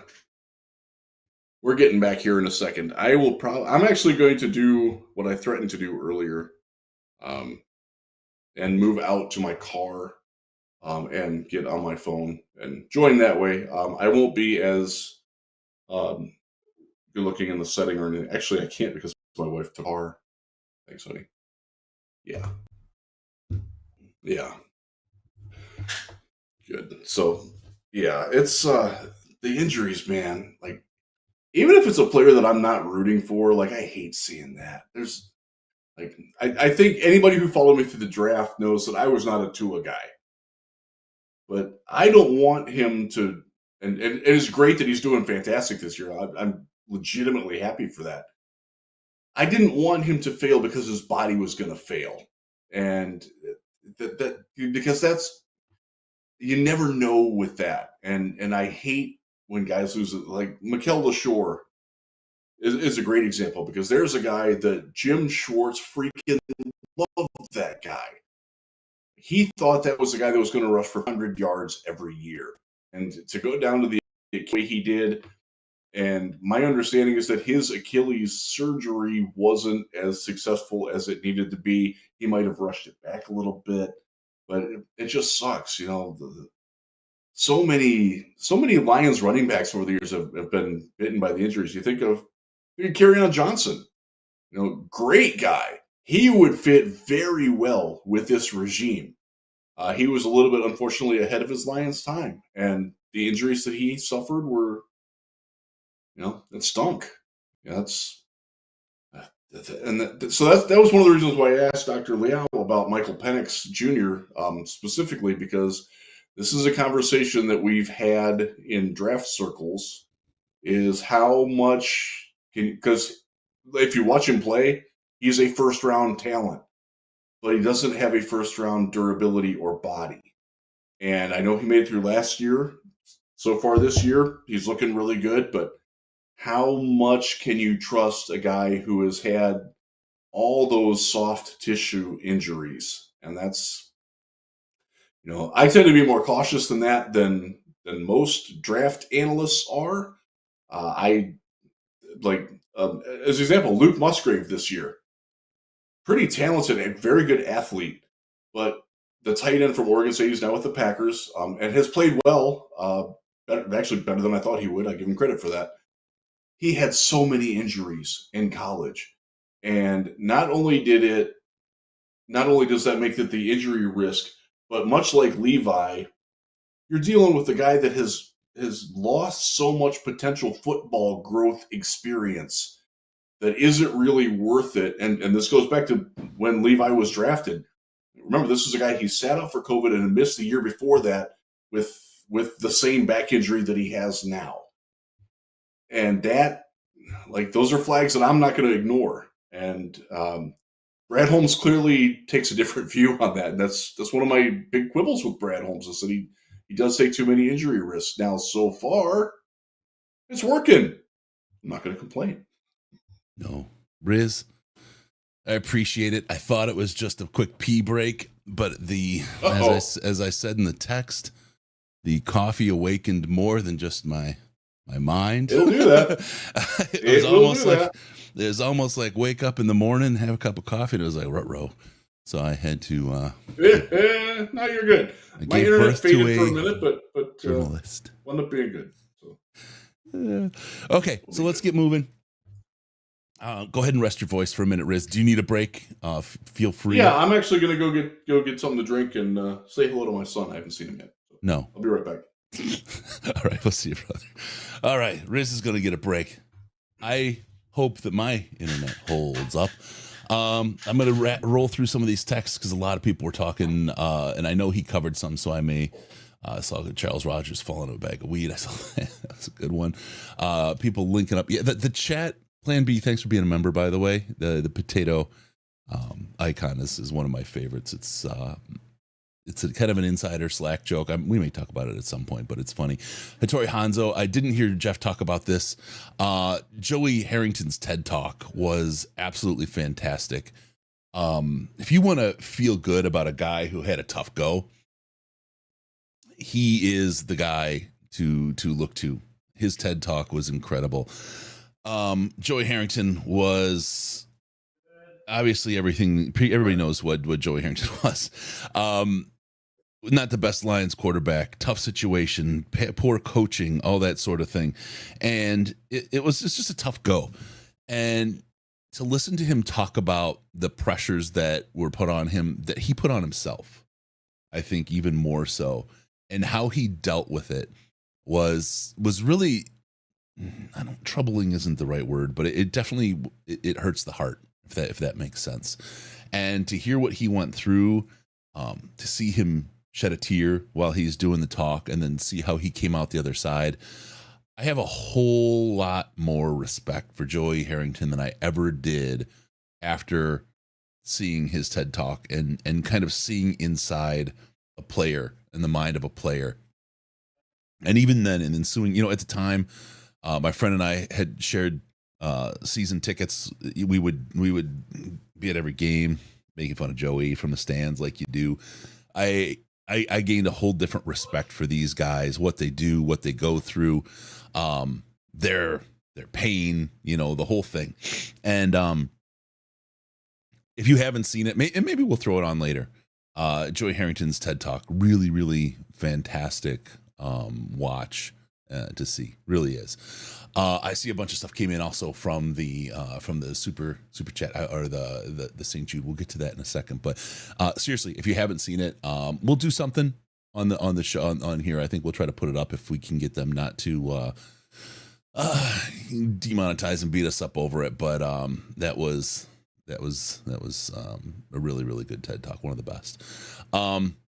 Man, Pettigrew, Ebron, Rogers, Mike Williams. That's the one. I remember picking Mike Williams, being at Ford Field for that draft when we were the season ticket holders, and you used to go to Ford Field for the draft, and it's horrific to see to see that day. We wanted to be happy, but we just knew, and he just never was. It was tough stuff. So tough days of drafting there. Tough days. Let's see. Human records that falls out of the NFL from the backs of the rosters. Yeah. Imagine how good you are at something to get to the very, very, very top, where there's only 32 teams, and what it's like to be the worst, where the pressure's the greatest, the spotlight's the brightest. Imagine like head coaches go in, do everything you do, spend your whole life, your whole career, only to be drummed out of town. And hate him as much as you want, Matt Patricia, right? To get drummed out of town. The guy his reputation is ruined forever. Like he probably couldn't step foot in the city without armed guards. I'm overstating, right? But man, that guy, it's tough. It's tough. This is why when we talk about Ben Johnson and the idea, does he want to be a head coach? Does he really? Because there's a lot to carry if it doesn't work. And it's a very, very tough go. Joe Williams, thank you very much. So there's something to be said about that. There's a lot to it. And then you add kids to the mix, young kids, it really becomes a lot tougher. Good bar, Lions Friendly Bar in the LA area. Good luck. I lived there for a long time, and I just settled in watching the games from home, and then started a podcast, and that's where we kind of went to. What position group would you prioritize in next year's draft? I'm going to assume he answered that. If he didn't, we can grab it again as we go forward. Kevin Smith never got back in the field in 2012 after his incredible 2011 resurgence due to the effort to use LaShore, even with his own injury issues and high ankles and everything else. Yeah, that was just tough. Jim Schwartz is always a DC, never a head coach candidate. I'd love to see him get another chance. I really would. I like Jim Schwartz, and I think he's probably grown and learned a lot, could really put something together. I kind of think he has something. Injury gambles, Riz, that's Malcolm. Love me some Malcolm. We got to have steaks together. Navy Strength Coffee will clear you out. Hey, Sailor. That's where we were. Hey, Chris, welcome to being 70. Oh, man, you guys are great. I disagree with Riz about Levi. I think Brad Holmes applies a Moneyball mentality to injury risk. Even drafted players only last on average of 3 or 4 years. So keep trying to use Levi. I think he will. I think I will. I think he will work with him and see what he can get out of them. Auction site for tickets and signed items. There isn't an auction site this time. I'm on till 9 a.m. Scott tomorrow. We're 11 hours and 20 minutes in so far, so I've got another 12 and a half hours, 12 hours 40 minutes before we're done, so I should be clear for the rest of the way on this one. Auction site, no, there's not an auction site. We're going to do auctions throughout the time here. As As a matter of fact, let's do this right now. We'll take this through 11 o'clock. Okay. This is the Hank's Tanks shirt. You see Hank Freely up here. Is it this side? Yeah, this side right here.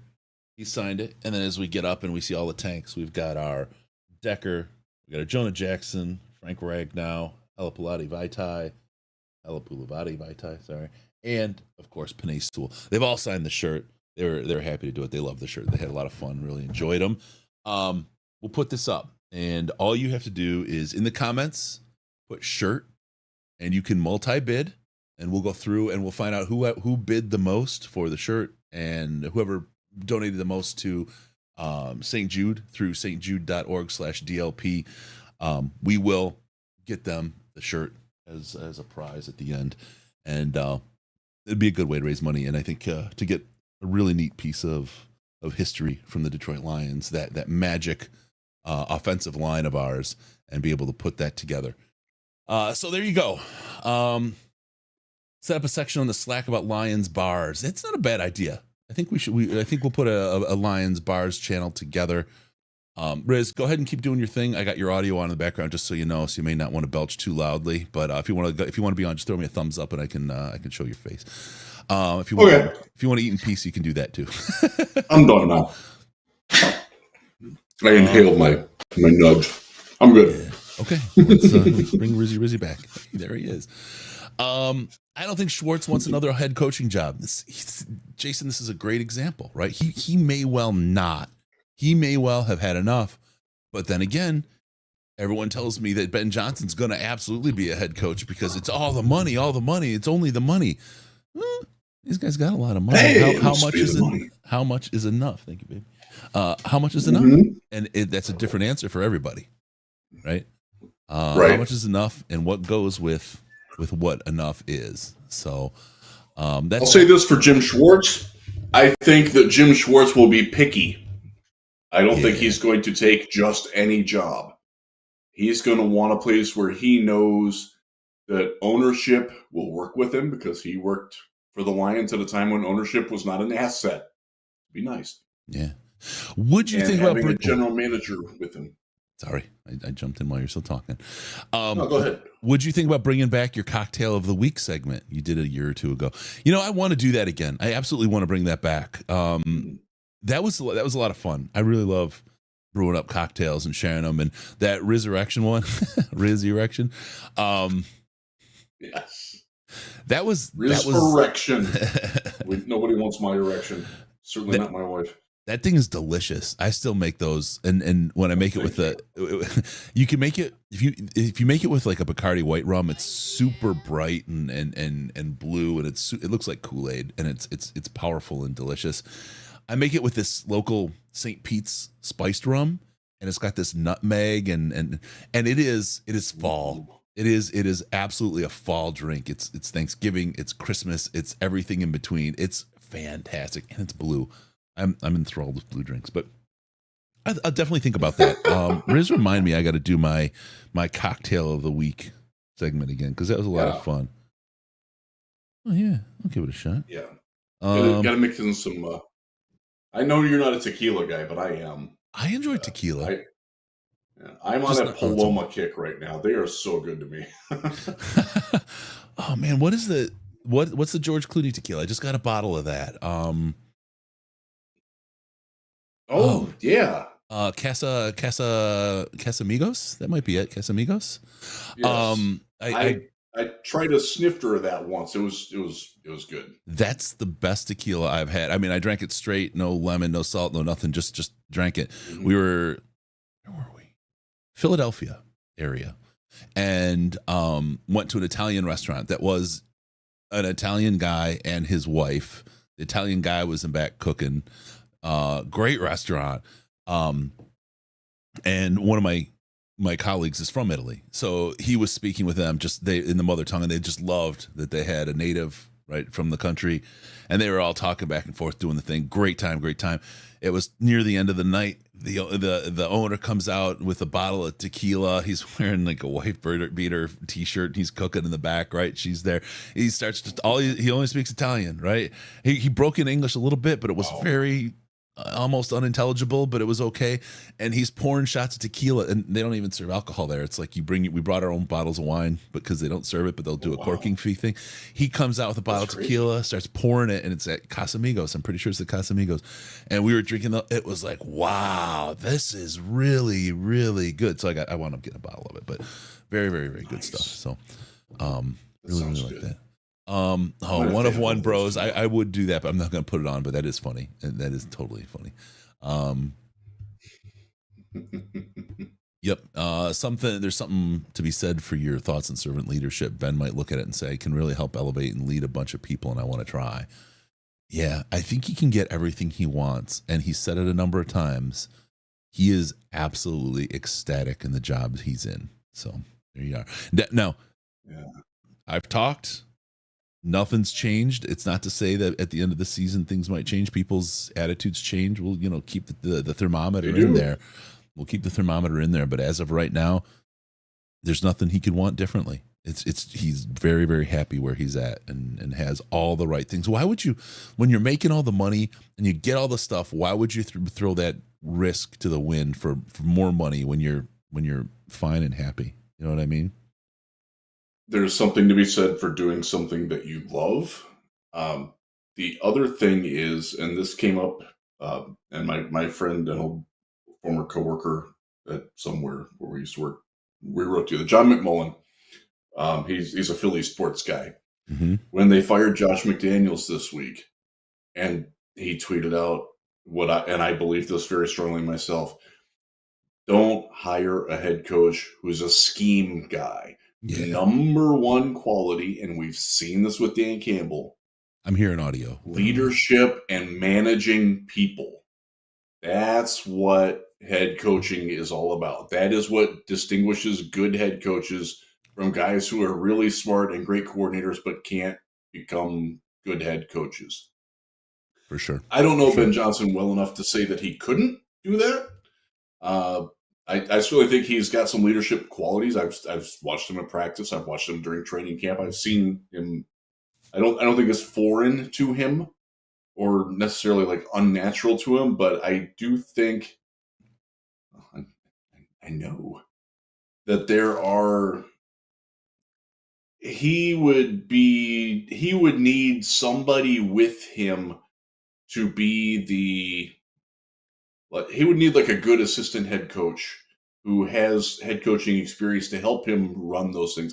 Personally, I think that's the way to go with any coach that you bring in who hasn't done it before. And like he's never been a head coach at the high school or college level. And this is one of the things that's consistent in the failed regimes that I've covered across different teams is that the coaches that have failed by and large have been people who are specialists on one side of the ball or the other. So we had John Ledyard on earlier. He was talking about Mike Tomlin. Mm-hmm. Tomlin was a defensive guy, but he wasn't like completely pigeonholed at that. And he was a wide receiver in college, so he had some offensive background. Like he had enough that he could, and he's got leadership skills and organizational skills and motivational skills that aren't there with guru type guys. Josh McDaniels being one of them, Matt Patricia being another one of them. There's a long list of guys who just because they've been so focused on getting where they are on the side of the ball that they're on, like they don't have the other parts of that coaching repertoire and needs developed enough. That's actually one of the reasons why I'm not against retreads, because I think they do learn that. Like Jim Schwartz, defensive specialist, didn't have a lot of use for the offense when he was in Detroit. I think he has come to appreciate that he needed to broaden his, if he ever gets a head coaching job again, if he ever wants a head coaching job again, that he would have to be more involved in managing the offense. Not necessarily like designing the scheme or anything like that, but just like, okay, like I got to pay more attention to what my offensive guys are doing because it's not always working in concert with my defense. I think there's value in that. That's why I'm not someone who bristles at like, oh, that guy coached and he failed, he sucked. Like, oh, maybe that was a situation, Mm-hmm. I'm not going to give Matt Patricia that excuse, but like I think Rod Marinelli in a different world could have been a better one because he did have some appreciable leadership skills, but he just was dealt a really bad hand and then he didn't play it very well. And because of that, he's never going to get another chance. And that's fine. He went back to being a defensive line coach and being a great one. Chris, you saw him. We saw him at the Senior Bowl. I believe it was the first year he came down there. Oh, man. Like watching him coach the defensive line, like that was a duck in water, man. Like he was in his element. He was and doing it, and people like it was fun to watch him coach. Like okay, you see why there was appeal, why this guy got higher jobs, and the fact that he failed so spectacularly in Detroit, some of that's certainly on him, but I think he would learn from that. And that's, I think that Ben is smart enough to see ahead of that. Like I don't know that he won't take a job this offseason. Maybe his situation will change. Maybe he realizes that, for whatever reason, it's time for him to go. And we won't know why. We won't know.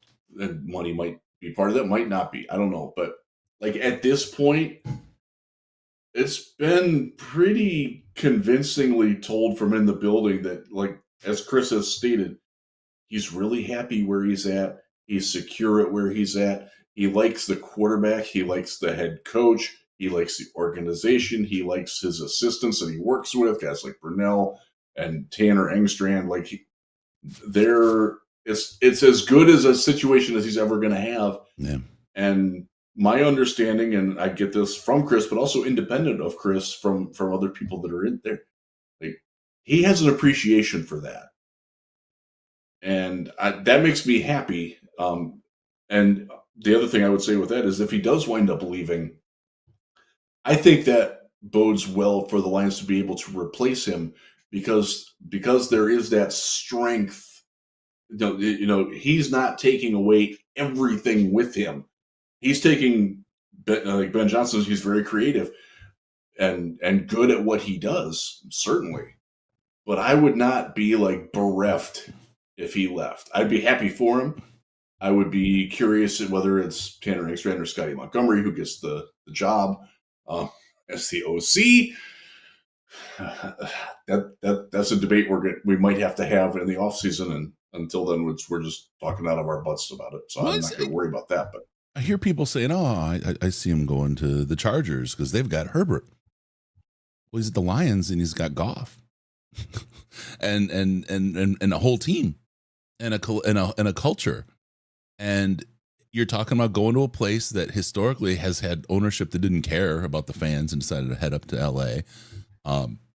Who knows what world you're going to be in? A lot of people look like and say, "Yeah, San Diego's the place. Yeah, it's a good place for him to show. A good place for him to land would be Kansas City or Philadelphia. That's the good place he's going to land. But guess what? He's not going to. He'll right. It's just like GMs and hiring a grand GM. When do you get the GM that won the Super Bowl last year? Never. You always got to find your GM somewhere. He's not going to, that perfect spot isn't going to be open. And I don't think it's the Chargers. I honestly don't.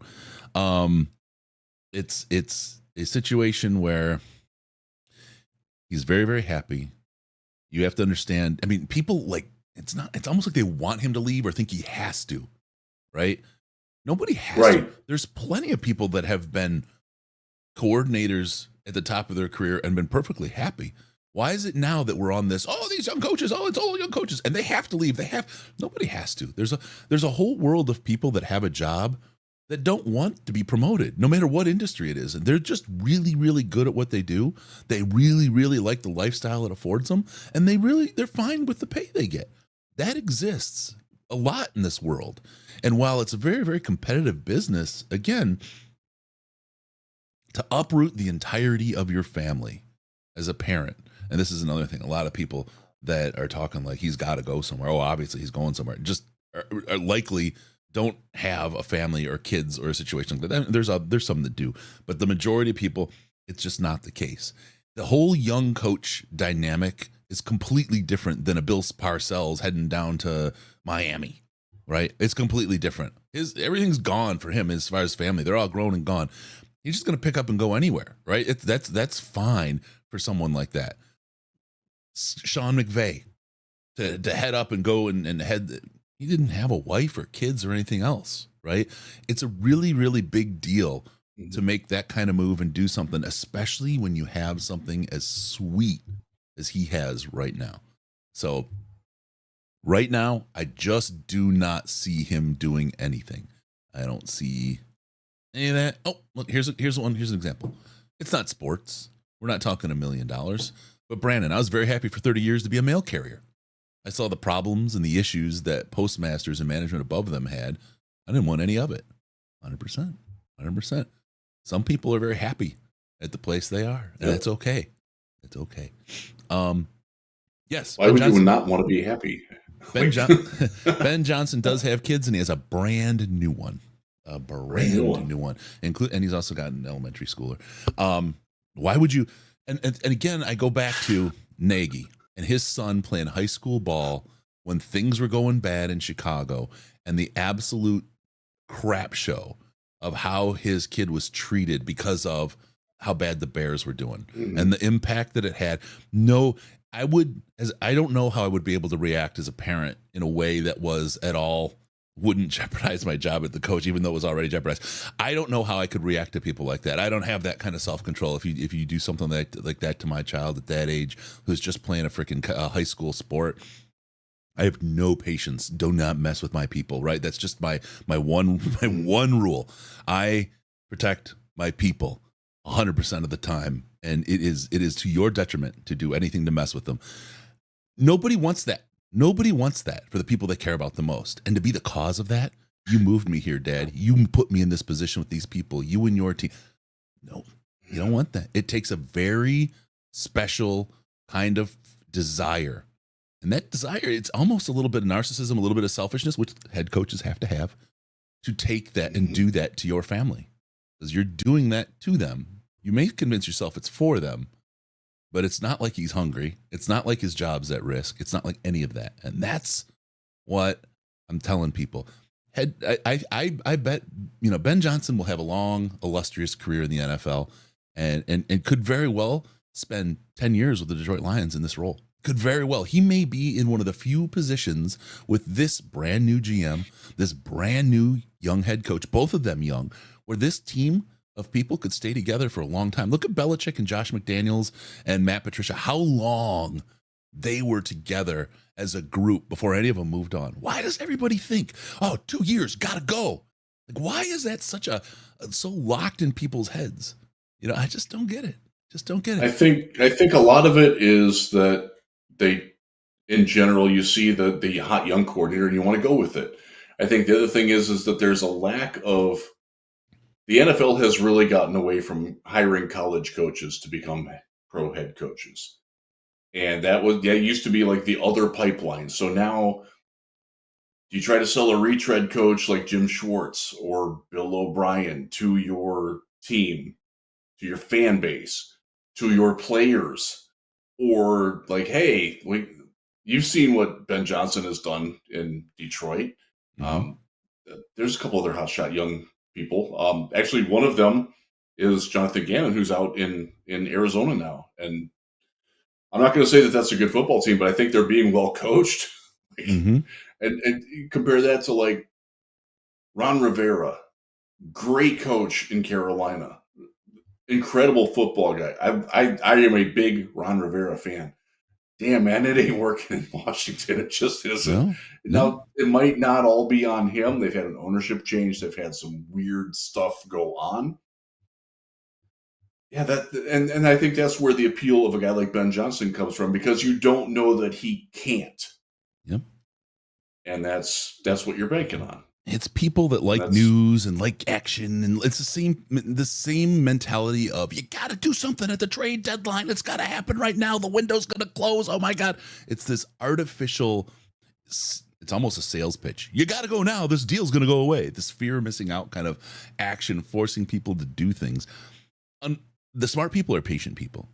The smart people strike and buy when they get the best deal. And they don't just strike and buy because it's available. And I think there's the impetuousness of youth. There's a little bit of wisdom that comes with age.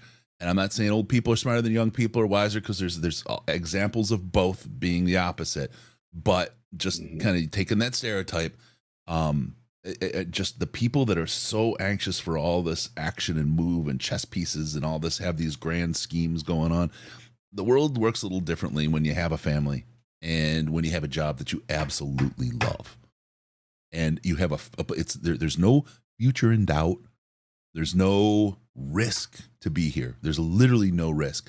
Whenever has a person been in a position like Ben Johnson, again, young GM, nailing it, young coach, nailing it, young quarterback, getting it. It's all these things. When do you ever get that situation in the NFL? It doesn't exist. Doesn't happen often. Why would you leave that when you could leave it in 5 years or 8 years or 10 years on your choice? Like Josh McDaniels, how long was he there before he finally went out and tested the waters and failed and came back, right? It was a long time. While. Yeah. Yeah, he was. Yeah. People, they don't. How old has Ben? Ben's like 35, 36, right? Yeah. Somewhere in that range? Yeah. Yeah. There's a lot to that, man. Yeah. I think the other impetus with that is that what if your team, like, let's say, what if Goff falls off? What if, for whatever reason, and I don't expect any of this to happen, I got to preface everything with that. What if this just doesn't keep working in Detroit? Not that it's worked yet enough, but it sure looks like it's going to. Would you lose luster because of that? Would you be seen as like, oh, he's got to have the conditions just right to make himself successful, and then when he gets blown out as a coordinator, he might get one other shot, but he's never getting another shot at a head coach? And like, I'll say this: I don't care if he doesn't want to be a head coach now. Like, you got to think about that. If you're like, get a shot. Maybe when he's 40, maybe I do want to be a head coach. That maybe I'm a much different person now than I was when I was 35. Much different person now than I was when I was 45. And I have different goals and wants, and that door could be closed. I'm sort of playing a devil's advocate here. That door could be closed to you if you don't take it now, because of situations that are out of your control, and that can be scary. And that is why some guys take really shitty jobs, like Steve Wilkes going to Arizona for a year, knowing that it was going to be a really bad situation. And now he's never getting another. I almost said it. I am better than Chris Myers. I will not say that he deserves another head job. He deserves a head coaching job. He's never going to get one, though. Yeah. All right. Chris, when do we get another Chris Misery milestone? Let's just go 77.50. Let's do that. Another $440, 441. That'll do it. In the meantime, while we do that, I want to really quick hit stjude.org/DLP. Please donate. That'll get us to that misery milestone. I'll eat that bean and you'll get it. We got 10,000 is the banana number. And we're working toward getting that Goff father tattoo from our good friend in Mitch in Australia. So we're working on that. We'll get to that. We're going to play something here really quick, but I want to get through first. Floundericious, you're the man. Thank you again, my friend. $55. Great visit from Dr. Liao. And he was so great on the Twitter. Yes. He's thanks for having me on. Great to talk with other Lions fans. Keep up the good work. Chris, get out of the chair once in a while so you don't get a DVD. Doctor's orders. That's great. Yeah, he's awesome. Joe B., 100 bones. Thank you, my man. Thank you very, very much. Joe Williams, $9. That's right in the J-Mo Williams area. Good one. Thank you for that very much. Nice. Jesse Killian, 50 more. And Don H, one more time, another hundo, another C note. Takes us up to 7309. 69. That's where we're at. Really quick, we're gonna do a quick replay of a video. It's an important one, and it really kind of outlines why we do this. And then after this, we'll talk a little bit. And then we have Tony Ortiz at 10 after 9. This is just, for me, it was touching. It was family. It's from last year's show, but it was a really, really fantastic interview. And I think it just kind of highlights exactly why we're here, what we're shooting for, who we're trying to help, and what it means as a parent. And you'll see this parent here, but think about the Ben Johnson thing. Think about what a parent goes through in all of these different situations, right? Moving to a new place and having your kids bullied, that's not cancer, but you protect your family, you protect your kids, you do those things. And I want people really to know that, and just kind of think of that lesson as we go through and you watch this video. This is pretty moving. It's a big deal. And while we do this, Pat D, thank you so much. Appreciate you. Pat D, maybe we can start now. He's going to match up to $250 in donations right now. Thank you, Pat. So there you go, Jim. Thank you for the $50, folks. I want you to see this. This is really, really important. Spend some time with us. Play this, and if you come out of the other side with a dry eye, I don't know how you did it, because you'll see we weren't able to do it. This is very important stuff. Last year, our patient story, and one of the reasons that drives us to do this every year, trying to get money to St. Jude. In the meantime, remember stjude.org/DLP. We've got Pat D here matching your dollars. Let's get those dollars out there and double your money. Here we go. All right, so we're joined now. Sometimes, we talk about this, and some things hit closer to home sometimes. And this is Mandy, my cousin, member of the family, and I brought her in. I put for your tag, Mandy, advocate for cancer research, and because I think it's probably where we're at right now, but. Let's kind of stop and just pause and say, okay, so Mandy's here. Why? Like, let's talk about your story and what happened and what went on. I know it's not easy, and it's not going to be easy for me either. So I will let you do the talking here. Well, great. Thanks. So my son, Kingston, was diagnosed with a type of brain cancer called medulloblastoma when he was 5.5 in July of 2020. So it initially started out with him telling us that he had headaches, and we would just give him Tylenol, didn't really think much of it. After a couple weeks, we took him to the pediatrician. They told us that since it was the summertime, he was outside all day playing, to give him some Gatorade. He was probably dehydrated. So we did that for a couple days. That was like a Wednesday or a Thursday. Over the weekend, he still kept complaining. So the next Monday, I called the pediatrician and told them that it wasn't getting better. He was still complaining. So they got us in the next day, squeezed us in for a MRI. And we went to the MRI. They told us it took forever. And we were at one of Cincinnati Children's satellite hospitals when they did the MRI. After they told us that they found something, they took us to the ER there, where we waited for an ambulance to transport us downtown to the base hospital, where we would meet with the neurosurgeons and everybody. By the time we made it down to base, and got situated in the PICU. He had to be in the PICU initially because the headaches were being caused by hydrocephalus, because where his tumor was in the base of his brain, it wouldn't allow his brain fluid to filter through his nervous system. So he had to be on hydrocephalus watch overnight, where they would basically come in and check him every hour. So he spent the night in the PICU.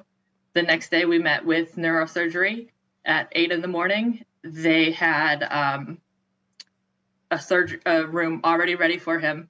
They took him right away that morning, did surgery. It was, I want to say 8 hours long with surgery.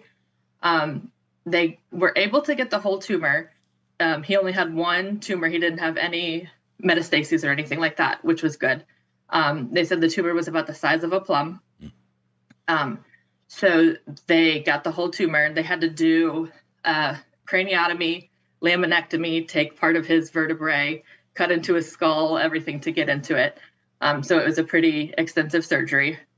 And then after his surgery, he had a drain to help drain because of the hydrocephalus.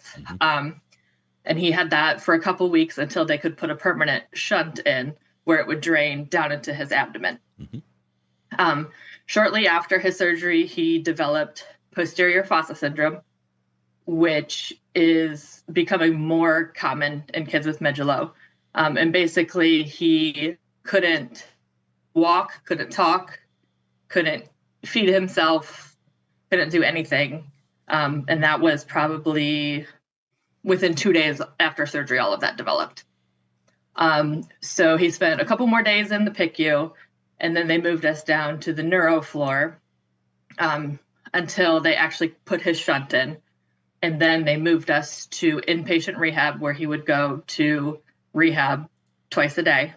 And he was, and basically once we moved to the neuro floor, they started with rehab. So he was in rehab pretty much immediately.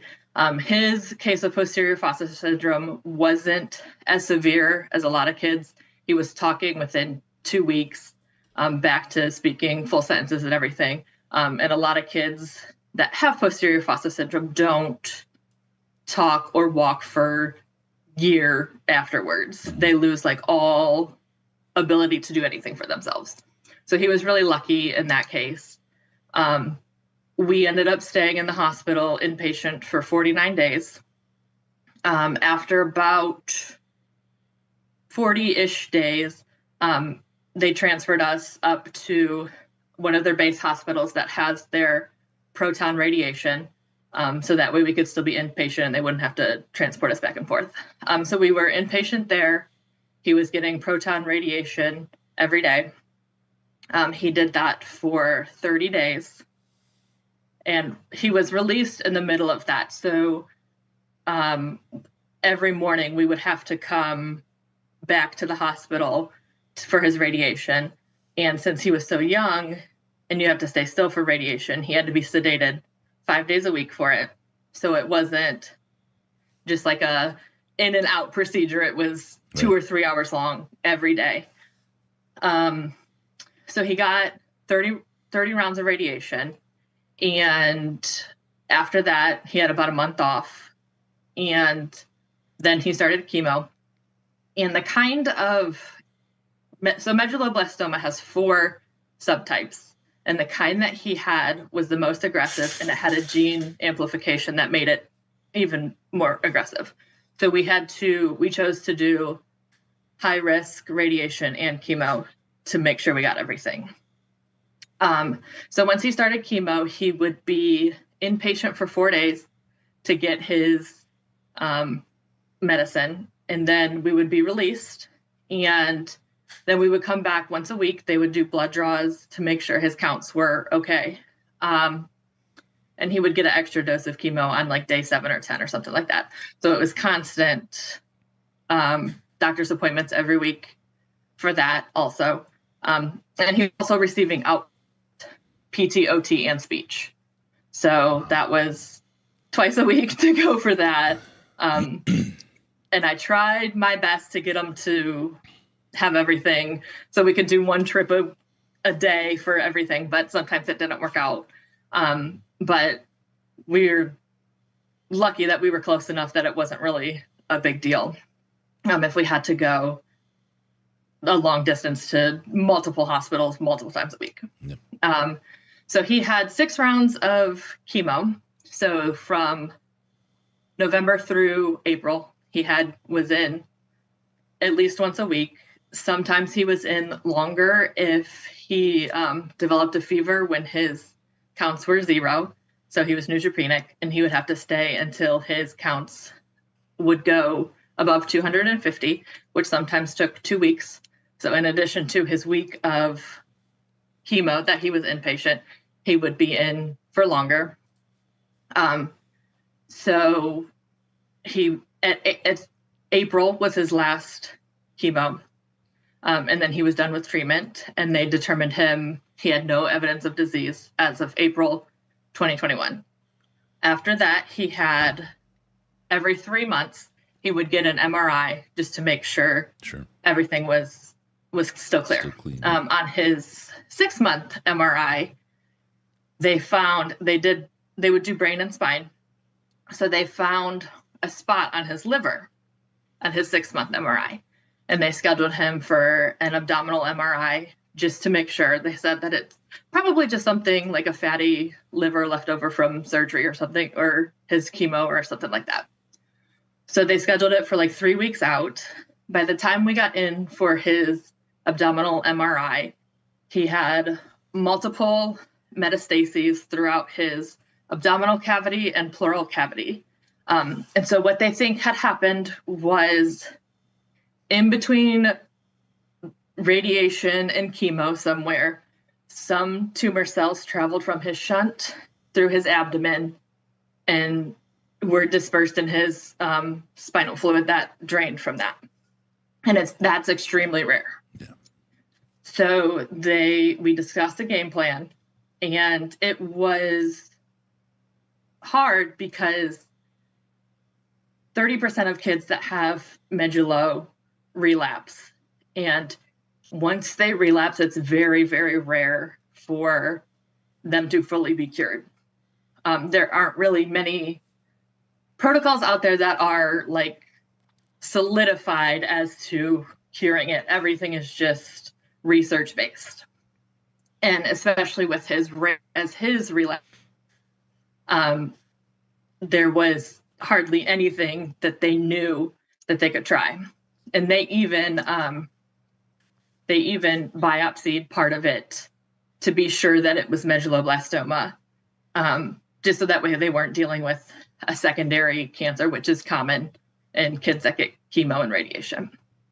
So once we decided on a protocol to try, they basically told us that it was not going to cure him. It was just going to buy us time. So we decided on a protocol, and it was an oral chemo protocol that we could do at home. He took pills every day. And we really didn't have to go back to the hospital for much. It was just blood work once every 2 weeks. And then they gave him an infusion that was like 2 hours long. So it wasn't, and that was one of the things that we were very adamant about, was that we didn't want him to spend lots of time in the hospital. Yeah. So around, I want to say February or March, we had another scan, and they determined that it was still progressing. So we got him off of that protocol, and we had already lessened some of the medicine a little bit at that time, just because his counts weren't recovering.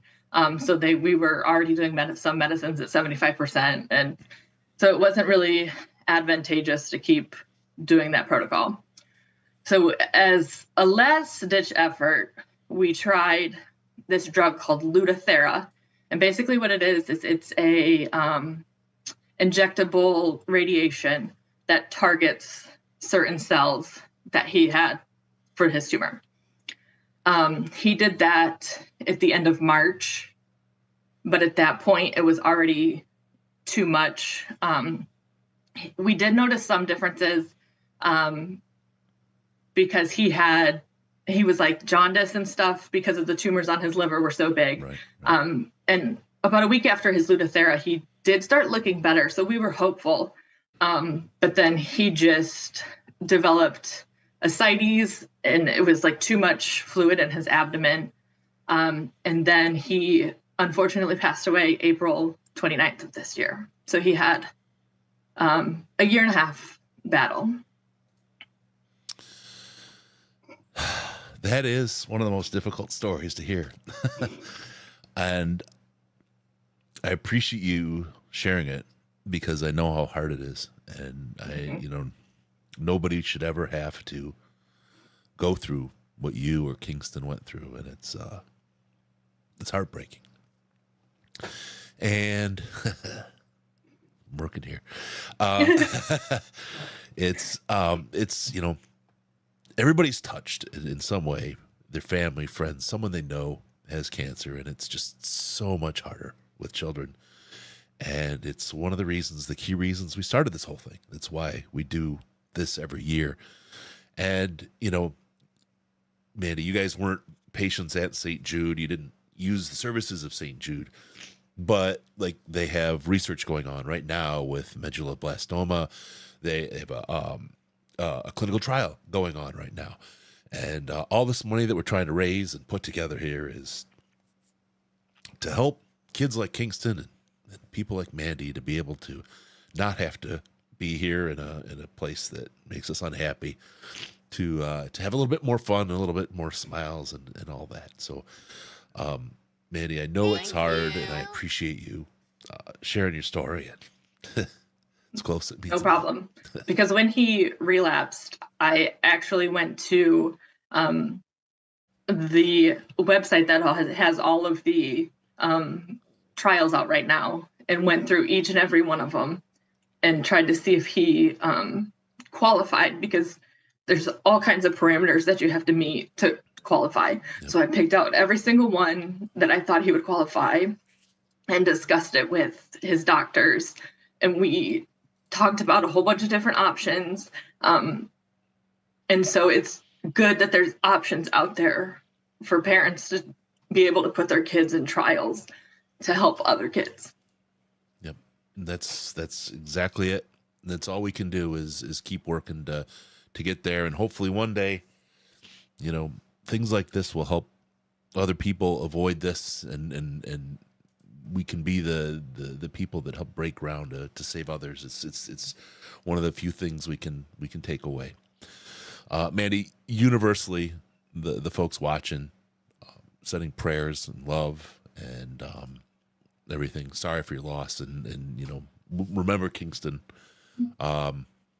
Keep him. We'll keep him in our heart. I know you will. And the good news is you're still a mom to a bunch of kids, and they're great kids, and you get to still have the joy of parenting.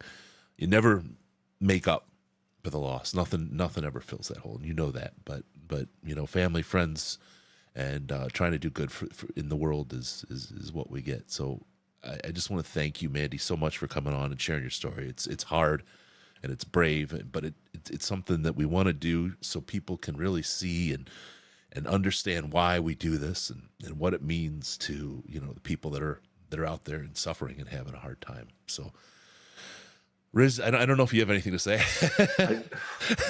Just thank you for sharing. I know that can't be easy. It's funny, as you were talking, I have a 17-year-old son. He just walked by my window here. I just thought about what it would be like to go through that. And I can't even imagine. All right, Mandy, I thank you. I'll save this. I'll share it with the family so they can see as well, and they can make fun of me and Riz. I wouldn't expect anything less. We are, right? Thank you so much for sharing that. That's Danielle.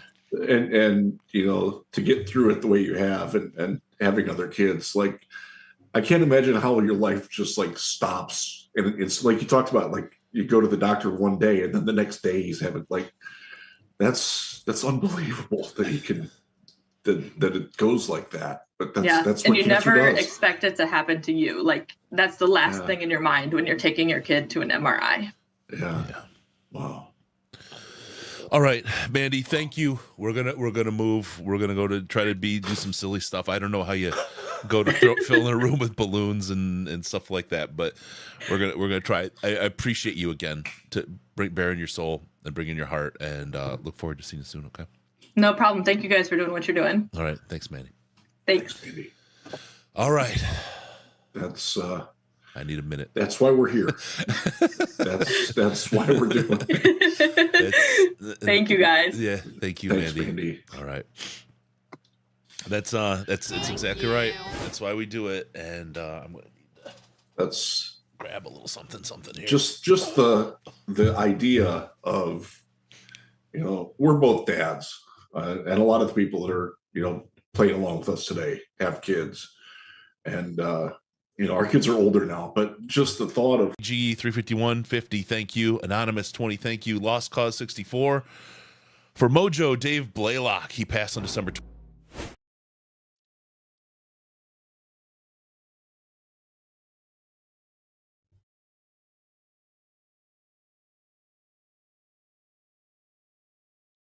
I can't hear for some reason. Sorry, I'm here now. Oh. You can hear again. There it is. Good. Last year's story, man. Hard to watch again. You know what I mean? Just difficult. It was it's tough, man.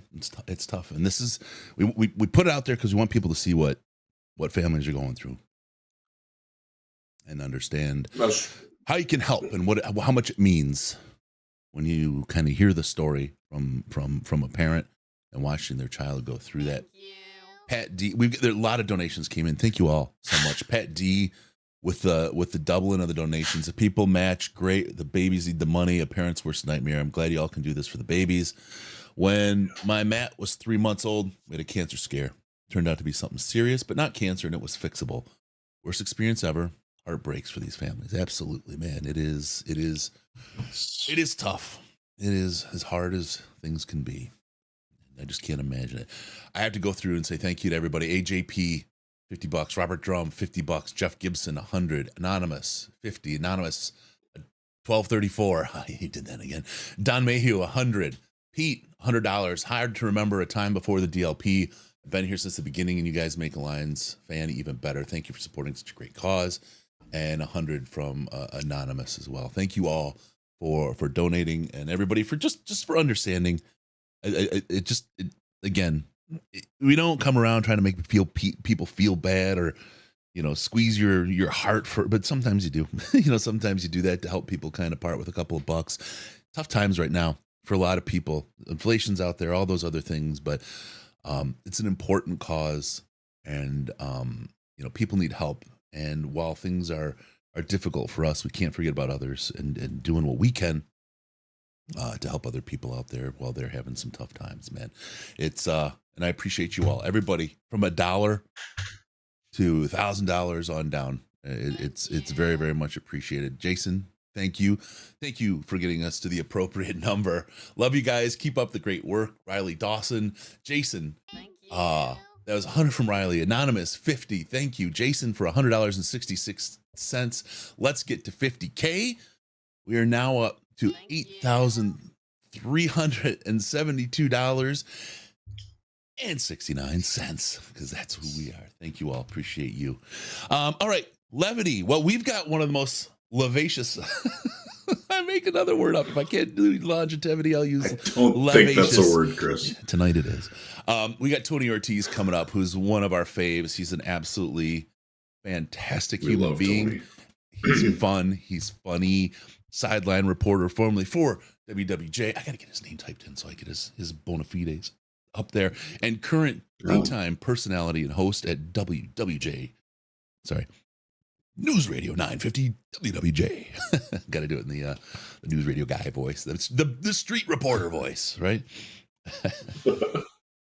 So, yeah, we are very happy to have Tio come back with us. This is someone who's been under the DLP fam umbrella before. We used to do a Friday preview show. That was what, 2020? I want to say, maybe. Yeah. And unfortunately, our schedules, we just can't all be together at the same time until tonight. So Tony's out making the big dollar bill. Michael, thank you for the $50 for St. Jude. Appreciate that. I owe people a bean. I will for sure get to that bean. If we get to 87.50, I'll do a second bean. So you'll see me do 2 in a row, and we'll rock and roll on that. And I'll make sure if I get lucky like I did last time, at least one of those will be a bad bean. I guarantee that much for you. So yeah, Tony Ortiz join us soon. Another one coming in, Flounder with a 97. Thank you, Flounder. 585 1969. I'm gonna put a quick hold. JC, thank you for the $100. Appreciate you so much. I'm gonna put a hold. Got some feedback. It wasn't well formed, but I got some feedback that people wanted to have a better way to bid on that Hank's Tanks shirt. So I'll put something together that outside of this where we can make that work. But we'll see. We'll get the Hank's Tank shirt up there and make that work. But it's good. It is. We'll figure it out. I want to get WWJ 950 News Radio. I want to make sure I get that right. And I 950 in the wrong spot, right? I want those guys to say, you need to work with these fellas more. These fellas are smart. Radio can be fickle. Trust me, I know. Yeah. Trust. I worked in radio in Detroit. I know the story. Yeah, that's not a life I want to live. God bless people who can do it. Yeah, because I'm grateful that I get to do it on my own terms. That's about the only way I would ever do it. It's tough, and for guys like Tony, who's done it forever, he's so good at it. He's such a natural. It's just impressive to watch people like Dan Miller, like Tony Ortiz. Mm-hmm. There's a very few. It's a small number. I see it in a lot of people. Worked with a lot of people in radio. Gray is the same way, actually, that are ultra talented. That you can just turn the mic on and magic happens, right? Anything else could be happening in their world or the world around them, and the mic goes on and it's just magic. And I mean, it's hard. You can see, I mean, people who've been with us for so long and seen the pod do its pod stuff. You come on every week. We've done it every week for 8.5 years. We've missed maybe a month, maybe 2 months total weeks of podcasting, but then we've done 2-3 shows I mean, I don't know. We've done thousands and thousands and thousands of hours. And if you think about how often and the continuity that we've done this with, and you think about what you go through just with daily life, you don't even have to go through a child with cancer, right? Life has ups and downs and wins and losses. And I moved across the country again while doing all this and juggling, still doing a podcast while all my shit was in storage. And I was in a tiny apartment for a little bit and all the stuff that happens, and be able to juggle and do all those things and show up and put on a show. It's, I don't want to complain because it's not like I'm trying to forge through the Antarctic or something in the middle of winter, but to put on the right face and have the right attitude all the time, it is a lift, man. It is a lift. And those guys are just fantastic at it. It's hard to put on the face, and those guys can just turn it on and go. You don't know ever that something went wrong in Dan Miller's life. You don't know ever that something went wrong in Tony Ortiz's life. I show up, you can tell I had a bad day. Sorry, human. That's it. That's why it's a hobby, not a profession. So there you go. A couple thank yous to Anonymous 2345. Somebody's playing with us. Flounder hits up $50 because he wanted to get to 69.69. Then somebody came in and wrecked it. Thank you for wrecking it. Curtis Schultz, Star Wars Squawk Box on the super chat. Thank you. Merry Christmas for the kids. Appreciate that. Cool. I like that. Yeah, Curtis Schultz, Star Wars. It is technically Christmas season. One of the local radio stations here in the Grand Rapids market shifted Tuesday. Wednesday was the day after Halloween to all Christmas all the time. Yeah. Wow. That is. I'm not there yet, but so it's funny. I was watching that video with Mandy. Like last year, I had my tree up behind me. I don't have that. It's not even like out of the storage. Same. Not that far. I've actually been told I'm putting mine up tomorrow. I messed up. I gotta give T.O. the link because I'm not smart. Oh gosh. Yeah, this weekend is actually supposed to be fairly temperate weather-wise, so it might be a time where if you are living in the Mitten State and you want to get some outside decorations put up, this might be a good time to do it, depending on the precipitation. Oh, yeah. It rained here a little bit today. I sat out the other night in Halloween. We got 4.5 inches of snow on Tuesday. And I passed out candy with the bonfire out front, and the kids wanted the fire more than they wanted the candy. It was great. Yeah. I was the fire guy. It's good to be the fire guy. It is good to be the fire guy. It's good to be the fire guy. Great. And then also Kyle Krabs will be coming on, formerly from the Draft Network. So that'll be awesome. And then we may pick up a couple people along the way as well. We're still waiting for somebody who's a little bit of a sickie and also traveling today, who is a can't miss person. By saying that though, it may be somebody we have to pick up next week just because of this. Hold on.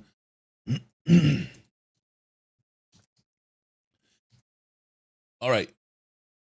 I'm going to restart the stream, Tony. Can I ask you to ring back in like 3 minutes and get this and hit this again? All right. So we'll be right back. We're going to restart the stream and we'll be back to see all you folks in just one moment. All right.